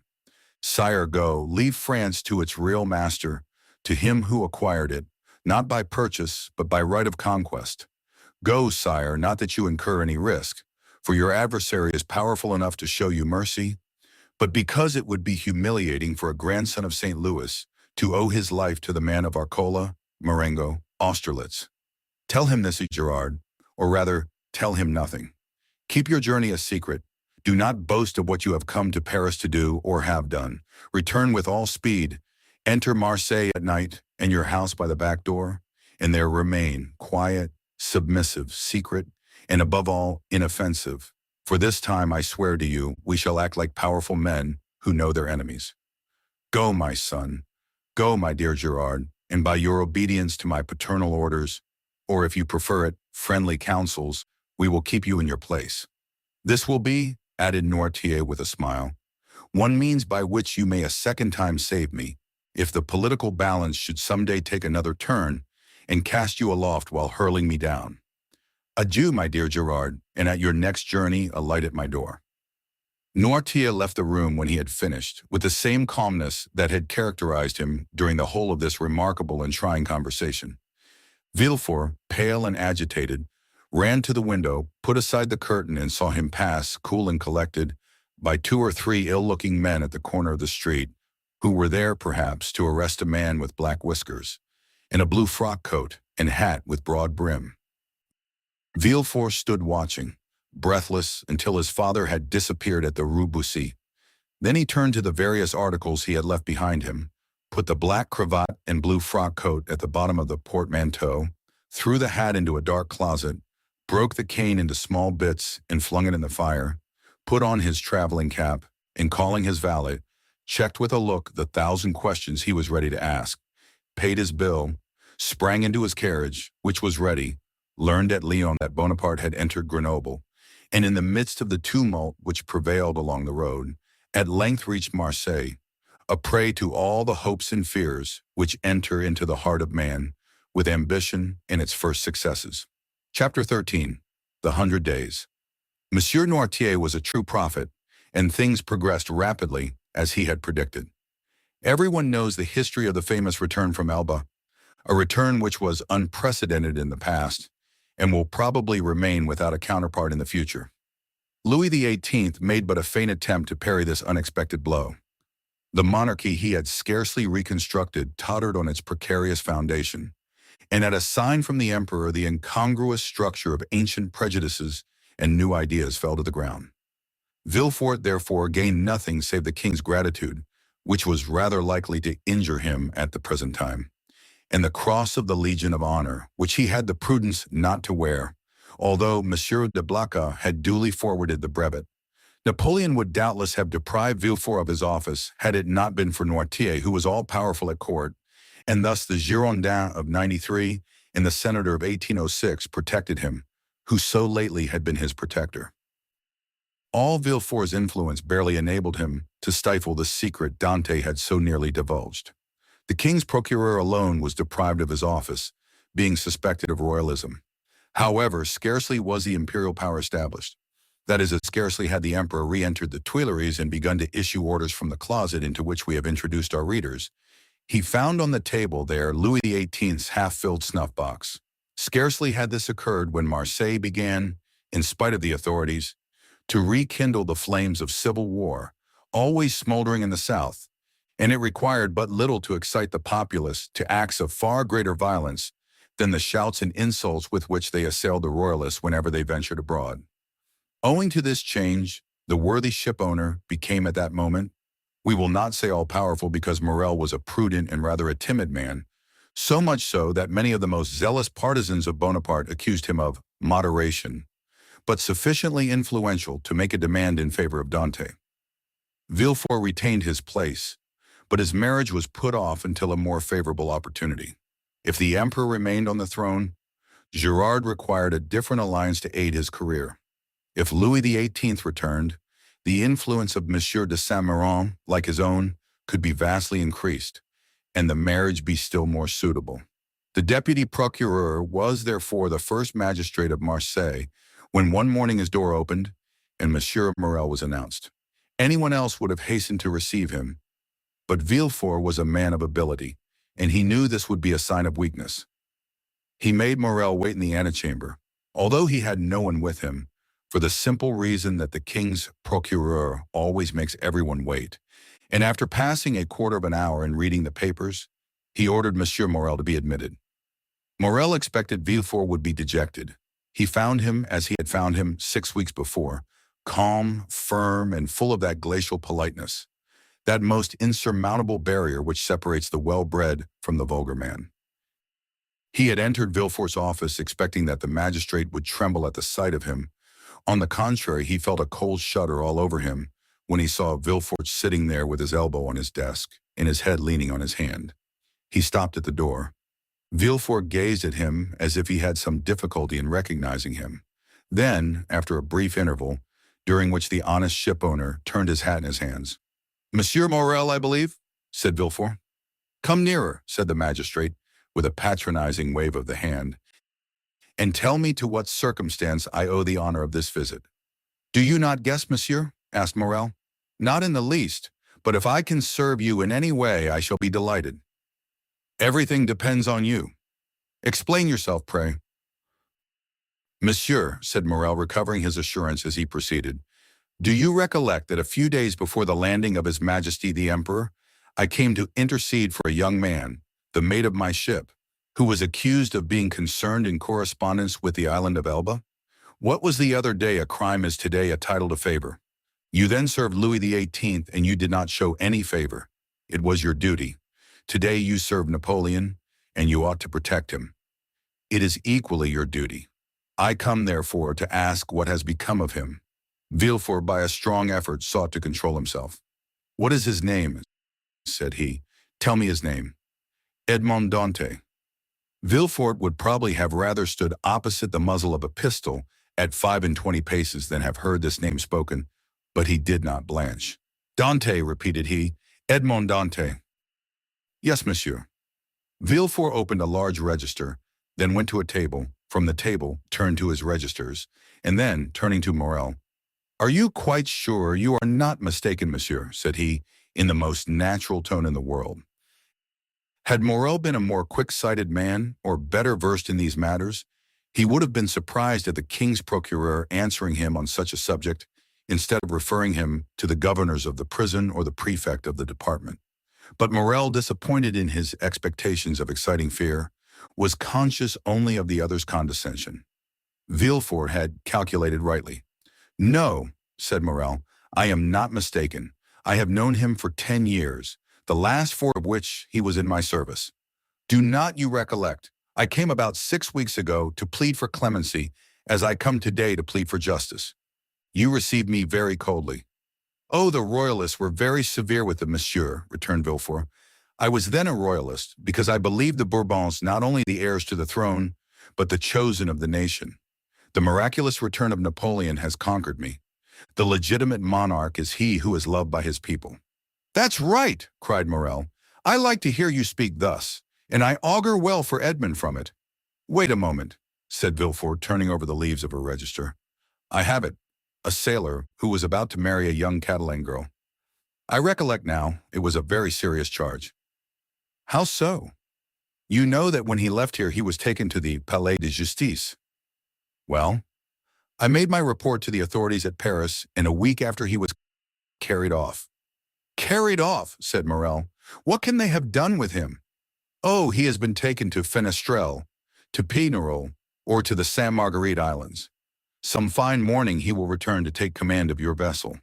Come when he will, it shall be kept for him. But how is it he is not already returned? It seems to me the first care of government should be to set at liberty those who have suffered for their adherence to it." "Do not be too hasty, Monsieur Morel," replied Villefort. "The order of imprisonment came from high authority, and the order for his liberation must proceed from the same source. And, as Napoleon has scarcely been reinstated a fortnight, the letters have not yet been forwarded." "But," said Morel, "is there no way of expediting all these formalities, of releasing him from arrest?" "There has been no arrest." "How?" "It is sometimes essential to government to cause a man's disappearance without leaving any traces, so that no written forms or documents may defeat their wishes. It might be so under the Bourbons, but at present it has always been so, my dear Morel, since the reign of Louis XIV. The emperor is more strict in prison discipline than even Louis himself, and the number of prisoners whose names are not on the register is incalculable. Had Morel even any suspicion, so much kindness would have dispelled them." "Well, Monsieur de Villefort, how would you advise me to act?" asked he. "Petition the minister." "Oh, I know what that is. The minister receives 200 petitions every day and does not read 3. "That is true, but he will read a petition countersigned and presented by me." "And will you undertake to deliver it?" "With the greatest pleasure.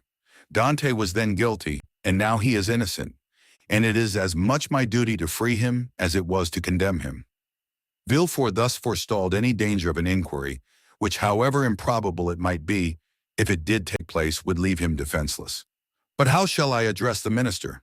"Sit down there," said Villefort, giving up his place to Morel, "and write what I dictate."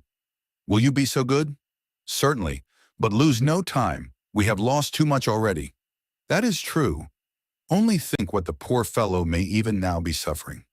Villefort shuddered at the suggestion, but he had gone too far to draw back. Dante must be crushed to gratify Villefort's ambition.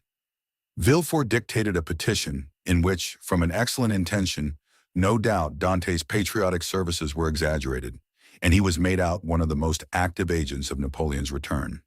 It was evident that at the sight of this document, the minister would instantly release him. The petition finished, Villefort read it aloud. "That will do," said he. "Leave the rest to me." "Will the petition go soon?" "Today." "Countersigned by you?" "The best thing I can do will be to certify the truth of the contents of your petition." And sitting down, Villefort wrote the certificate at the bottom. "What more is to be done?" "I will do whatever is necessary. This assurance delighted Morel, who took leave of Villefort, and hastened to announce to old Dante that he would soon see his son.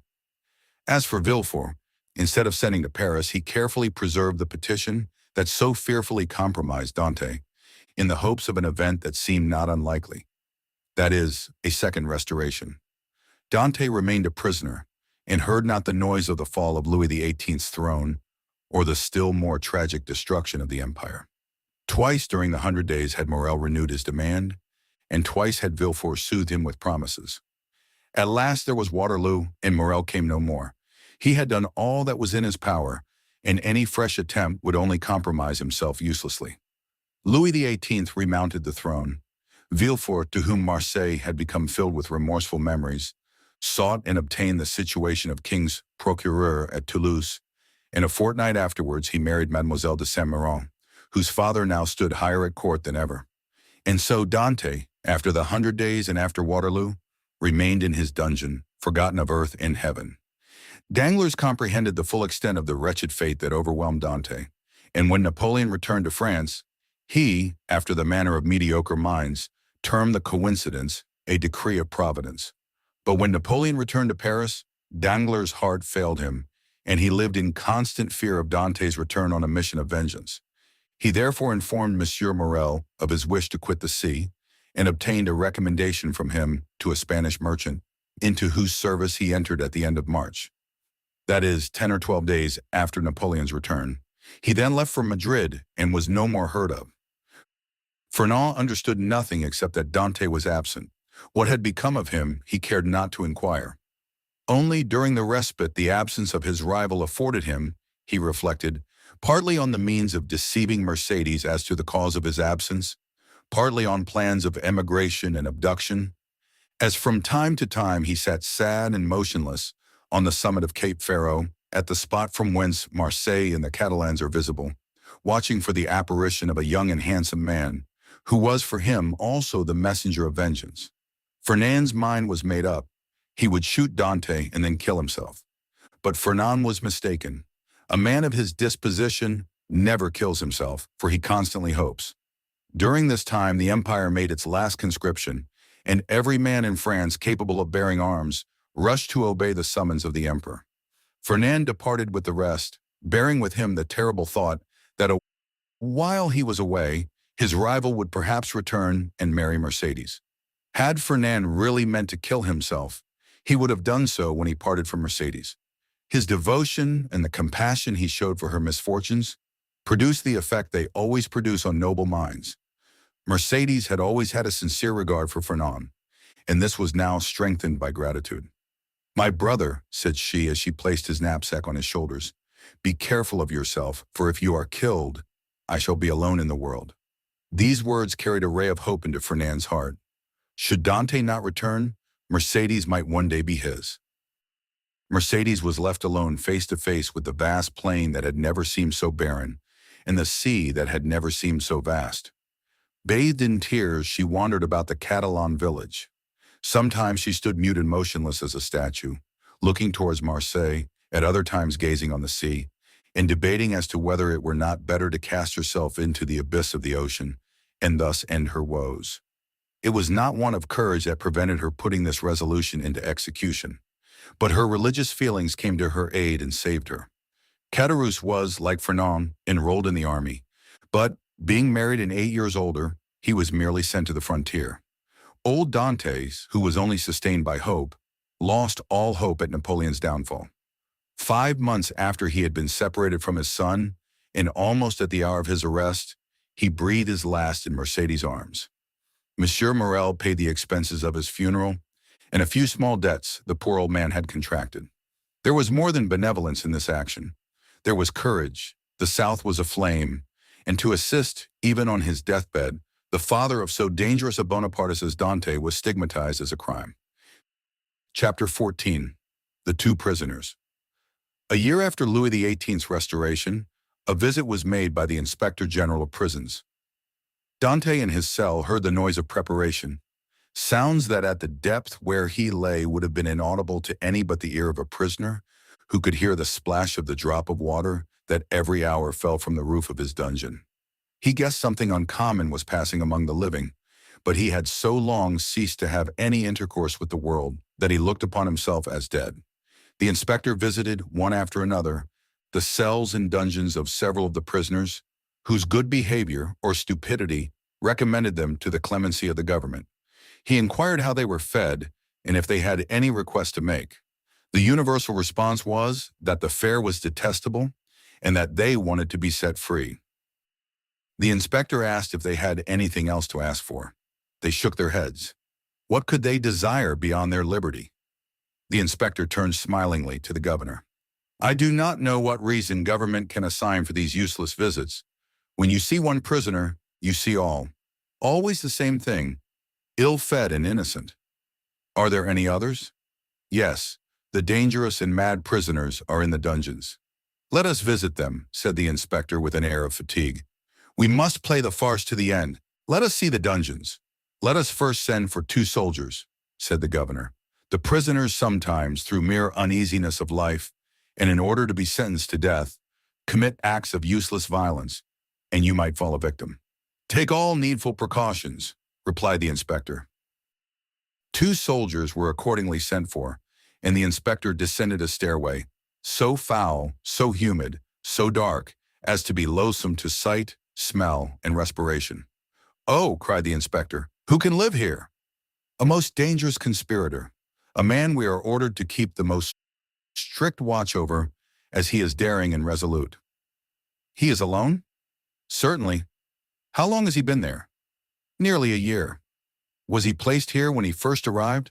No, not until he attempted to kill the turnkey who took his food to him. To kill the turnkey? Yes, the very one who is lighting us. Is it not true, Antoine? Asked the governor. True enough. He wanted to kill me, returned the turnkey. He is worse than that. He is a devil, returned the turnkey. Shall I complain of him? Demanded the inspector. Oh no, it is useless.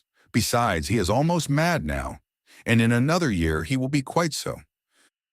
So much the better for him. He will suffer less, said the inspector. He was, as this remark shows, a man full of philanthropy and in every way fit for his office. You are right, sir, replied the governor, and this remark proves that you have deeply considered the subject.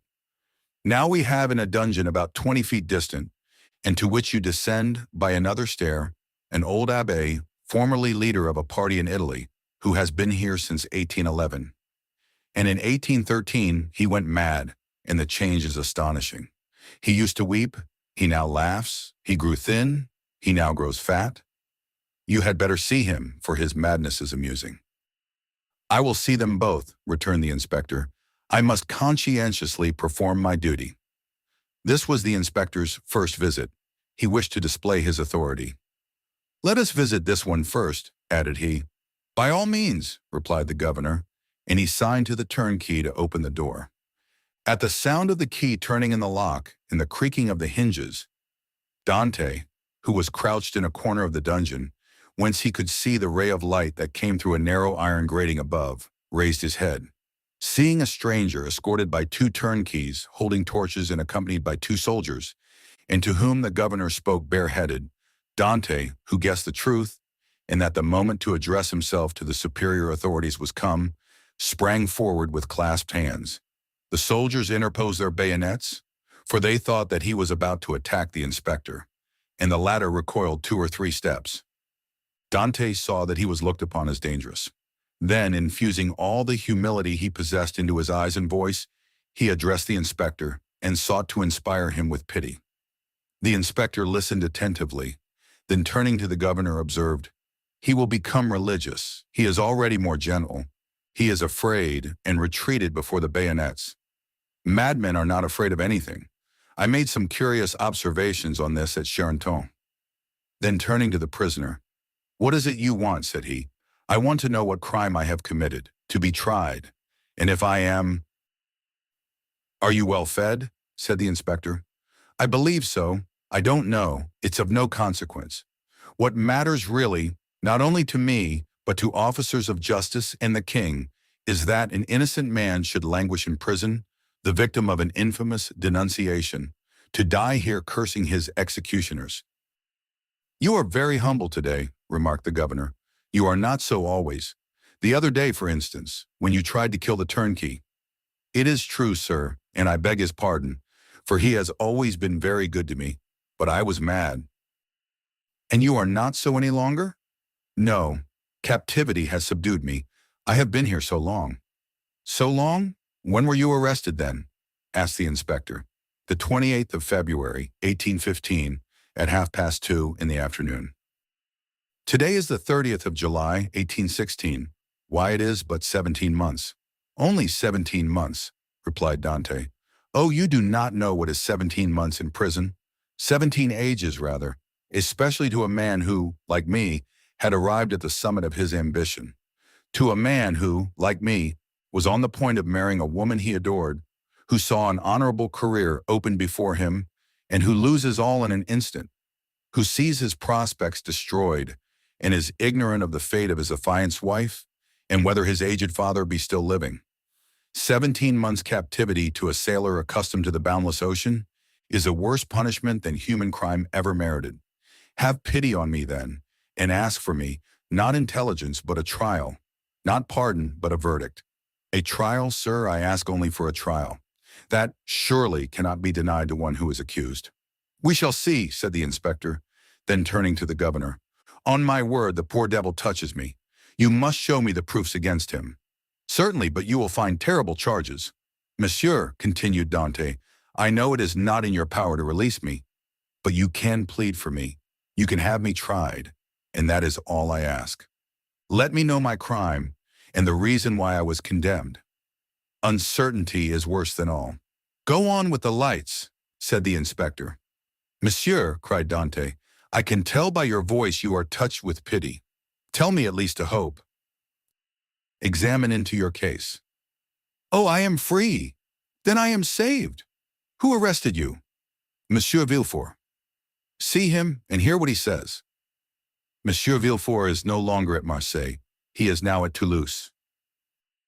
I am no longer surprised at my detention, murmured Dante, since my only protector is removed. Had Monsieur de Villefort any cause of personal dislike to you? None. On the contrary, he was very kind to me. I can, then, rely on the notes he has left concerning you? Entirely. That is well. Wait patiently, then. Dante fell on his knees and prayed earnestly. The door closed, but this time a fresh inmate was left with Dante's hope. Will you see the register at once? Asked the governor, or proceed to the other cell? Let us visit them all, said the inspector. If I once went up those stairs, I should never have the courage to come down again. Ah, this one is not like the other, and his madness is less affecting than this one's display of reason. What is his folly? He fancies he possesses an immense treasure. The first year he offered government 1,000,000 of francs for his release, the second 2, the third 3, and so on progressively. He is now in his 5th year of captivity. He will ask to speak to you in private and offer you 5 millions. How curious! What is his name? The Abbé Faria. Number 27, said the inspector. It is here. Unlock the door, Antoine. The turnkey obeyed, and the inspector gazed curiously into the chamber of the mad abbé. In the center of the cell, in a circle traced with a fragment of plaster detached from the wall, sat a man whose tattered garments scarcely covered him. He was drawing in this circle geometrical lines, and seemed as much absorbed in his problem as Archimedes was when the soldier of Marcellus slew him. He did not move at the sound of the door, and continued his calculations until the flash of the torches lighted up with an unwonted glare the somber walls of his cell. Then raising his head, he perceived with astonishment the number of persons present. He hastily seized the coverlet of his bed and wrapped it round him. What is it you want? Said the inspector. I, monsieur, replied the abbé with an air of surprise. I want nothing. You do not understand, continued the inspector. I am sent here by government to visit the prison and hear the requests of the prisoners. Oh, that is different, cried the abbé, and we shall understand each other, I hope. There now, whispered the governor, it is just as I told you. Monsieur, continued the prisoner, I am the Abbé Faria, born at Rome. I was for 20 years Cardinal Spada's secretary. I was arrested, why, I know not, toward the beginning of the year 1811. Since then, I have demanded my liberty from the Italian and French government. Why from the French government? Because I was arrested at Piombino, and I presume that, like Milan and Florence, Piombino has become the capital of some French department. Ah, said the inspector, you have not the latest news from Italy? My information dates from the day on which I was arrested, returned the Abbé Faria, and as the emperor had created the kingdom of Rome for his infant son, I presume that he has realized the dream of Machiavelli and Caesar Borgia, which was to make Italy a united kingdom. Monsieur, returned the inspector, Providence has changed this gigantic plan you advocate so warmly. It is the only means of rendering Italy strong, happy, and independent. Very possibly, only I am not come to discuss politics, but to inquire if you have anything to ask or to complain of. The food is the same as in other prisons, that is, very bad. The lodging is very unhealthful, but on the whole passable for a dungeon. But it is not that which I wish to speak of, but a secret I have to reveal of the greatest importance. It is for that reason I am delighted to see you, continued the abbé, although you have disturbed me in a most important calculation, which, if it succeeded, would possibly change Newton's system. Could you allow me a few words in private? What did I tell you? Said the governor. You knew him, returned the inspector with a smile. What you ask is impossible, monsieur, continued he, addressing Faria. But, said the abbé, I would speak to you of a large sum amounting to 5 millions.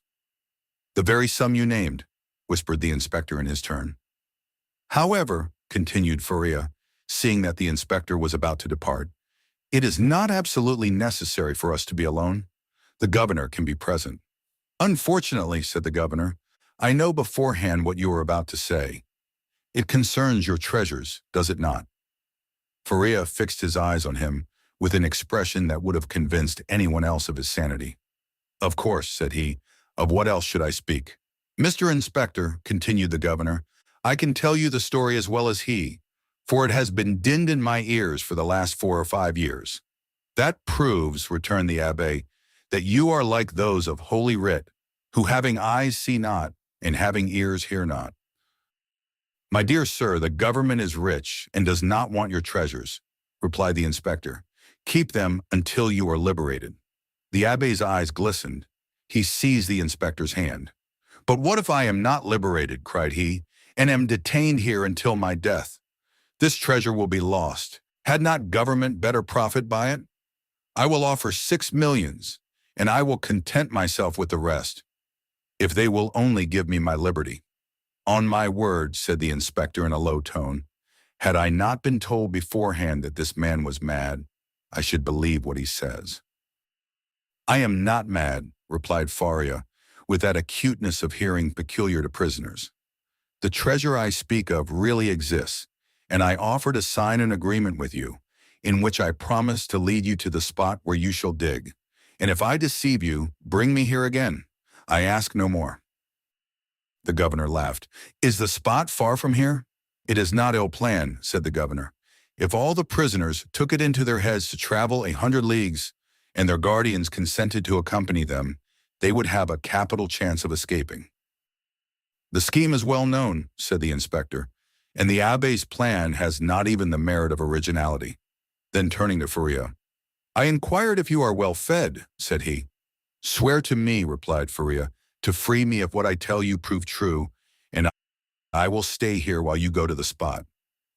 Are you well fed? Repeated the inspector. Monsieur, you run no risk, for as I told you, I will stay here, so there is no chance of my escaping. You do not reply to my question, replied the inspector impatiently. Nor you to mine, cried the abbé. You will not accept my gold. I will keep it for myself. You refuse me my liberty. God will give it me. And the abbé, casting away his coverlet, resumed his place and continued his calculations. What is he doing there? Said the inspector.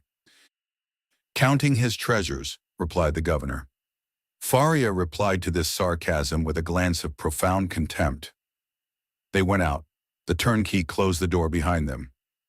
He was wealthy once, perhaps, said the inspector. Or dreamed he was and awoke mad.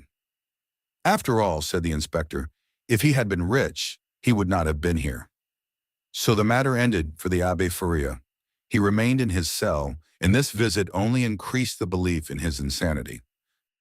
Caligula or Nero, those treasure seekers, those desirers of the impossible, would have accorded to the poor wretch, in exchange for his wealth, the liberty he so earnestly prayed for. But the kings of modern times, restrained by the limits of mere probability, have neither courage nor desire. They fear the ear that hears their orders, and the eye that scrutinizes their actions. Formerly, they believed themselves sprung from Jupiter and shielded by their birth, but nowadays they are not inviolable. It has always been against the policy of despotic governments to suffer the victims of their persecutions to reappear. As the Inquisition rarely allowed its victims to be seen with their limbs distorted and their flesh lacerated by torture, so madness is always concealed in its cell, from whence, should it depart, it is conveyed to some gloomy hospital, where the doctor has no thought for man or mind in the mutilated being the jailer delivers to him. The very madness of the Abbé Faria, gone mad in prison, condemned him to perpetual captivity. The inspector kept his word with Dante. He examined the register and found the following note concerning him. Edmond Dantès, violent Bonapartist, took an active part in the return from Elba, the greatest watchfulness and care to be exercised. This note was in a different hand from the rest, which showed that it had been added since his confinement. The inspector could not contend against this accusation. He simply wrote, "Nothing to be done." This visit had infused new vigor into Dante. He had till then forgotten the date. But now, with a fragment of plaster, he wrote the date, July 30th, 1816, and made a mark every day in order not to lose his reckoning again. Days and weeks passed away, then months. Dante still waited. He had first expected to be freed in a fortnight. This fortnight expired. He decided that the inspector would do nothing until his return to Paris, and that he would not reach there until his circuit was finished. He therefore fixed 3 months. 3 months passed away, then 6 more. Finally, 10 months and a half had gone by, and no favorable change had taken place, and Dante began to fancy the inspector's visit but a dream, an illusion of the brain. At the expiration of a year, the governor was transferred. He had obtained charge of the fortress at Ham. He took with him several of his subordinates, and amongst them Dante's jailer. A new governor arrived. It would have been too tedious to acquire the names of the prisoners. He learned their numbers instead. This horrible place contained 50 cells. Their inhabitants were designated by the numbers of their cell, and the unhappy young man was no longer called Edmond Dantès. He was now number 34. Chapter 15. Number 34 and number 27. Dante passed through all the stages of torture natural to prisoners in suspense. He was sustained at first by that pride of conscious innocence, which is the sequence to hope. Then he began to doubt his own innocence, which justified in some measure the governor's belief in his mental alienation, and then relaxing his sentiment of pride, he addressed his supplications, not to God, but to man. God is always the last resource. Unfortunates who ought to begin with God do not have any hope in him till they have exhausted all other means of deliverance. Dante asked to be removed from his present dungeon into another, for a change, however disadvantageous, was still a change, and would afford him some amusement. He entreated to be allowed to walk about, to have fresh air, books, and writing materials. His requests were not granted, but he went on asking all the same. He accustomed himself to speaking to the new jailer, although the latter was, if possible, more taciturn than the old one. But still, to speak to a man, even though mute, was something. Dante spoke for the sake of hearing his own voice. He had tried to speak when alone, but the sound of his voice terrified him. Often before his captivity, Dante's mind had revolted at the idea of assemblages of prisoners made up of thieves, vagabonds, and murderers. He now wished to be amongst them, in order to see some other face besides that of his jailer. He sighed for the galleys, with the infamous costume, the chain, and the brand on the shoulder. The galley slaves breathed the fresh air of heaven and saw each other. They were very happy. He besought the jailer one day to let him have a companion, were it even the mad abbé. The jailer, though rough and hardened by the constant sight of so much suffering, was yet a man. At the bottom of his heart, he had often had a feeling of pity for this unhappy young man who suffered so, and he laid the request of number 34 before the governor.